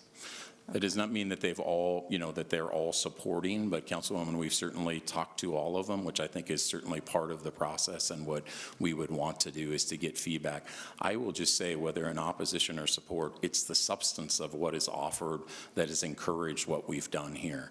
And so I think we've really tried to work through any of those issues. And again, Councilwoman, I'm sure there's things that others would like to see addressed, and we're trying to continue to work through any of those challenges. Okay. My second question is, what's wrong with, I understand you want to go from 200 to 610 feet to put this. I mean, I live in this vicinity. I'm in that shopping area. I Sure. frequent a lot of those businesses. So my question is, what is wrong with maybe having a compromise? I see that area. I've lived in this area for 21 years. I don't live exactly in the Pier Point, but I live across in that neighborhood. And so it could be so unique. You're putting 311 apartment buildings up there. I could see it maybe lowering the apartments, putting some cafes and things. It's in prime area. And it doesn't seem like, I don't think the residents are saying they don't want some development up there. I'm thinking that they want something unique. And I could see people living where I live at, across in Crown Point, Sure. all along Smoky Hill, in the back of there, really frequenting this area if it's just unique. You're just putting apartments up there. It's really, I'm not against the apartments, and I think the residents aren't either, but make it unique. It's prime space. It's across from the park. So I guess, what is wrong with like some compromise? Yeah, I mean, Councilwoman, I appreciate and will certainly respect your opinion on that. I think we are compromising and want to continue to. First of all, I would say to the building length and to that question about that, one of the most important things here that is setting the block pattern is to allow the neighborhood to cut through the site to get safe passage. There is not an easement on the site. We want the neighbors to have safe access. So that is actually setting the roadway. The other one thing we're doing, Councilwoman, is actually wrapping the parking garage. If this were divided in half, you'd probably have an unwrapped parking garage. We want this to be great design, 4-sided architecture to improve and add to the neighborhood. So Councilwoman, I'll let our planner talk to more, but we want this to be a horizontal mixed-use center. I will say this, and I mean this with complete respect. In 2019, the city of Aurora said the solution for these aging centers is to add multifamily, to add this solution. So we are following your code to add that solution. As you heard professionals testify, this is happening in rundown retail centers all over the metro area because it's a residential anchor that enlivens this. The very best thing for those businesses is to have 310 new residents, Aurora residents living there supporting neighborhoods. We think that's very unique. We think it's a wonderful addition. So Councilwoman, I would argue that we really are compromising. Again, everything we've heard, we've tried to incorporate as much as we can. I think the other one, I've heard the cafes and that idea. We want to support the businesses that are there, and bringing these people in will do so. These are 2 vacant boxes today. This is not a market for cafes until we bring people in that can support that. So that's the solution that the City of Aurora, the planners, and the work group came up with, and we are simply following that code to enliven the center. Okay, Mayor, I just have one more Please last proceed. question. Yeah, and I guess we just have various opinions. I see it, I know we got to support businesses there, but there's nothing wrong with bringing other unique businesses in a prime space across from a park that's very popular. So you and I definitely disagree on that. And then my third thing, I heard some callers call in and say that these are affordable. These are market rate. Is that correct? No, Councilwoman, actually, I want to address that because it's a very good question. We are designing these as truly market rate. As you certainly understand, affordable generally means below 80% AMI, and it's usually restricted. These are being designed to be workforce housing. And in the city of Aurora and many other cities, that means 80 to 120%. It is actually that price point that we are so desperate to find move up housing or move down housing. So we have specifically targeted to have workforce housing at this location. We think that is a terrific addition to Aurora and an infill site to provide that variety of housing. I would remind that your comprehensive plan calls for that variety of housing price points, so there's segmentation in the market, and that's exactly what we are delivering with this site. Okay, thank you for your answers. Sure, thank you. Further questions? Mayor. Councilmember Jurenski, Yeah, I have a few questions. please proceed. So first, I've been told that we're in the middle of the traffic study, but I've also been told that the traffic study is over. Where are we at in this traffic study? I'm sorry, I'm happy to answer that. whoever. We have completed a traffic study. When you go through the process, you submit that. There was a comment by the neighbors. We work with the staff, we show what we're suggesting as the use, and then they help scope the traffic study, what we should study. So Councilwoman, we have actually updated that study a number of times, including to see if we could add a stoplight at Atchison and Quincy. So there is a completed traffic study that we submitted with this proposal. So then for city staff, what's the plan to put in traffic lights?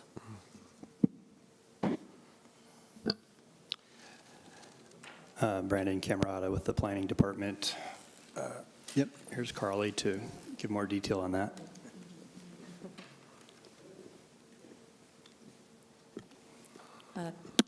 Good evening, Mayor and members of the council. My name is Carly Campuzano. I'm the traffic manager at the City of Aurora in the Public Works Department. There are a couple different traffic studies. I think the first one that the applicant or the developer mentioned is the traffic impact study that was completed for the development. So that study was really meant to look at the trips generated by the development and to see the impacts of the surrounding network. So that was completed, and that is something that we always require before getting to this stage and approving a project. So in addition, after hearing from a lot of the residents in the community as part of this project, we heard loud and clear that the residents are very concerned about existing traffic flow in the area, and particularly about not having a signalized access out onto Quincy through Atchison. So what we did is we conducted our own traffic study, which I think you were referring to, Councilmember. And so what we did is we had a separate independent consultant prepare a simulation model and really look at all the traffic in the area to see if that location at Quincy and Atchison could support a traffic signal. And what our study found, and the reason why you maybe haven't heard of it yet, is we just completed this study a couple weeks ago, I think. So it's pretty recent. But the study found that a signal at that location really would not be functional.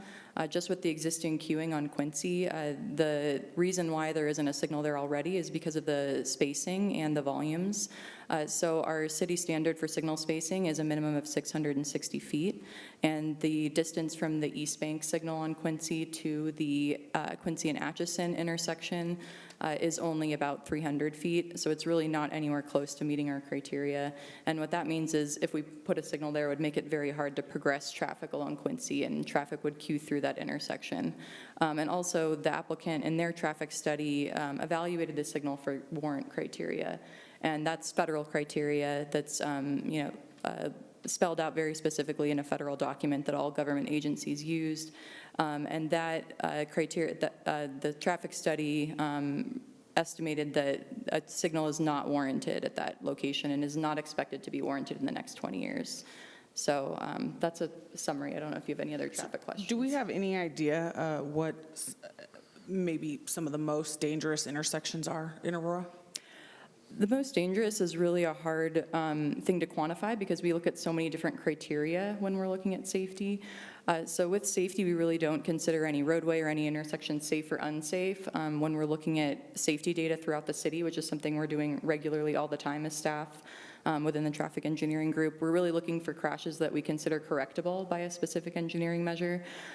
So there's intersections that have maybe a higher than we expect number of crashes, and if we flag a location, that's something that we would look into more specifically. We have access to the police databases, we look through crashes, we read the narratives in the report to really try to determine the cause and to see if that's correctable. Do you have any idea where Parker and Quincy ranks in that?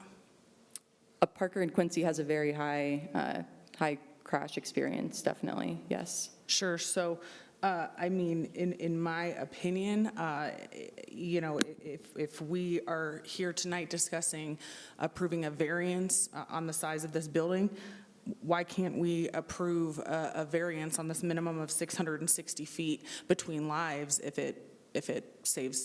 or between lights if it saves some lives in the city? Yeah, so I can address that. I guess first, Parker and Quincy is a signalized intersection, so that's located west of the two intersections we've talked about. So there's the Parker Quincy, and I'm sure you've all lived there, you live close there and drive this, so you probably know this. But we have Parker and Quincy, which is a huge intersection, which has a high number of crashes, but also a lot of vehicles driving through it. So we do expect a certain amount of crashes at that intersection. Then we have the Quincy and East Bank traffic signal, which is the one for the development. So that's just to the east. And then we have Atchison that's located east of that. So what we looked at in our study is really if there's a crash pattern, is it something we can correct with a signal? And I think it's a pretty common misconception that all crash patterns are corrected by devices or a signal. In a lot of cases, the signalized intersections that we have in the city, just like the one you mentioned at Quincy and Parker, actually experience way higher crash rates. So Quincy and Parker being signalized, I mean, that hasn't stopped crashes. And that's because you're creating a bunch of conflict points and people who feel like they're safe making a movement where maybe they're not because people are illegally queuing through it, which they will do if signals are spaced less than, a few hundred feet. Sure, and I guess I'm not talking specifically at Parker and Quincy. I'm aware there's a light there, but there's an entire neighborhood that doesn't have a light at either Parker Road or Quincy. Right, that's correct. And that's why when the development came in for a pre-application meeting, we did identify that the access to the East Bank signal for the community needed to be maintained. So that is a need that we see for that and why we made that comment. So my question is there a process to, I guess, overrule or approve or something, this minimum of 660 feet between lights to get this neighborhood a light? So we did do the very thorough traffic modeling effort, which was what we wanted to use to see if a light could be functional there. And if we don't comply with federal standard, then that opens the city up for liability, and it opens up whoever is approving those documents for liability with their professional engineer's license. So what about the Parker Road entrance to their neighborhood? So the Parker Road entrance off of Atchison, correct? Yeah. Parker and Atchison. So Parker Road is actually a state highway in this area. It's State Highway 83. It's actually owned by the Colorado Department of Transportation, or CDOT. And so when we had the applicant prepare their traffic impact study, we did have them run a signal warrant study based on federal, city, and state standards at both Parker and Atchison and Quincy and Atchison, and neither location met the criteria. We did reach out to the Colorado Department of Transportation again to see if they would allow for any sort of variance, and they cited federal criteria and warrants and all the different things we've talked about as a reason why they would not consider a signal at that location. Do you know what criteria that didn't meet? Because I don't think that that would fail the 660 feet. Minimum. Correct. So it does meet the city's 660 feet, but the city's minimum is actually a lot less than CDOT's minimum. CDOT's minimum is, I think it's about half a mile, but it's over, I'll have to check, but it's over double ours, and it doesn't meet their criteria. And that is because Parker Road, or State Highway 83, is an expressway, and it is meant to convey very heavy volumes of traffic. So it holds about double the traffic of Quincy, for example. So they're very sensitive to preserving the throughput on the state highway system and on an expressway. And when I'm talking about the criteria, it didn't meet the volume warrants, because the volume warrant criteria is based on the amount of traffic coming from the side street as well. So it's really just, there's not enough traffic coming from Atchison to warrant stopping 90,000 vehicles on Parker. Okay. That's all I had about traffic, but I have other. I just have a question on this. On Yes. Atchison and Parker Road, so I understand it meets our criteria, doesn't meet CDOT's criteria, but is it waiverable? I mean, can we apply for a waiver? So CDOT does not have a waiver process for their signal criteria either. They use the federal standards and their own documentation with their access code to make those determinations. And the federal standard is not waiverable? No, generally no. The federal standard's not waiverable. Generally no, or just no? No, it's not waiverable. Okay, thank you. Further questions? I wasn't done, Mayor. Councilmember Jurenski. That was all that I had for traffic. okay. Thank you for that. Yes. I want to know also, I read about noise in here, and that it's saying that noise will not exceed 55 decibels from 7 a.m. to 9 p.m. And I see, there's going to be a swimming pool, possibly some barbecue pits, everything that I read. Do you all plan on having dedicated security to ensure that the neighborhood behind is not dealing with this noise? Sure. Checking, okay. Thank you. Mayor, Councilmember Carolyn White again on behalf of the applicant. I'm going to answer part of that question and ask Marcus to answer the rest. As it relates to noise generally, what I would say is that, as I think you all probably know and have some experience with, the city has standards in its code about what is the maximum level of decibels that is allowed in different scenarios, when residential is next to residential, when industrial is next to commercial, and so on. And so there are also a variety of ways to model that based on the type of use that's being proposed. And so based on these types of uses in their location and the distance between them, our team has estimated that it will not exceed the standard.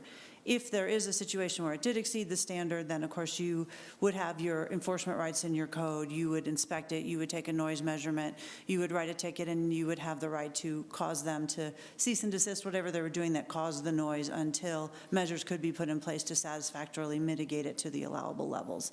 And that's sort of the procedure for all these types of development in this scenario, in this posture.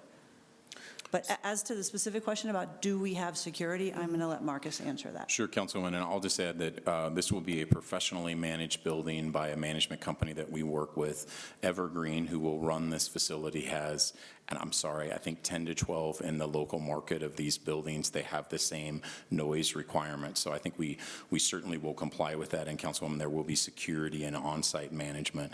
I will say those are internal courtyards, and part of that was done to really screen, just as you're suggesting any noise or overflow of that. So very cognizant of that. And so, yes, we will comply with that. And Councilwoman, not tagging on, but to your earlier questions about transportation, we would wholeheartedly support and pay for 25% of a stoplight at either Parker or Quincy on Atchison. We didn't know the results when we offered it. We're still offering to do it. We wish that could be changed. It's an existing traffic issue, not our traffic issue, but we all know it needs to be addressed. Sure, so I guess the answer is there will not be a dedicated security? No, I'm sorry. We have property management that includes security on site, and that will be part of that as well. I'm sorry, yes. Okay, so there will be security for that, okay. That would have been easier to just say yes, I apologize. Okay, I also, 243 parking spaces in this parking garage for 311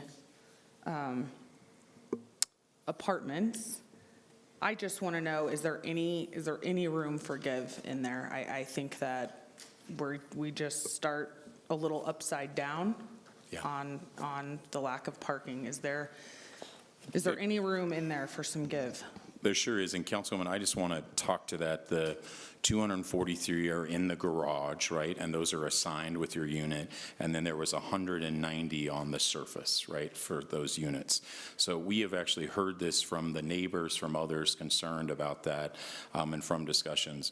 What we have looked at is in our internal garage, right, the structure, we can add another half level of that, you know, how they're on the angle. And we know that's a minimum of 30. It's probably 32 or 33, but we know it's a minimum of 30 structured spaces. The reason that's important is because it allows even more flexibility on the surface in that kind of shared space. So, Councilman, we have gone to work on that and concluded that we can add 30 more spaces in the garage than what's planned today. Okay. And then I also want to know what Kimco's plans are, I guess, ultimately with the rest of the shopping center. We heard a lot of boasting about the plan, the architecture, how gorgeous this is going to be. Sure. What does Kimco plan to do about the rest of their shopping center? Yeah, and Councilwoman, we are, and I'm sorry, if we certainly want to add and be additive to the neighborhood, but the other part of that is to the center itself, right? And Councilwoman Lawson asked about the North Retail Building. There's also that South Building, right, that would be at the south side of the new roadway. So Kimco is here. They certainly could answer that, but what they've said is that they want to commit to, you know, concurrent as the opening of that residential building, if we can move forward with you all, that there would be some facade improvements to go through that process to design it, just as you said, actually more in accordance with the new architecture, right? The new facades to really match that. So, Councilman, we're looking at those other two buildings to do that in more of a concurrent or similar time frame to bring those on. Those are those existing cafes and restaurants and businesses, and we want them to stay there, so we need to make that investment as well. Okay, I don't have anything else right now. Further questions? Mayor? Mayor Pro Tem. No, Mayor, it's Coombs. I'm sorry, Councilmember Coombs. Thank you. So I won't belabor the points that my colleagues have made, of which there have been many, and I appreciate the questions that folks asked. But there is one point that I really want to point out that is relevant to the 600 feet. And that is that the discussion continues to center around these two big box sites that are no longer viable. And I absolutely agree that those really aren't viable. They've demonstrated that they're not viable within that center. So that's understandable. But there's also small retail that's being eliminated and that has shown itself to be viable. The small retail sites are pretty consistently full within East Bank. And, you know, obviously Pet Palace was one of those, and you have made arrangements with one site. But there is small retail being eliminated by having this 600-foot waiver and having the site plan as it currently is. And in particular, what this has done is it's created a situation where my understanding is that the site that Pet Palace will go into, the small retail site, is currently the site of a bike shop that provides low-cost and free bicycles to kids and low-income people in our community, and has been doing so at a number of sites throughout the city for nearly 30 years, so nearly the same amount of time that Pet Palace has done so, but at this point has been at East Bank for a number of years and would be displaced by the development of this project.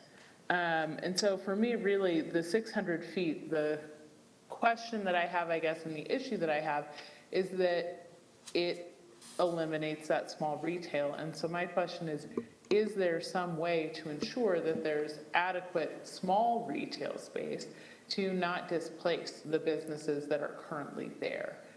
Because if the bike shop is displaced, my understanding is that they will simply go out of existence.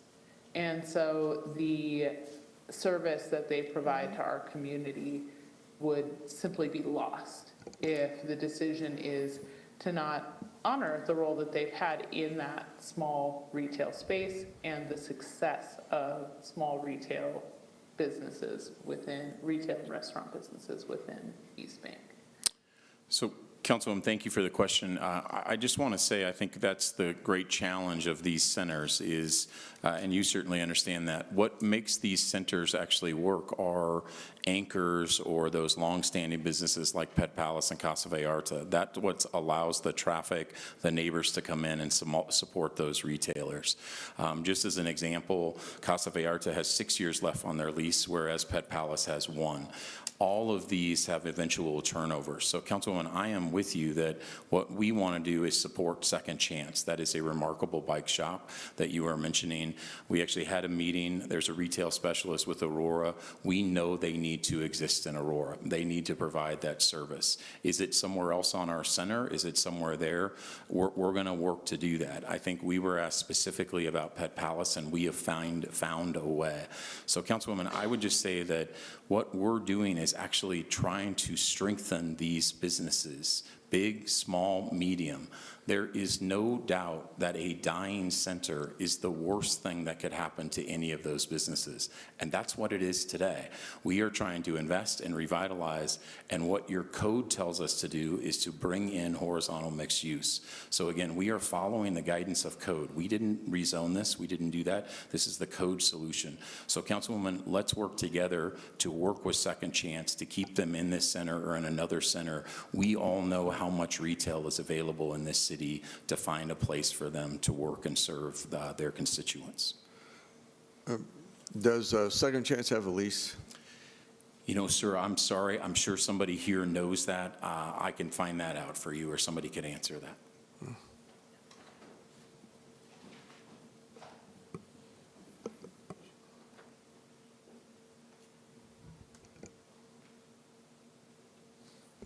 Hi, good evening. Chris Simonello from Kimco Realty. Happy Valentine's Day. And to answer your question, Mr. Mayor, they do not have a lease.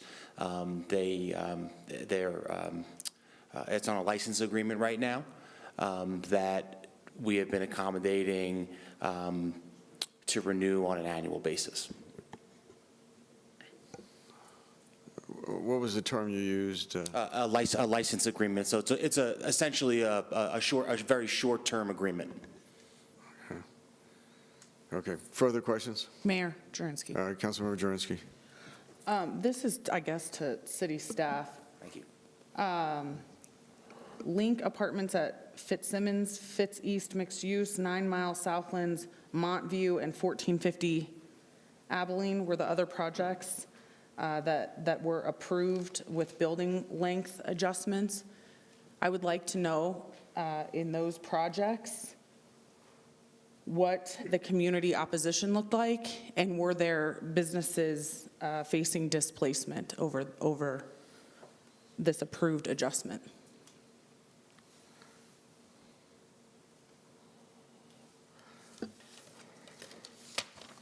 Mayor, through you, Brandon Camerata. planning manager. Those projects varied a lot in their context. Certainly, for example, and I don't have all the information for you right now, and so I'll do the best to answer the question. Certainly some projects like 9 Mile and up at Fitzsimmons are currently, vacant projects. And so although they're infill in nature, they weren't raising an existing facility. So most of the projects we've seen have been in that vein of utilizing an existing vacant space and building something new there. I'd have to do a little more research to confirm some of those aspects. With regards to community response to those,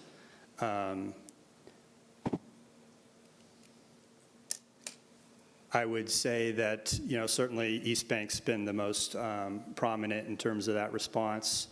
And the response to the other projects were substantially less and in many cases non-existent. Brandon, I'll give a little context on 9 Mile if I could. So 9 Mile was interesting in that it represented an urban renewal site. And so it did involve the loss of existing retail, but that was an old retail center that had gone vacant and remained vacant for a number of years. And actually, most of the outcry from the neighbors was to please redevelop the site now. So there was substantial outcry from neighbors around that site associated with getting the city to do something to redevelop that site, so much so that through its urban renewal agency, the city and the urban renewal agency wound up acquiring the site through eminent domain, and then hiring a master developer to redevelop that site. So again, that did entail the loss of existing retail and did entail significant public input. I'd say, as Brandon said, the circumstances were different in the timing of that. So I'd say, in this case, we're probably not that far down the slide on a retail center going down. So it's just we're at a different point in terms of where this site is compared to where Regatta Plaza and 9 Mile was. So two things I would like to point out about Regatta Plaza 9 Mile. I'm very familiar with it. The location where the apartments actually ended up being built and are being built is the furthermost point from the residential behind the shopping center. That's not the case in this development and for this neighborhood behind this shopping center. And the other thing is the entire shopping center was torn down, the entire shopping center. So all of the retail there now is brand new. They didn't just, decide to build brand new apartments and not address the existing retail. So specifically about the 9 Mile project, I just wanted to point those two things out. Is there a comment by staff on that?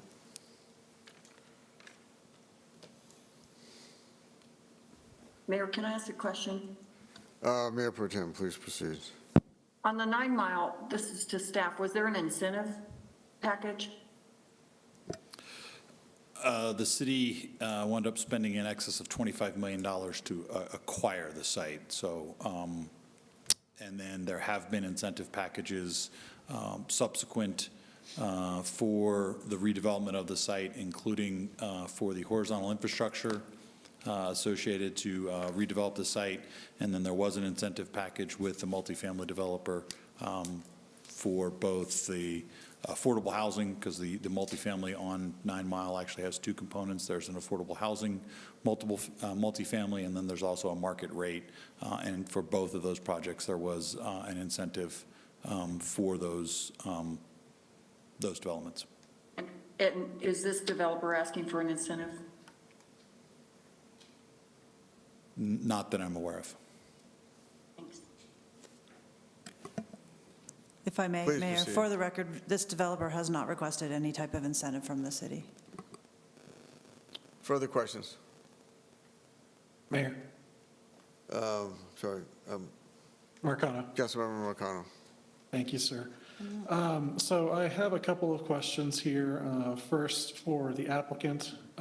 So earlier, we heard one of Furniture Row's representatives call this a mixed-use project, but the backup shows that this is just purely residential. My question, I guess, is why is there a disconnect there, and why is this not mixed use? Part of what I have seen be very successful across the country in cities large and small is revitalizing these kinds of strip centers that had big box, anchors that are no longer viable due to changes in technology and preference. But they are bringing in smaller spaces in conjunction with mixed use and creating like a small ecosystem, basically, where the new residents support the new businesses. Yeah, Councilman, thank you for the question. Probably two of us, Carol and I, will both answer. I think to your question, this is proposed again with the north and the south retail, that existing retail. This will be a horizontal mixed-use project. It's what we're seeing, and that's actually the solution that was designed, is to have that mix of uses. So, sir, there will continue to be that retail. There will continue to be small retail. And by the way, we have other small vacant retail spots. So we will find a place. We're not displacing people. We want to do that. So, Councilman, this is a horizontal mixed-use project.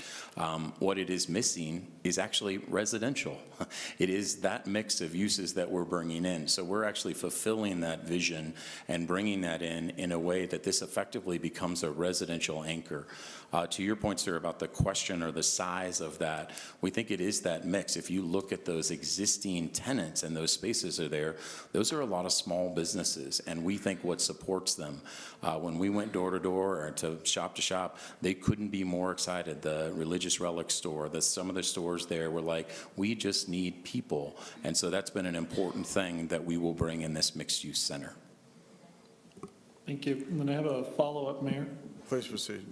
Thank you. So on the affordability component, so I understand that you're not pursuing, traditional subsidized, income-restricted housing. Can you give us a ballpark? If the workforce housing were built today, what do you think the price point would be for, let's say, a one-bedroom unit? So, Councilman, and you understand this, the timing involved in this, right? We still have to go through permits and construct this. So we're a little tentative on that, but we have run the model, the pro forma, if you will, and we have them starting at around 1,500 to 1,800. That is in the analysis under the 120% AMI, and hence why we're calling it and working as it is workforce housing. So, Councilman, we really have studied this area. As you heard from the gentleman who did the analysis here, this area has seen a 15% increase in rents because there is no supply of rentals. There is no supply of this price segmentation. So, Councilman, we're frankly trying to push that rent down. I agree with you. I saw your eyebrows go up. We want there to be more attainable rents. This is an attainable product and very important for the health of the city as a whole. Yeah, I mean, that's cost burden pricing. I'm sure you understand that. Sure. So I guess my last question for you here is I really appreciate the good effort to, help out Pet Palace. I want to make sure that none of these small retailers in this area are displaced by new developments. I like new developments. I am very supportive of, densifying, dwindling shopping centers, but I don't want to see places like the Second Chance Bike Shop be displaced and potentially run out of business. So can you tell us a little more? Because I know Councilmember Coombs asked about this, but what I heard from you is, or from one of your partners, I guess, is that we can talk about it. We're not talking about Pet Palace. They actually have an agreement now. And again, I appreciate that. What can we do for these other businesses? If I may, Mayor, once again, I have a brief comment in response to that question, and then I'd like to let Marcus take on the full answer. And the comment that I struggle with is that remember that all of the leases and agreements, whether they're license agreements or letters of intent or any other type of agreement between the private parties that constitute the tenant and the owner of this shopping center, are subject to negotiation. And the more that they become the subject of a public hearing and part of a public process, the harder it is to actually have a meaningful negotiation. So while we are trying very hard to answer your questions and give you the real picture, and I think Marcus can share the tremendous effort that this landlord has made to work with their existing tenants, with the existing folks who would like to be tenants but don't have a lease right now, I also would like to say there is a point at which details about the terms of business leases between private parties are not an appropriate discussion topic in this type of a public hearing, and we may be approaching that point. So with that caveat, I'd like to let Marcus answer the question about the efforts that this owner is making and will continue to make to try to successfully relocate all these businesses in a way that is consistent with their business goals. Yeah, Councilman, thank you for that. Councilman, I think one of the great challenges here is I would argue that the reason tenants have not been able to survive here is because there's no anchors. And we saw the evolution of this site plan over 30 years. This is a 180-degree site area. There will never be a grocery store here again. It will not happen. And we will not have that size of things we have to have. So this is a residential anchor. So Councilman, we could not agree with you more. We want to keep, not displace businesses. And we are working very hard with all of these businesses. So you're right, not going into terms, you know, we know when people are off leases, who's on a license agreement. That has been the challenge here, is to continue to work with them and fill them in. Second Chance is remarkable, right? We want to find a site for them. And frankly, we'd ask you all and your retail specialists to help us. Let's find other spots for them. So Councilman, in no way, we think they've been displaced by the market. We're trying to solve that. And I think that's what is frustrating here, is we're actually trying to save these tenants, allow them to prosper, big, small, and medium. And we certainly hope that that is coming true, that genuine commitment to those small businesses. Further questions? Mayor Jurenski. Councilmember Jurenski. Marcus, you said in answering a Councilmember Lawson's question, you wish you could have had more discussions with small businesses. Sure. Councilwoman, I'll just say, and this is probably an observation of a site planning process. In the city of Aurora, the site planning process requires one public meeting. We have had 8 public meetings and 45 individual meetings. I wish there was a process where there was more involvement early on. So Councilwoman, could we have done better? Unequivocally, right? Could we have started? I will tell you the truth, in May and June, when we didn't realize the neighborhood cut through that site and we put that site plan, we lost the neighborhood then, and they've never come back. They said things tonight we've never heard before, that they support apartments, that they support, you know, this scale. Those are all new things. We have heard different things than that all along. So, Councilwoman, I think we should have done a much better job with Pet Palace. We should have done a meeting with the businesses before we announced it. But that's the challenge of leases and a discretionary site planning process. So that's what I'd offer. We have gone so far beyond the process, but we absolutely could have done better. Sure, and I would just like to clarify, and we heard from Pet Palace tonight, and the words were, we do have a signed LOI, and we hope to get all of the details worked out. An LOI is not legally binding. A lease is. The fact that this started, that these conversations started 9 months ago, and here we are at the 11th hour, and their longest standing tenant is not in a lease, is a huge, huge letdown for the small business community in Aurora. And I want to make that known, that an LOI is not legally binding. I want to state that. Mayor? Mayor Pro Tem. Can I ask a question about the LOI to the applicant? Sure. So if it's not legally binding, but you're in a public hearing right now stating that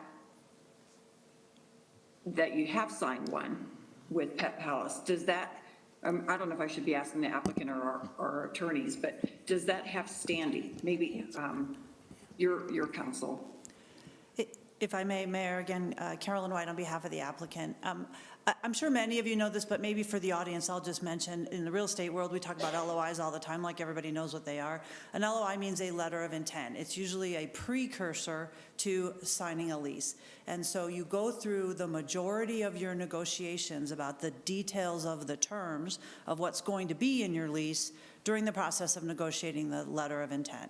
And when you have completed that process and both parties are in agreement on what the terms are going to be, how long of a period it's going to be, what the rent is going to be, how many parking spaces they get, all of that, then you sign the letter of intent, and that's a promise by the two parties to work together to sign a lease. And the lease, in this case, will not be a new lease, but it'll be an amendment to their existing lease because, as has already been discussed, they already have a lease. So, and I would also say that in the world of real estate, different clients of ours have different ideas about how much detail ought to be negotiated up front in that LOI.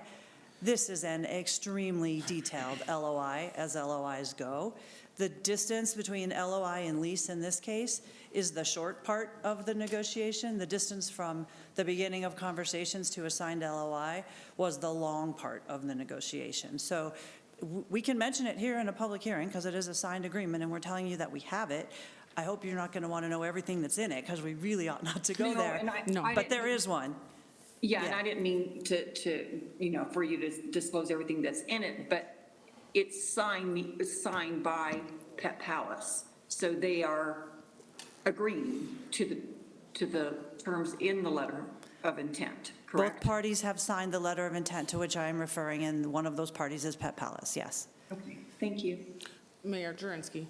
Councilmember Jurenski. So that means now details will need to get worked out to work towards a lease. If there are details which have not yet been negotiated in the letter of intent, I would be very surprised. Like I said, this is a very detailed The letter amount of the intent. build-out is one of them. I'm sorry? The amount of the build-out is one of them? The question is the amount of physical space or the dollar The figure? amount, the cost of the build-out is not in, that will have to be worked out. So Councilwoman, I'll just say this is the terms that are probably hard for us. I'll just describe briefly. It's actually proposed as a turnkey lease, and I'll stop there. So that actually means we build out the space. So that actually gets delivered to them. So that's kind of the question you're asking is not necessarily relative to actually how we finish it. We have to turn it over. But I don't want to, for one moment, take umbrage with what you're saying. We have worked as dedicated as we can. I wish we would have started earlier. I said that to you. But this neighborhood and council members and others have said Pet Palace matters, right? We couldn't agree more. So we want to finalize that. We are ecstatic about the LOI. It is very detailed. Carolyn is absolutely correct. We've talked about the different rooms, the different spaces. So if there's something else we can do to take it fruition, we want to do that. The other thing I'd remind, they're under a lease until next March, another full year. So we want to do that. But Councilwoman, we're not arguing. We want that same lease agreement. That's why we're saying it to Councilwoman Bergen's question.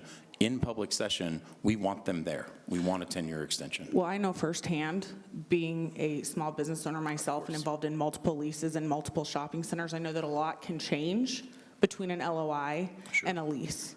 And I really, really would have liked to have seen or known about signed leases. Not even the details. If they're happy, great. But I would have liked to have seen signed leases tonight. And I would also like to state that Pet Palace found out about this project from the neighborhood, not from their own landlord of almost 3 decades. And granted, Kimco didn't own it for like the first 10 years. But they found out about this from the neighborhood. That's tough. That's tough as a small business owner on this council. That's tough to hear. And like I said, I know firsthand a lot can change between an LOI and a lease.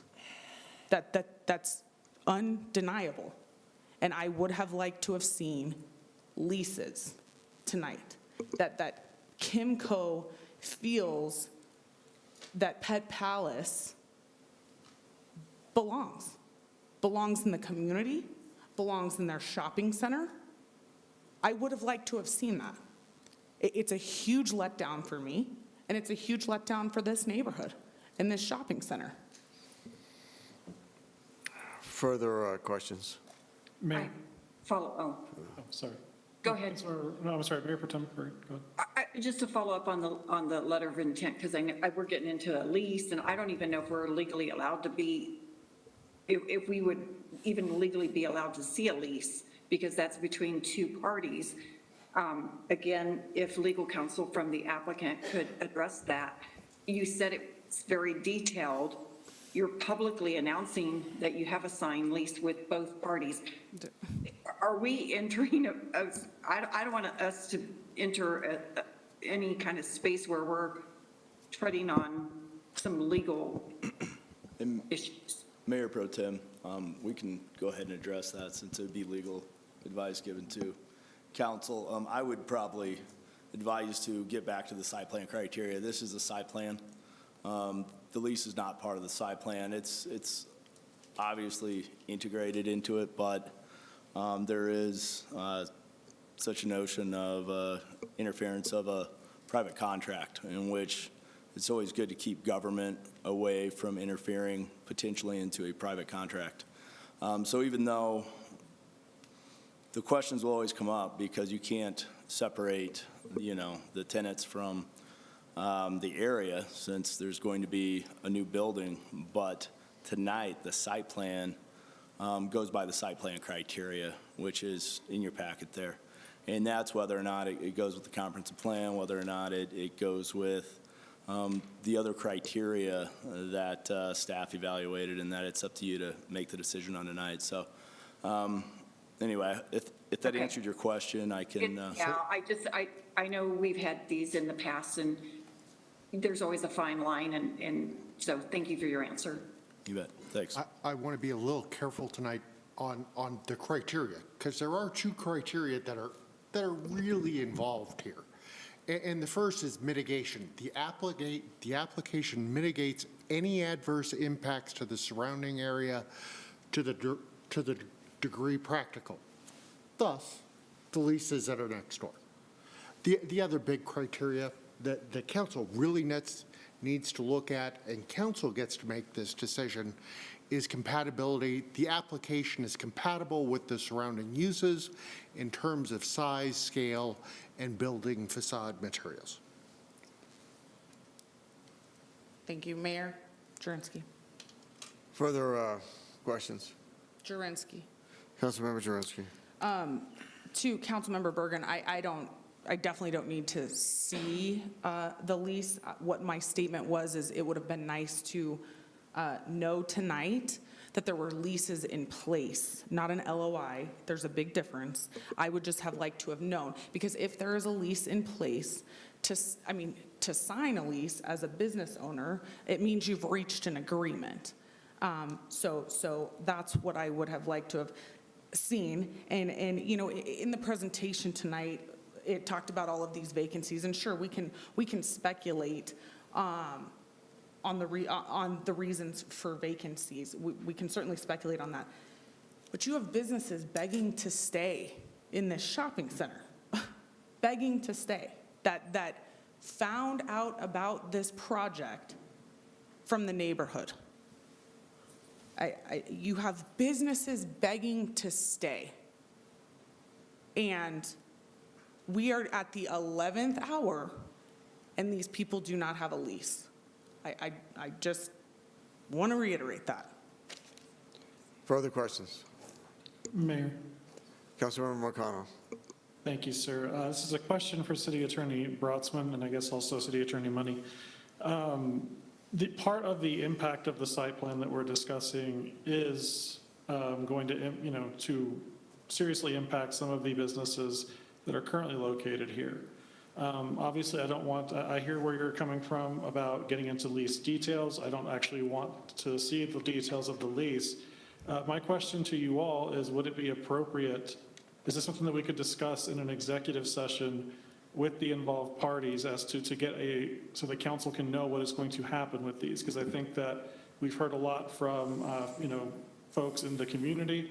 A lot of people did make comments about the businesses and preserving businesses there. that live in the surrounding community. And I'm just wondering, would that be allowable, I guess, within the scope and context of what it is that we're discussing here overall? So again, the criteria is it mitigates any adverse impacts to the surrounding area. You don't want to get into gruesome detail on the negotiations of these leases, but you do want to know that the applicant is mitigating any adverse impact. Right, with the adverse impact being the potential displacement of businesses. And what I would like to know, and I think I'm hearing this from my colleagues, is what material steps are being taken that they did not feel comfortable saying in public, if that makes sense.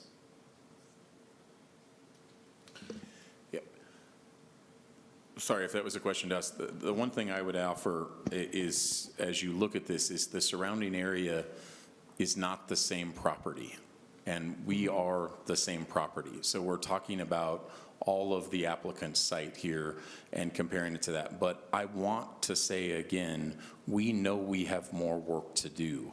This is a site plan that actually is changing that location. So Councilwoman Jurenski, Councilman McConnell, if there's things that we can continue to try to fix, we want to do that. We will do that. We're not chasing anybody. We want Pet Palace, I'll say it again.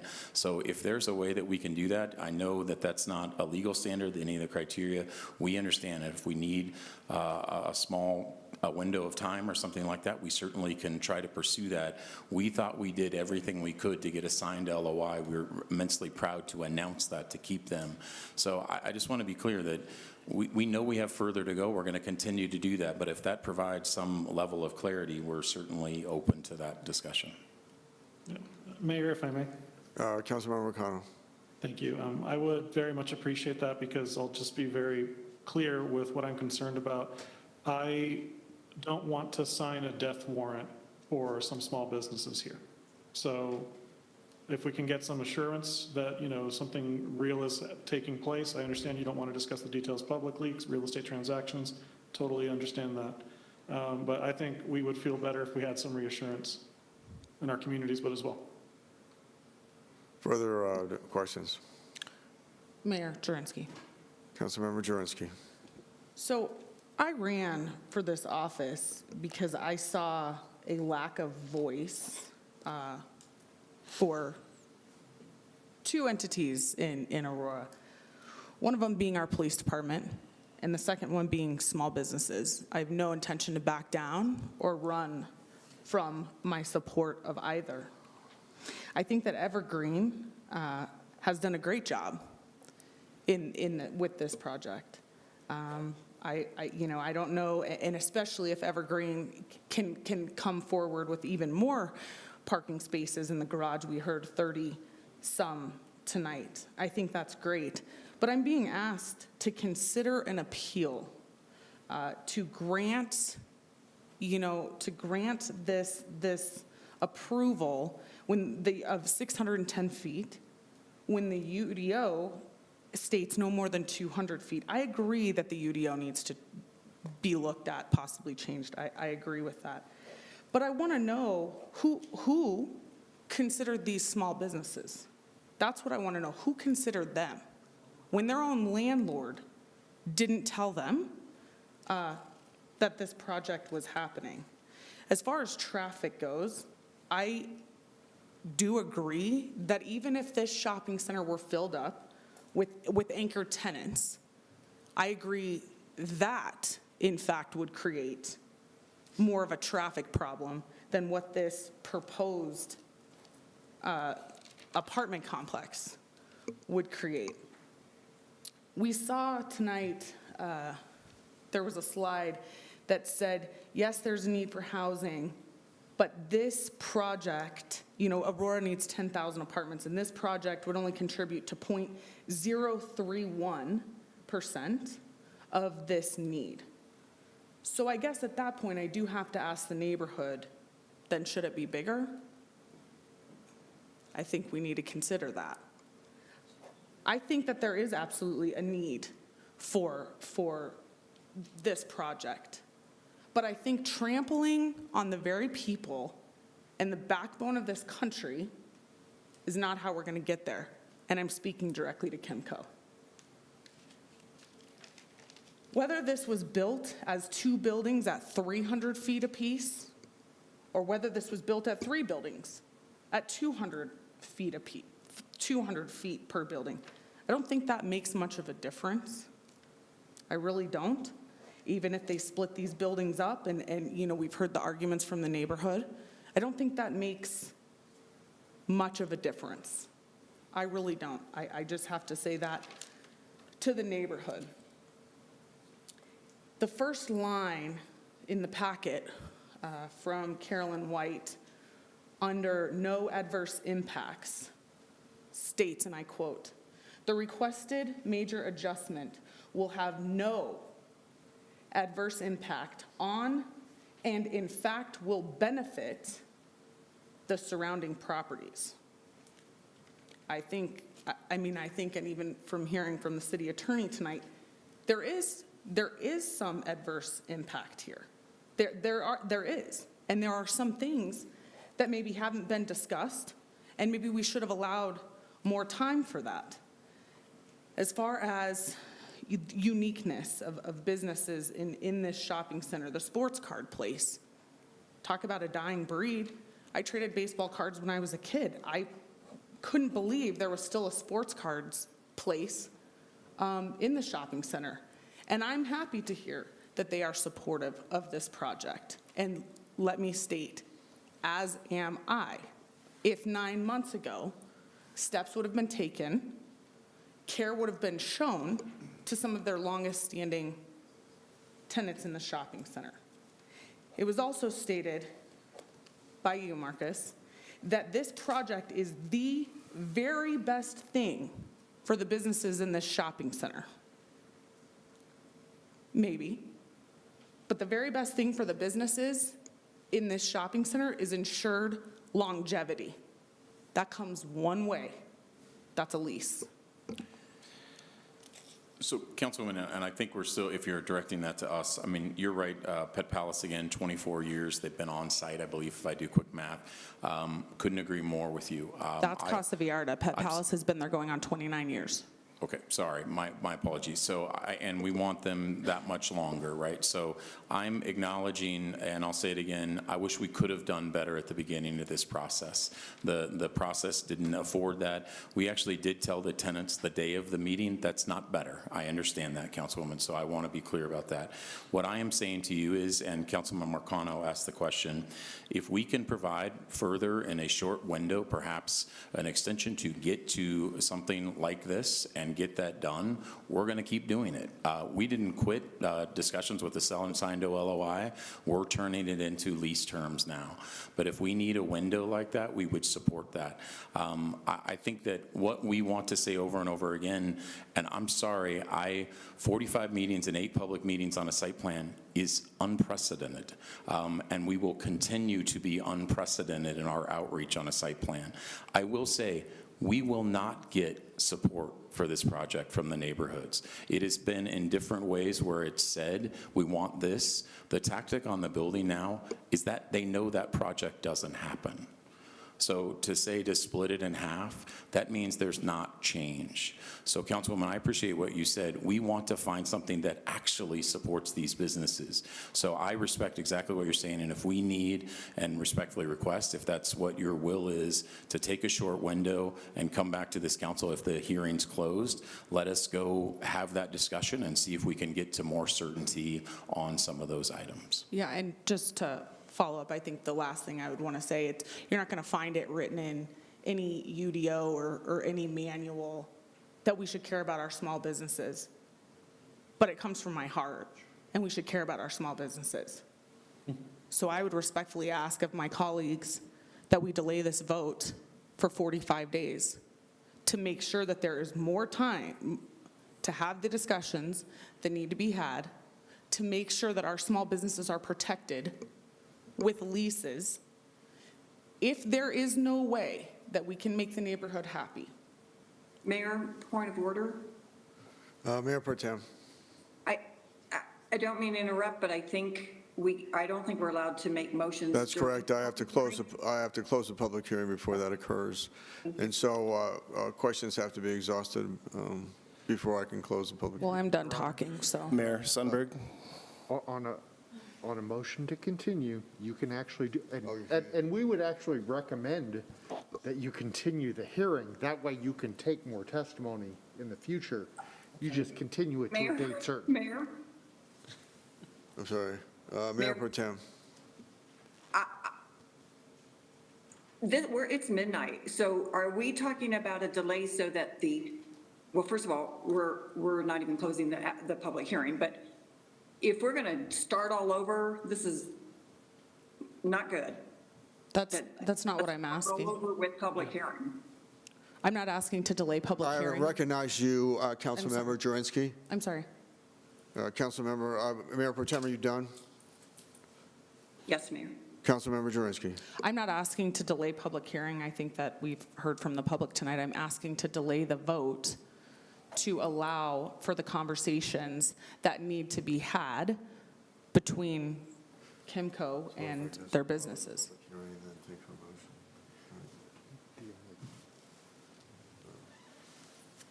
The only problem with closing the public hearing is you're basing your decision on the public hearing. If they bring more information back to you, if you close the public hearing, you're not supposed to consider that. That's why I'd say, if you want more information to come back into you that you're going to make your decision on, then leave the public hearing open. So that she could make it, that motion would be in order for a continuance Sure, for 45 days? Sure.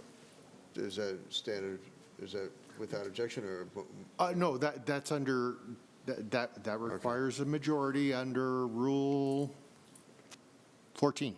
Very well. Councilmember Jurenski. Whatever my motion is that goes along with delaying this vote for 45 days is my motion.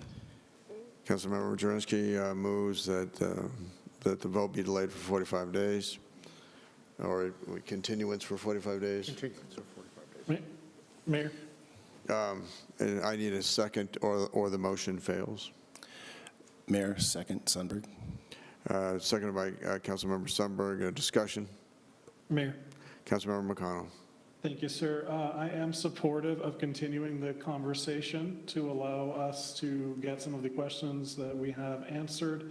However, I would like to offer an amendment that rather than say 45 days, which I'm not even sure what date exactly that falls on, we would just say that we will continue the public hearing to March 14th, which is the first regular meeting of the council in March. Very well. Councilmember Jurenski, do you consider that a friendly amendment? So does that mean that's when it'll be called up for a vote? That means we will continue the public hearing, which we could get to the point where we close it and then have a vote. Okay. Yes, I support that. I will withdraw my motion. No, it's not a withdrawal. It's a friendly amendment. And I believe there was a second to. Second, Bergen. Councilmember Sundberg seconded that. And do you consider that a friendly amendment as well, Councilmember Sundberg? I believe so. Very well. Then the question before us is is it March 14th? Is that the date? Yes. What date was it? What date? Yes, March 14th, sorry. Then the question before us is a continuance until March 14th. Further discussion? Can I just ask a quick? Councilmember Lawson. Can I just ask, so we extend this, but from what Mr. Pochner said, we're just looking at the businesses. We're not even going to talk to because like you said, the community, it doesn't matter, right? No, Councilwoman, I have to clarify that because that is exactly opposite of what I said. The community has shaped every edge of this plan, and we couldn't have, and if there is something, Councilwoman, that we could set with the community on, I will say specifically, the primary issue, one of the primary issues that the community has brought up is Pet Palace. So that is still reflecting community dialogue. We want them to be there. We are trying to work with them, and Councilwoman, we absolutely will continue to work with the Well, neighborhood. you know, Marcus, like I said, on this one side, there's foreign-born people. I go get my nails done there. I go on that side. I get a lot of services done. And believe me, they have said they don't even understand, they don't even know what's really going on. So you didn't do that much outreach. Councilwoman, I walked in myself, and they said they Well- did not want to talk about it in more detail, and I can Well, actually may- give you the date and time when I did that. Well, like I said, and just to kind of put a note to you as well, you know, I'm probably the only council member that you didn't have conversations with. You've discussed conversations with everybody. Did you ask for my opinion? Did you even talk to me about some thoughts? You didn't even do that. Councilwoman, I have So- 3 emails to you asking for a meeting to discuss this project. Well, I didn't get those, so, Oh, I and you did not apologize. talk I to me about apologize. it, so, but it doesn't matter about that. I just hope that if you're, what I don't kind of like what you stated, or what was stated, is that the conversations are kind of done with the community, and I think that that's what's really important. So I know we're, Councilmember Jurenski, I'll support this, but you know, at the end of the day, I understand the businesses are important because I definitely want to preserve those businesses, but also, you know, I think there's conversations with the community that should still be taken, and I think there should be some compromise. These people have lived in this community, and they deserve to be respected. So that's my opinion on that. Let me just say that the worst thing that could happen out of tonight is nothing, This is a blighted area.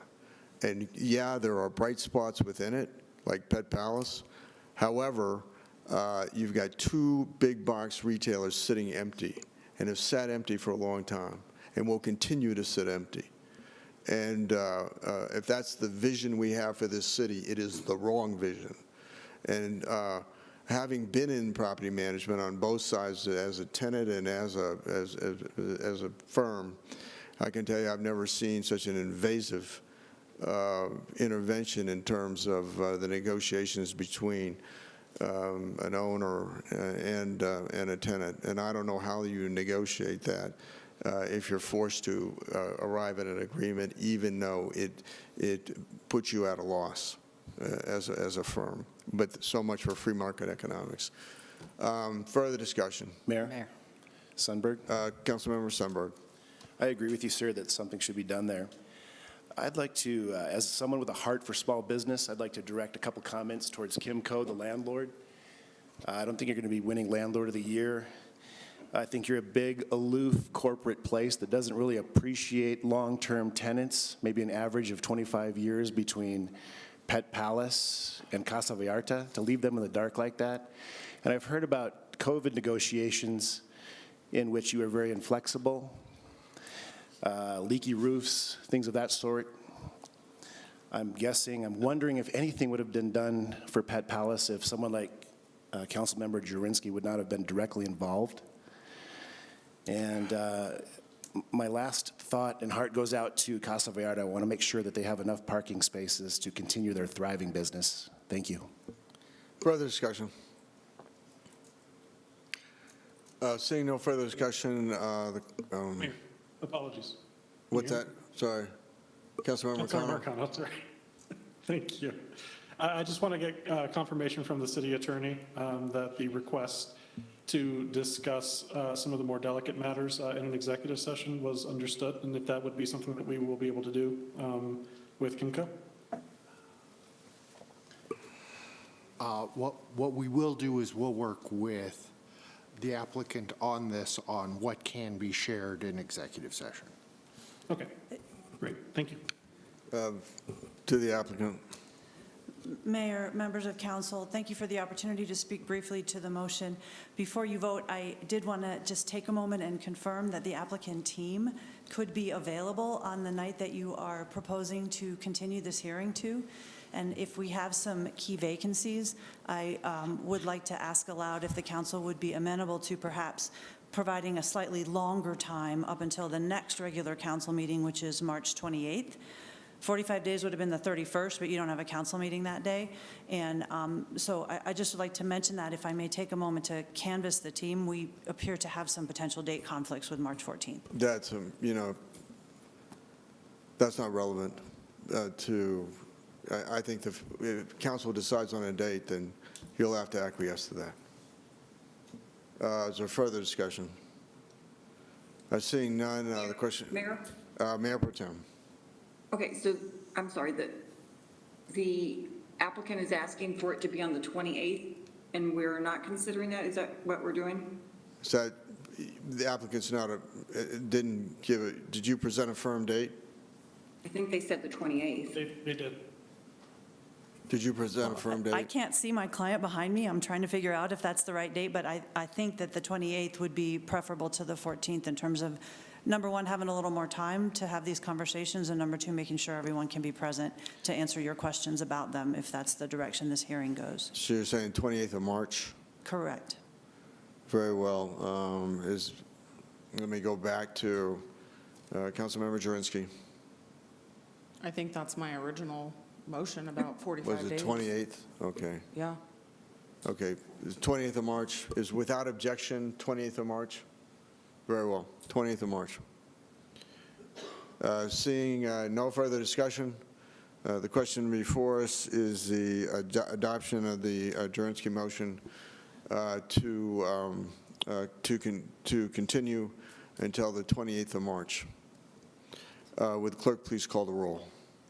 Or the call for the question.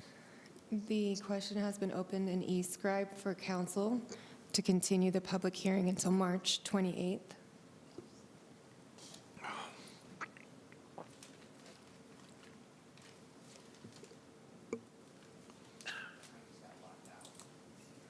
Yeah, I don't have it in e-scribe either. Okay, I'll just do the roll call very fast. Mayor Kaufman, Yes. Yes. Councilmember Sundberg, Yes. Councilmember Marcano, Yes. Councilmember Jurenski, Yes. Councilmember Coombs, Yes.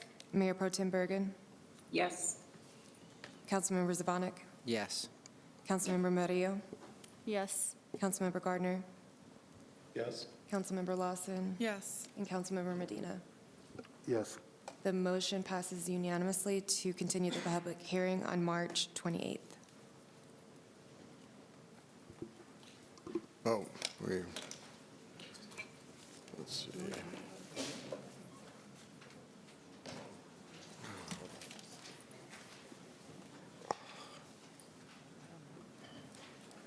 Clerk, please read the title of item number 19A. Item 19A is consideration to appoint members to the Civil Service Commission. Without objection, I'd like to go by individual members nominating these candidates, and when two get to 6 votes, then the process would be over. Mayor. I'm sorry. Murillo. Councilmember Murillo. Yeah, I wanted to nominate Thomas Mays to the Civil Service Commission. It's been moved by Or Councilmember Murillo. appoint, rather. What's that? I'm sorry. Sorry, instead of nominate, I'd like to appoint. Sorry, I can't understand you right now. Appoint? The appointment should? Very well. Motion is to appoint Mr. Mays. Is there a second? I'll second. Second? Second by Councilmember Medina. Discussion? Mayor, Councilmember Jurenski. I would like to present a substitute motion. Very well, proceed. I would like to appoint Matt Snyder and Barb Cleland to the Civil Service Commission. Is there a second? Second. Moved by Councilmember Jurenski, seconded by Councilmember Zvonek for Barbara Cleland. And what was the other, second one? Matt Snyder. Matt Snyder. Discussion on the substitute? Seeing none, will the clerk please call the roll on the substitute motion for Barbara Cleland and Matt Snyder? And that is to appoint? To appoint them. To appoint, Mayor Kaufman yes. and council, the vote has been opened in e-scribe. Councilmember Zvonek, can you access it? No. Okay, how would you like to vote? Yes.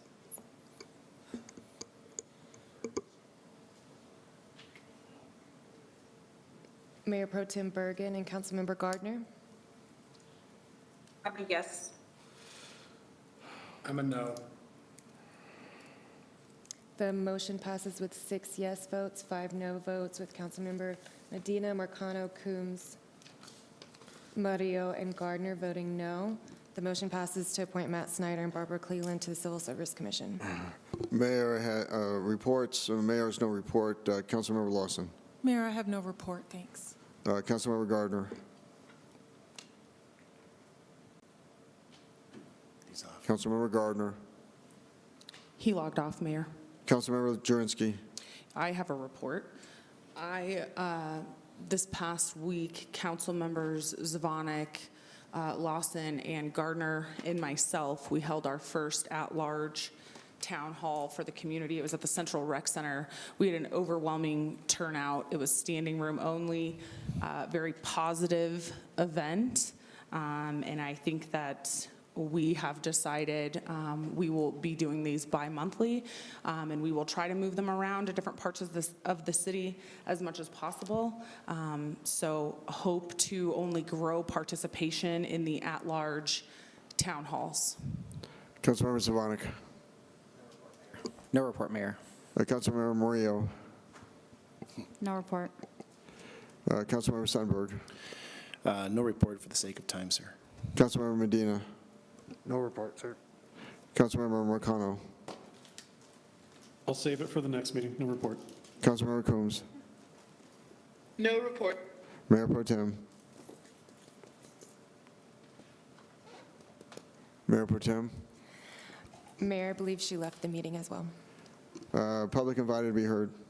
We do have one individual on the line. Proceed.